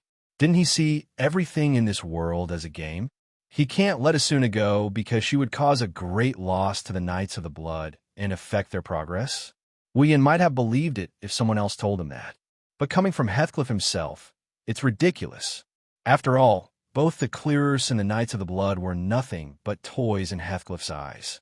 If it wasn't for the fact that he wanted to observe the Clearers closely, he would have tossed them away whenever he wanted to. Who are you trying to fool? Wu Yin had no choice but to ponder for a while. "If that's the case, let's change our terms." Wu Yin took a step forward and said in an unexpectedly strong tone, "Let Asuna go, and I promise you that once the Clearers or the Knights of the Blood have found the floor boss room, I'll help you defeat the floor boss." As soon as these words came out, let alone Heathcliff, even Asuna couldn't help but be stunned. "You mean?" Heathcliff's eyes flashed with a glint. "You're willing to join the Clearers?" "Only when you need to defeat the floor boss." Wu Yin glanced at Heathcliff. "Usually, I won't interfere with any of your Clearers." This time, Heathcliff was moved. The reason why he insisted on keeping Asuna was because he wanted to observe Wu Yin through Asuna. In this world, who doesn't know that the Fey swordsman Wu Yin is a famous loner? He doesn't interact with anyone except for a few members of the Moonlit Black Cats. Those who have a good relationship with him can be counted on one hand. And among them, Asuna was the only one who had a close relationship with Wu Yin. Because of this, Heathcliff wanted to use Asuna to observe Wu Yin, who is out of his control. Now that Wu Yin is willing to reveal himself to Heathcliff, it's better for him to observe Wu Yin personally rather than using Asuna as a medium. At that moment, Heathcliff had a plan. "Okay, I promise you." Asuna was so happy that she almost cheered. Wu Yin smiled helplessly. This time, he had spent a lot of money. After leaving the Knights of the Blood's HQ, Asuna was like a little bird that had just escaped from its cage.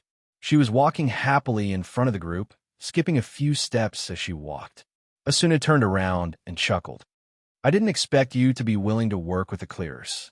Is this still the stubborn Yin I know?" Wu Yin shook his head in annoyance. "Who am I doing this for? Also, didn't you just ask me to work with the Clearers to defeat the floor boss?" Asuna was startled for a moment, but then her eyes lit up. "Is that why you're willing to join the Clearers in clearing the floor boss?" Wu Yin pursed his lips and turned his head away. "Don't get me wrong. I just want to live a peaceful life with you. Besides, I can even steal the boss, and take the reward for killing the boss. Heathcliff will be pissed to death." Asuna giggled when Wu Yin turned his head away. She ran over to Wu Yin and hugged his arm. She buried her head in his arms. "Ahaha, Yin is shy." Who's shy?" Wu Yin felt awkward as he tried his best to retort. "You're shy." "I'm not. Yin is surprisingly cute when you're shy." "I told you I'm not shy."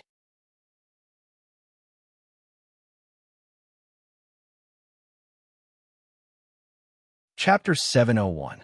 Today, no. In the past few days, almost all the players in Aincrad went crazy because of a piece of news. Fey swordsman Wu Yin and Asuna, the Flash, will be getting married tomorrow. That's right. Wu Yin and Asuna are getting married. When the news came out, all the players in Aincrad, no matter which floor they were on, only had one reaction, and that was to scoff at the news. Who is Fey swordsman Wu Yan, the strongest player in SAO? Who is Asuna the Flash? She's the idol of countless young boys and girls. If the two of them get married, it's not surprising that they would have a wedding ceremony that has never been seen before in SAO. But who would believe it? There's a lot of gossip in SAO. Wherever there are people, there will be rumors. For the average player, Fey swordsman and Flash are high and mighty figures, and they are unreachable idols. Naturally, no one would believe such a piece of news. Whether it's subconsciously not believing it or the fact that their idols are about to fall into someone else's arms, it's a good thing. When the news first came out, it became a joke. Hence, he was treated as a joke by the average player, a joke on a daily basis. However, 2 or 3 days later, the players started to feel that something was wrong. It was also because of a piece of news. The leader of Knights of the Blood, Heathcliff, officially announced that the vice leader Asuna the Flash will be getting married soon. She will no longer participate in the floor raid, and she will be allowed to step down. In other words, from now on, Asuna will no longer be the vice leader of Knights of the Blood, and she will be leaving the organization. When the news came out, all the players couldn't believe it, and the members of Knights of the Blood almost caused a ruckus. As someone who had both strength and charm, Asuna's popularity wasn't small, not to mention the average players. The members of the Knights of the Blood Oath usually admired their vice leader, but now, the person they admired was not only about to leave the Knights of the Blood Oath, but also about to get married. How could these people not fall out with him? However, no matter how much trouble they caused, it was fine. Asuna's departure from the Knights of the Blood was finally confirmed. This kind of news wasn't like those rumors. Whether it was true or not, it was easy to find out by looking at the Knights of the Blood's movements. After the news of her departure was confirmed, the players had no choice but to believe it. Flash Asuna is getting married, and it was against the strongest player, the Fey swordsman Wu Yan. Ever since that day, everyone went crazy. Some envied Wu Yan for having such a beautiful woman. Some envied Wu Yan for being able to keep the heartthrob in his arms. Some hated Wu Yan for stealing their idol away from them. Some hated Asuna for leaving the Knights of the Blood Oath and not participating in the raid. She's the reason why they can't leave this world of death as soon as possible. All in all, there were all kinds of emotions and all kinds of reactions were vividly displayed at this time. The whole of Aincrad went into an uproar after hearing that. Meanwhile, Wu Yan is also having a headache over what to do with this mess. Is that all? Wu Yan looked at the pictures on the newspaper. He looked at Agile with a troubled expression. Are there no formal suits or wedding dresses like those in the real world? Yes. Wu Yan was looking for a wedding dress, but it seems like he didn't have enough. It can't be helped. SAO is very different from the real world. The tall and muscular Agile frowned and said helplessly, some of the casual clothes are similar to the ones in the real world, but the outfits have to be made according to the style of this world. Not to mention, there has never been a wedding ceremony in SAO, and no one has ever made formal dresses before. I don't know how many tailors I bought from. I think it's not bad. It's very beautiful. Asuna picked up the paper and looked at the pictures. Her chestnut-colored eyes were filled with love. It's different from the ones in the real world, but it feels like a classical wedding. Asuna tilted her head and looked at Wu Yan. She pointed at one of the dresses and said excitedly, Yan, let's choose this one. Wu Yan, Kirito, Liz, Sachi, Cheyenne, Silica, Agile, and the others poked their heads out of the paper and they looked at the dress Asuna pointed out. It's a very retro-style dress. The men's dress is a typical knight's dress, but it's pure white. The women's dress is a princess's dress that goes all the way to the ankles. It's similar to a Western noble's dress, but because it's pure white, it's perfect for a wedding ceremony in SAO. Wow, it's so beautiful. Silica clenched her fists and looked at the dress with stars in her eyes. I want to try it on. Hearing this, many people laughed out loud. Liz giggled and said, we'll talk about it when you grow up. Silica wasn't happy with that answer. I'm not young anymore, but it's really pretty. Sachi looked at Asuna with longing eyes and said, Asuna's taste is really good. Asuna giggled. She looked at Wu Yin with a hopeful look in her eyes. It looks like Asuna really likes this dress. Since Asuna made the decision, Wu Yin had no reason to object. Okay, we'll take it then. Wu Yin handed the paper to Agile. Then I'll have to trouble you, Agile. Yes, yes, yes. Agile took the paper and rubbed his smooth head. I'll have the tailor make it before tonight. Thank you very much, Mr. Agile. Asuna thanked Agile gratefully.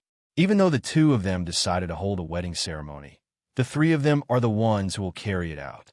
Agile, Klein, and Suda are the ones who will carry it out. Agile was a famous merchant, so he would be of great help in arranging the wedding ceremony. Klein and Suda were leaders of large guilds, so there were many miscellaneous matters that required their help. If it weren't for the three of them, the wedding ceremony wouldn't have been able to be held. That's why Wu Yin and Asuna were very grateful to Agile. Of course, Klein and Suda, who weren't present at the wedding, were also there to help them. Agile waved his hand and looked at Wu Yin with a smile. No need to thank me. Wu Yin gave me a lot of commission. I'm happy with the money I earned. Everyone was stunned for a moment before they smiled bitterly. Kirito looked at Agile. You're still doing this kind of shady business as usual. Don't misunderstand me. Agile punched Kirito's chest. Wu Yin gave it to me. I didn't ask him for it. Money is a small matter. Wu Yin took a sip of his herbal tea and looked at the crowd. I just don't know if we can get it done before tomorrow. I don't want anything to go wrong. You still have the nerve to say that. Shireen, who had been staring at those dresses, turned her head on the spot and teased. I don't know who was the one who didn't even dare to confess before, but now he's playing with a flash marriage. Cheyenne's words reminded everyone of the farce in the hotel a week ago in Wu Yan's classic speech. They all laughed. Wu Yan laughed as well, but it was a dry laugh.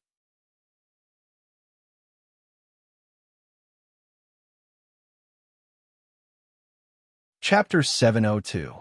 With the help of Kirito, Liz, Sachi, Cheyenne, Silica, Agile, Klein, Suda, and the others, the wedding ceremony tomorrow was almost done. By the time they were done, the sky had already turned dark. Well then, I will be counting on you guys for tomorrow as well. Wu Yin and Asuna stood up and they smiled back at him. Everyone smiled back at them. Leave it to us. Cheyenne patted her chest and yelled. We'll make sure to give you guys a wedding you'll never forget.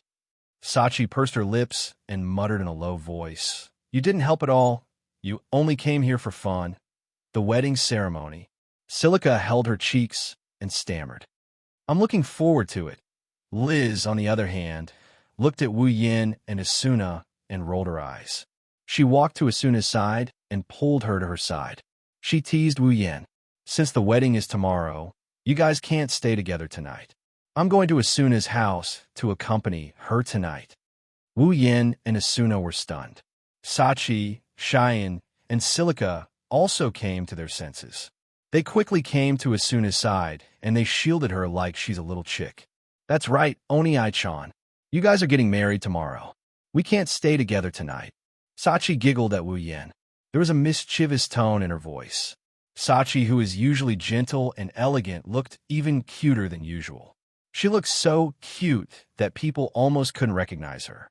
Leave Asuna to us tonight, Cheyenne said in an indisputable tone. She put her hands on her waist. I'll give you a beautiful bride tomorrow. How is this possible? Wu Yin is flabbergasted. Other people don't have such rules when they get married. How can you compare yourself to others? Liz raised her chin and smiled proudly. Other players just need to apply and exchange wedding rings to get married. That kind of wedding doesn't have so many rules, but you guys are going to have a wedding ceremony. Everything has to be done according to the normal rules. Wu Yin choked. He was speechless. Indeed, on the night before the wedding, the man and woman are not allowed to see each other. Even Asuna seemed to be a little moved. She had always valued weddings, and she was very happy and satisfied to be able to get married in this world according to the rules of the real world. Naturally, she didn't want to break this rule. She didn't want to help Wu Yin. She gave Wu Yin a helpless look and pulled Liz's hand. I'm sorry, Yin. Let Liz and the others accompany me tonight. This time, Wu Yin is really Wu Yin. Fine, fine. He rolled his eyes at the culprit and waved his hand dismissively. It's just one night. I won't go crazy just because I can't see anyone.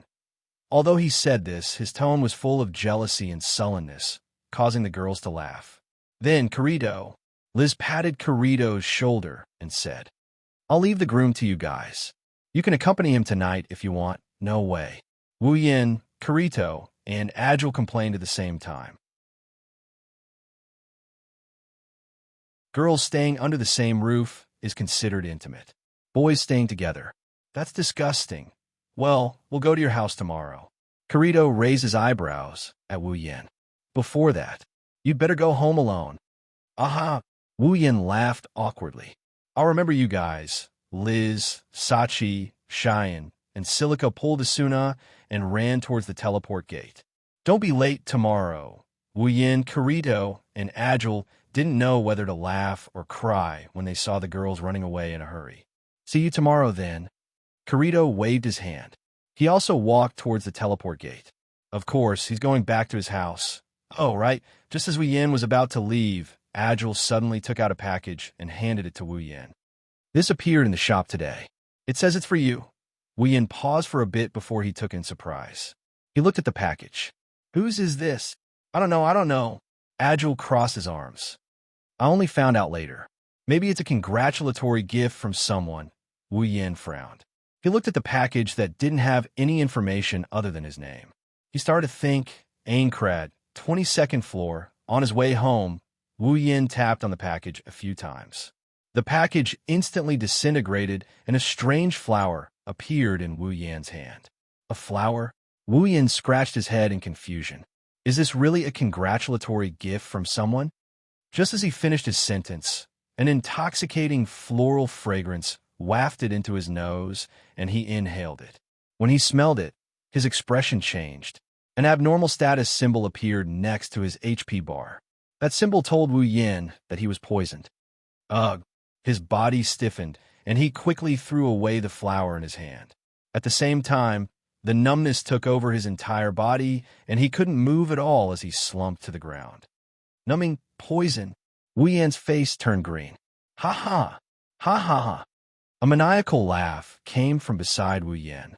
Wu Yin's expression changed again. He raised his head with great difficulty, and he saw a black silhouette in his line of sight. Wu Yin's pupils contracted when he saw this person. Kuradil. Kuradil's figure slowly walked out of the darkness, accompanied by an unpleasant laughter. He held a sword in his hand, and his face was incomparably ferocious. Traces of madness filled his eyes, causing him to laugh maniacally. Ha! Kuradil's laughter was filled with killing intent. Finally, you've fallen by my hands. Elven swordsman. Kuradil trembled with excitement. He walked up to Wu Yin with his sword in hand. He looked at the gloomy Wu Yin on the ground and grinned. You didn't expect this, did you? I'm just a lowly guard. There will be a time when I can look down on you, the strongest player. Ha! Wu Yin's forehead dripped with cold sweat. He forced a smile.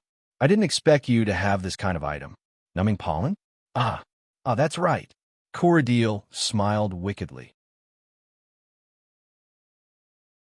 At this moment, his expression was incomparably ugly. That's a rare item that I got when I joined the Smiling Coffin. I spent a lot of effort to get it from those damn bastards. If it weren't for you, I wouldn't have used it. I wanted to poison your water with paralyzing poison, but the chances were too rare. I couldn't wait any longer. You should feel honored. Is that so? Wu Yin lowered his head. His eyes flashed with killing intent. Yes, I should be honored that you've finally appeared. Oh? Our elven swordsman doesn't seem to realize what's going on. Kuradil's expression darkened. He raised his sword and slashed down on Wu Yin, taking away a small chunk of Wu Yin's HP. Kuradil's name turned orange. Wu Yin's eyes flew open. Pissed. Kuradil, who was about to slash again, froze on the spot. He lowered his head in disbelief and looked at his chest. There, a black greatsword had pierced through his back. This. Kuradil struggled to raise his head. Wu Yin stood up with a sword in his hand. His wine-red eyes were cold as ice.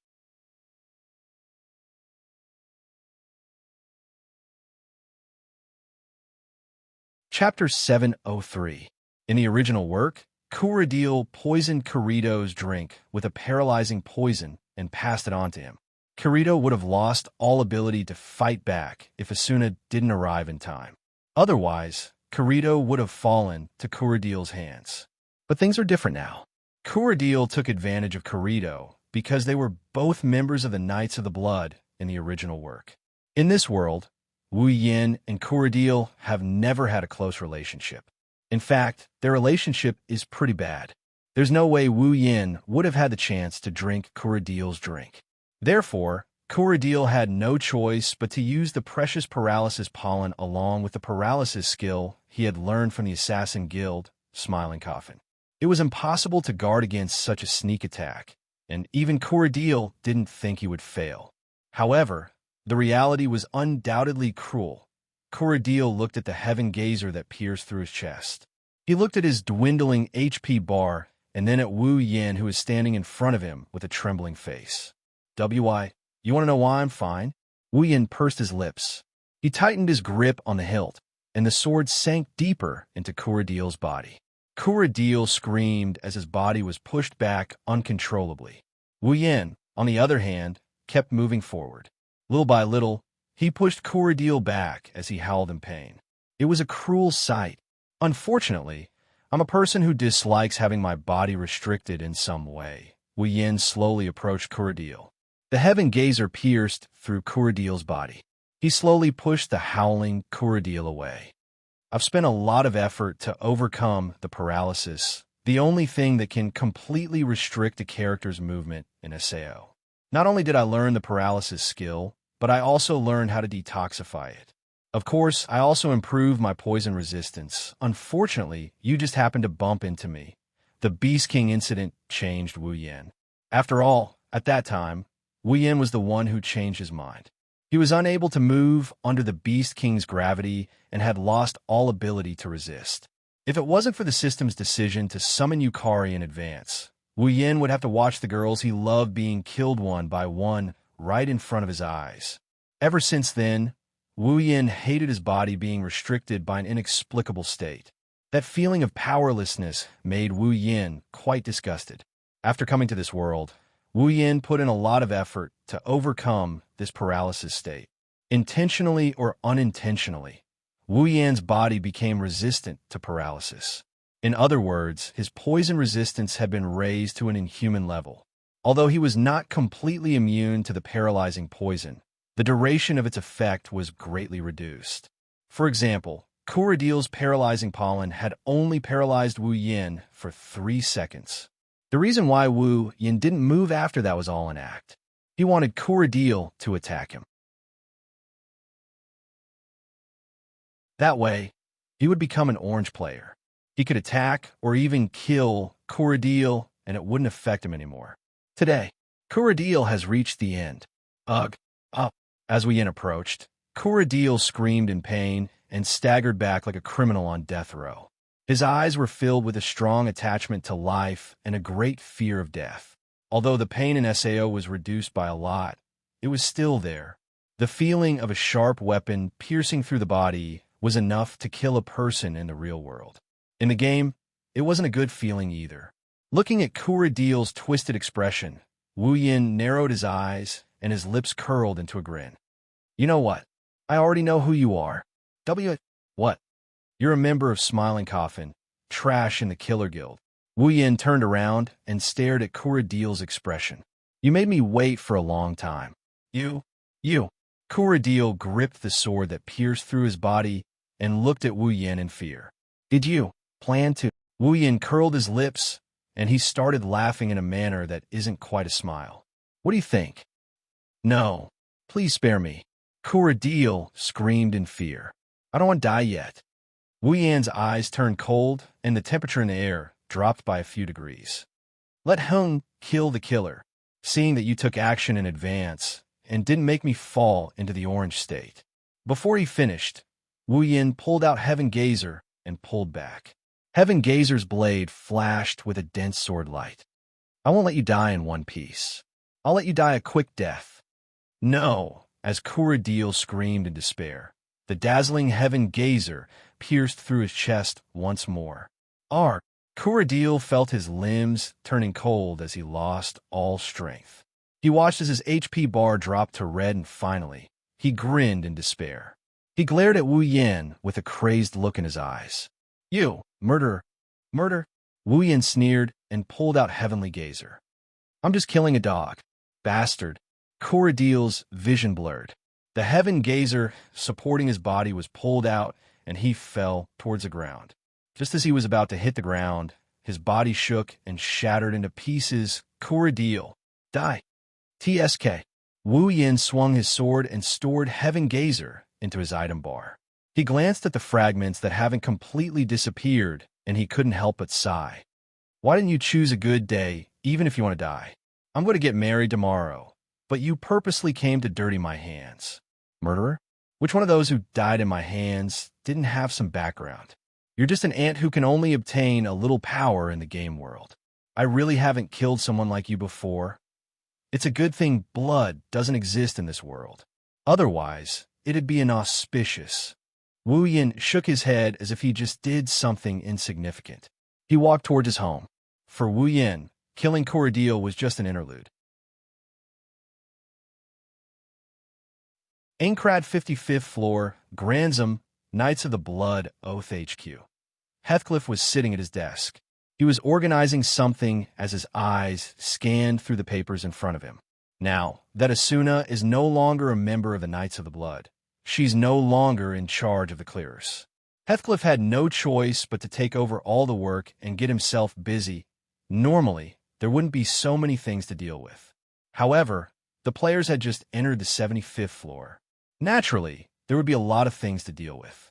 After some time, they would be able to have some free time. Heathcliff was in the middle of reviewing his work when a box appeared in front of him. It was an email. Heathcliff paused for a moment, then looked at the content of the email. When he saw the content, his pupils constricted. He closed the box in front of him and stood up. He looked out the window at the night sky. Not long after, he opened his personal interface and sent out an email. Remove Kuradil from Knights of the Blood and announced to the public that Kuradil was once a member of the Smiling Coffin. After sending the email, Heathcliff closed his personal interface. If Wu Yin was here, he would have cursed Heathcliff out. He didn't expect Heathcliff to know that Kuradil was a member of the Smiling Coffin. Heathcliff raised his head and spat out a name in an ethereal tone. Wu Yin.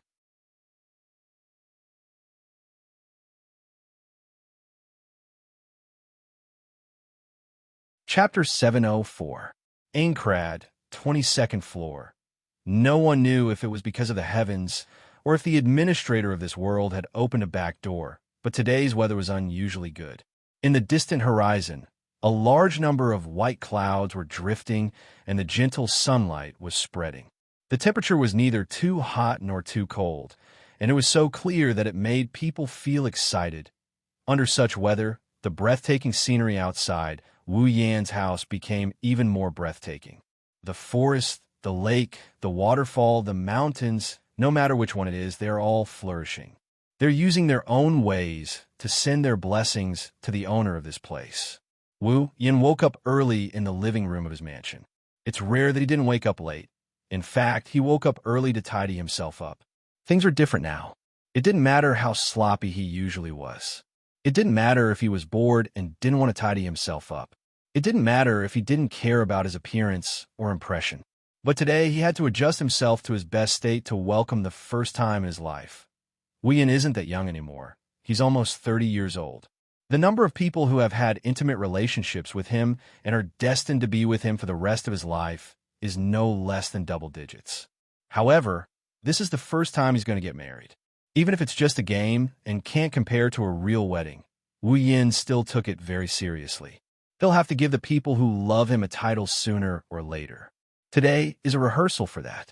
Wu Yan has already put on his own wedding attire. The pure white knight's attire on his body made him look different from his usual cold demeanor. Instead, he looks like a noble, elegant, and courteous. Plus, he's not that bad looking to begin with, and his deep wine-red eyes. Wu Yan finally looks cool for once. Clothes make the man. Buddha relies on gold. Wu Yan exemplified this point perfectly. Dressed in a luxurious night suit, his handsomeness index shot up by a lot. Normally, he's at a level where he can be seen in public, but now, he's at a level where he can be flaunted in front of the public. There's a decorative knight's sword hanging on his waist. Wu Yin walked around uncomfortably with an unnatural expression on his face. Is this really okay? He usually wears a low-key black attire, but today, he's wearing a dazzling, pure white attire. It's natural that Wu Yin isn't used to it. Wu Yin isn't the only one in the living room. Kirito, Suda, Klein, and Agile are also there. They're playing the role of groomsmen, accompanying the groom. That's why they came to Wu Yan's place early in the morning to help him arrange everything. Sachi, Cheyenne, Silica, and Liz are also as soon as bridesmaids. By her side, the 8 of them could be considered as cheering for the couple who were having their first wedding. As for the wedding venue, Moonlit Black Cats and Furin Kazan are there to take care of it. Everything is going well. The only thing left is for the bride and groom to arrive. Kirito changed out of his usual black attire into a luxurious outfit. He gave Wu Yin a once-over, and he nodded with a serious smile. All right, Yin, your image now is really good. I won't embarrass you. Really? Wu Yin looked at Kirito suspiciously. A hint of nervousness appeared on his face. In the end, this is Wu Yan's first wedding in his life. Even if it's just a game, it's already this big of a deal. It's not much different from a wedding in the real world. If anything, it might even surpass it. If this wedding ceremony were to be placed in the real world, it would be a lot bigger than other weddings. It's only natural that Wu Yin would be nervous. Hey. You're the Fey swordsman Wu Yin, the strongest player. Klein patted Wu Yan's shoulder. Show me some of your usual boldness. Wu Yin bitterly smiled at Klein's words. I want to, but when I think about the wedding, I can't calm down. Even I find it hard to believe. With Infinite Arm's refinement, Wu Yan's heart, technique, and physique have already fused into one, achieving the realm of peerless. Logically speaking, with the support of Infinite Arm's refinement, Wu Yan's state of mind should be very solid. No matter what kind of mental state he is in, he should be able to unleash his peak power. This is no joke. What doesn't make sense is that a small wedding can break the mental state of Wu Yin and make him nervous. That's an inconceivable thing to say. Suda, on the other hand, smiled knowingly. Well, this is normal. I believe that no matter who it is, they would more or less be a little nervous at this time. Klein nodded and laughed. From his point of view, the legendary Fey swordsman is just a kid. Don't forget that you're only 24 years old. Agile shook his head, not knowing whether to laugh or cry. You're talking like an uncle. What did you say? Klein was furious. I'm very young too. Huh? The 4 girls laughed at the same time. Wu Yan's nervousness lessened by quite a bit. He's glad that he got married today. Otherwise, if he went back and got married to all the girls and he still looked like this, that would be really embarrassing. All right, relax. Kirito chuckled. Just treat it like you're attending a banquet. It's not that different from what you're doing. It's a lot worse. Wu Yin rolled his eyes at Kirito. He lowered his head and touched the suit he is wearing. He felt a bit emotional. If only I could have a wedding ceremony with Hinajiku, Mikoto, and the others. What are you thinking? Kirito punched Wu Yan's back and pushed Wu Yin away. There's no time for you to be nervous. It's time to go. Wu Yin made up his mind to give the girls a grand wedding. He calmed himself down. Wu Yin took 2 deep breaths and adjusted his collar. His eyes sharpened. Okay, let's go. Kirito, Suda, Klein, and Agile looked at each other and smiled. They followed Wu Yin out the door. Ainkrad's 61st floor, Selmabrook. In her own room, Asuna looked at herself in the mirror. She had changed into a pure white princess dress and looked like a goddess. Her chestnut-colored eyes flashed with a trace of dreamy light as she slowly lost herself in her thoughts. Lifting her skirt, Asuna raised her hand and placed it on her chest. Her face blushed a little. I feel like I'm dreaming. Sachi, Cheyenne, Sheely, and Liz looked at the otherworldly beauty Asuna. Even though it wasn't the first time they had seen her devastatingly beautiful face, their eyes couldn't help but flash with surprise. She's so beautiful. Asuna ne-san, Silica muttered. She's like an angel. Shireen sighed, her mouth puffed up a little. She's too beautiful. I should have asked the tailor to make me one too. Fortunately, he shook his head with a smile and walked over to Asuna and hugged her. Asuna is the most beautiful girl I've ever seen. I'm sure Oni-san will never be able to escape from you. That's right. Liz giggled. Even I can't help but want to marry you. Asuna, why don't you abandon Wu Yin and come into my arms? Asuna rolled her eyes at Liz. Are you willing to abandon your Kirito? Liz choked and puffed her chest. If you're willing to, I'm willing to. Don't joke around.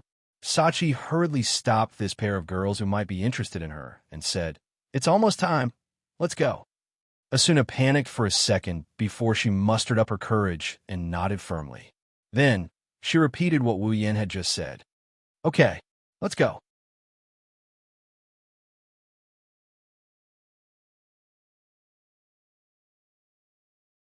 Chapter 705. Aincrad's 47th floor, Floria. Floria is located in the central area of Floria. Today, the entire area has been booked.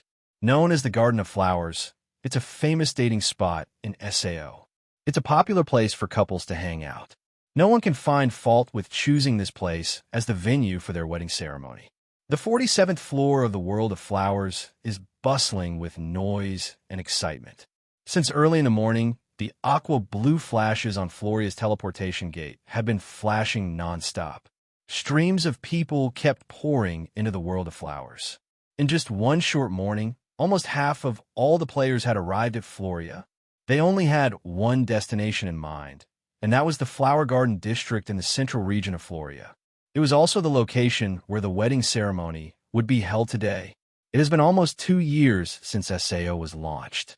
In the past 2 years, a lot of people have met, gotten to know each other, and fell in love with each other. Let's not talk about those who have bad intentions to get married. Although it's not every day, it's actually quite a lot of people who get married in this world. However, with so many players getting married, there had never been a case like today where a wedding ceremony was held for the sake of getting married. Firstly, holding a wedding ceremony in SAO will cost a lot. That would undoubtedly cost a lot of money. Money in SAO is almost equivalent to life. Equipment, items, and so on all cost money, and there's no such thing. Players can't survive in SAO. Therefore, no one is willing to hold a wedding ceremony to announce their marriage. After all, the cost of holding a wedding ceremony is more than what a normal player, even a top player, can afford. Secondly, at the end of the day, this was still a game world. Once they cleared the game and returned to the real world, everything that happened here would likely turn into nothing. With this concern, no one would spend a lot of money to get married in the game. With these two factors in mind, no couple in SAO will hold a wedding ceremony when they get married. At most, they'll invite their friends to a hotel to celebrate. That's the best they can do. As for a wedding ceremony, they've never even thought about it. One can only imagine. Today's wedding ceremony has made many people's jaws drop. Many people are secretly envious. Because of this, countless players flock to this place to witness the unprecedented wedding ceremony in this world. They want to broaden their horizons or leave a beautiful memory behind. No matter what, the players who were about to hold a wedding ceremony and walk down the aisle were all famous big shots, weren't they? Of course, a small portion of them came with the intention of causing trouble. Some of them were jealous of the newlyweds. Some of them were Asuna's loyal fans who couldn't accept the fact that Asuna was about to get married. And some of them were narrow-minded people who couldn't stand the fact that other people were living a good life and wanted to stand out from the crowd. And these people all had the intention of ruining today's wedding, intending to stand out and make a name for themselves. However, these people's intentions are all for naught. Around the wedding venue, there were about a few hundred elite players wearing the best equipment. They had surrounded the entire venue, leaving only one entrance open. Players who wanted to enter the wedding venue had to go through the strict inspection of the security personnel at the entrance. These people are members of Moonlit Black Cats and Furinkazan. Therefore, not just anyone could enter the wedding venue.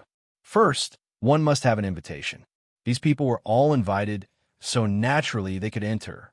Then there were those famous guild leaders or players. These famous existences could also enter the wedding venue.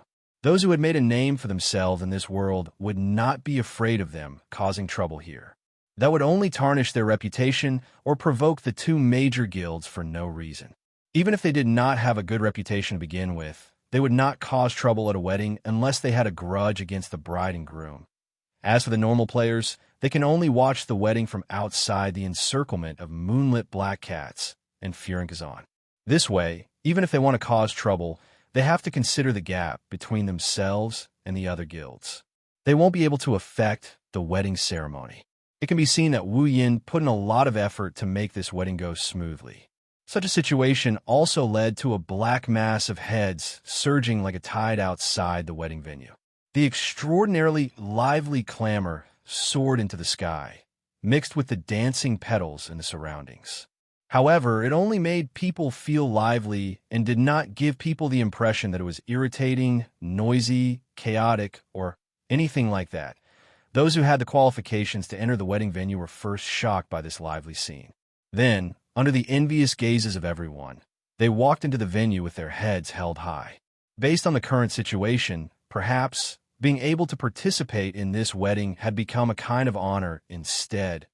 When most of the guests have arrived, at a certain moment, look, one of the players pointed in the direction of the teleportation gate and cried out in alarm. His voice was strangely loud enough for everyone to hear.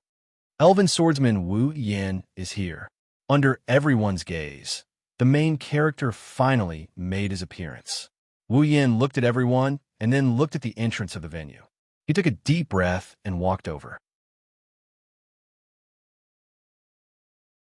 Behind him, Kirito, Suda, Klein, and Agile followed like bodyguards. Did you see that? Even the leaders of Moonlit Black Cats and Furinkazan are here. What the hell are you talking about? Look at those elite players who are maintaining order. Which one of them isn't a member of those two guilds? They must be friends with the Elven Swordsman. Otherwise, why would they show up? The Clearers have the help of those two guilds. The two leaders even accompanied them. There's also that gigolo. He must be the Black Swordsman, Kirito. What a grand occasion. And that famous merchant Agile. I didn't expect him to be here too. Connections, resources, extravagance. They have everything. This. How much money will this cost? Tisk, he's the Elven Swordsman. Do you think he lacks money?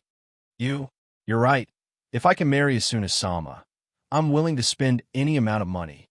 You? Come back when you have enough money to buy a house. I don't even know if your entire fortune can cover the cost of this wedding. I'm so envious of as soon as Sama. If there's a man who's willing to host a wedding like this for me, I'll marry him. You? Wait until you find someone who's willing to take you. Then you can consider whether the other party's wallet is rich enough. Conversations like the one above were constantly happening among the surrounding players. The atmosphere of the scene was getting more and more intense. At this moment, many people had forgotten that they were in the game and were immersed in this unprecedented wedding, accompanied by Kirito and the others. Wu Yin walked on a path filled with flowers and arrived at the center of the venue. When he saw the panoramic view in front of him, Wu Yin slowed down his pace. Wiping the sweat off his forehead, Wu Yin grumbled. Why are there so many people here? Kirito grinned and teased him. What's wrong? Is our elven swordsman afraid of strangers? It's not like I haven't entered a venue with so many people before. Wu Yin walked forward awkwardly and muttered. Why am I so nervous today? Kirito, Suda, Klein, and Agile looked at each other and smiled. They were gloating over the other party's misfortune.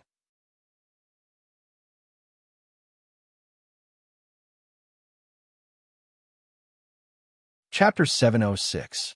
When they arrived at the center of the venue, Wu Yin, Kirito, Suda, Klein, and Agile stopped and turned around to look at the venue. The entire venue was centered around a giant flower bed.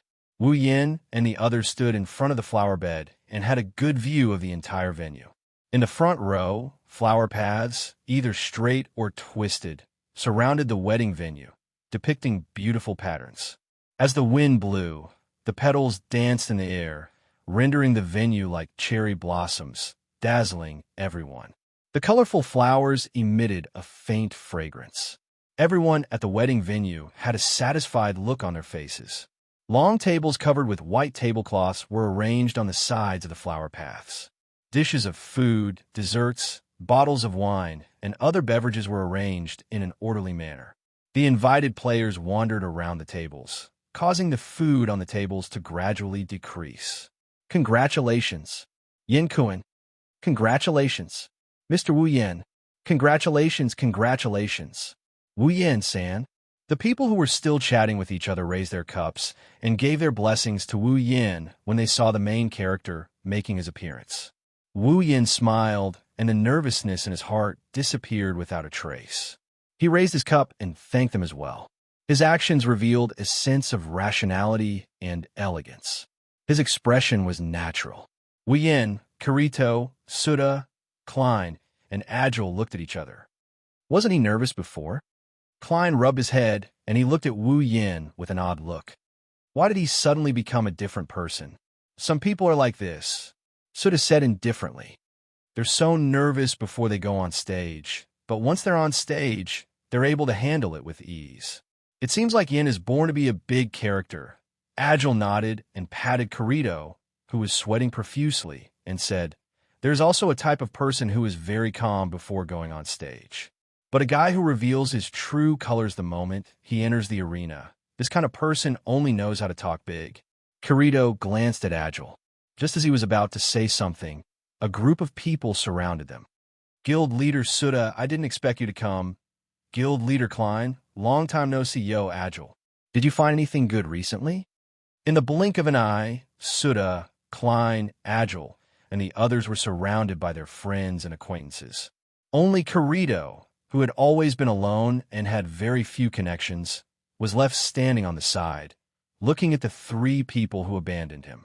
The corner of his mouth twitched. Helplessly, Kirito approached Wu Yin, who was also a solo traveler. He asked Wu Yin in a low voice, Aren't you a solo traveler? How come you know so many people? Wu Yin's expression didn't change. He was still holding up his cup to the people around him. Kirito almost fell to the ground when he heard what Suda said. I don't know them. Kirito's eyebrows twitched. Then why do you seem so familiar with them? Nothing. It's nothing. Wu Yin calmly said something that made Kirito puke blood. Since they congratulated me, I should respond. Then I'll respond. It's better than standing there awkwardly, like a statue like you. Kirito was petrified. It's true that Wu Yin didn't know any of the people who came to congratulate him. He didn't invite any of the players who came to the wedding. He only invited Kirito and the others. Those who came to the wedding either came uninvited or were invited by Klein and the others. They had nothing to do with Wu Yin. Regardless, they came to the wedding. Even if they came to befriend him, or if they came with ulterior motives, Wu Yin still had to greet them with a smile. After all, it was a joyous occasion. After who knows how long, the entire venue suddenly went silent. The lively venue suddenly became silent. Everyone, including Wu Yin, didn't say a word. Their attention was drawn to the figure that appeared at the entrance of the venue. In front, a beautiful figure wearing a princess dress slowly walked over from afar and entered the venue. The pure white princess dress shone with a seductive holy light under the sunlight. Her pure white shoulders were directly exposed to the air and sunlight. A sparkling necklace was worn around her neck, together with a pair of swaying, sparkling earrings that constantly glowed. The beautiful figure's pearl-like skin was even more alluring. Her chestnut-colored hair was coiled on top of her head, making her look like a beautiful princess. A noble and elegant aura emanated from her body. A trace of amazement and infatuation appeared in the eyes of all the players present, causing them to be unable to regain their senses for a long time. Stunning. Beautiful beyond words. The newcomer is none other than Asuna. Asuna had a beautiful smile on her face. Her rosy cheeks made many people gulp, revealing her true emotions. One of Asuna's hands was held by Liz. Sachi, Silica, and Cheyenne were walking behind her. Wu Yin couldn't help but feel a little lost as he stared at her. Asuna's nervous and shy smile instantly changed. When she saw the figure in the white knight's suit, The smile on her face changed. She became even more shy, but at the same time, there was a hint of happiness and joy on her face. Those who were immersed in Asuna's beauty couldn't extricate themselves from it. When she walked up to Wu Yin and saw Wu Yin staring at her, Asuna's heart was filled with joy.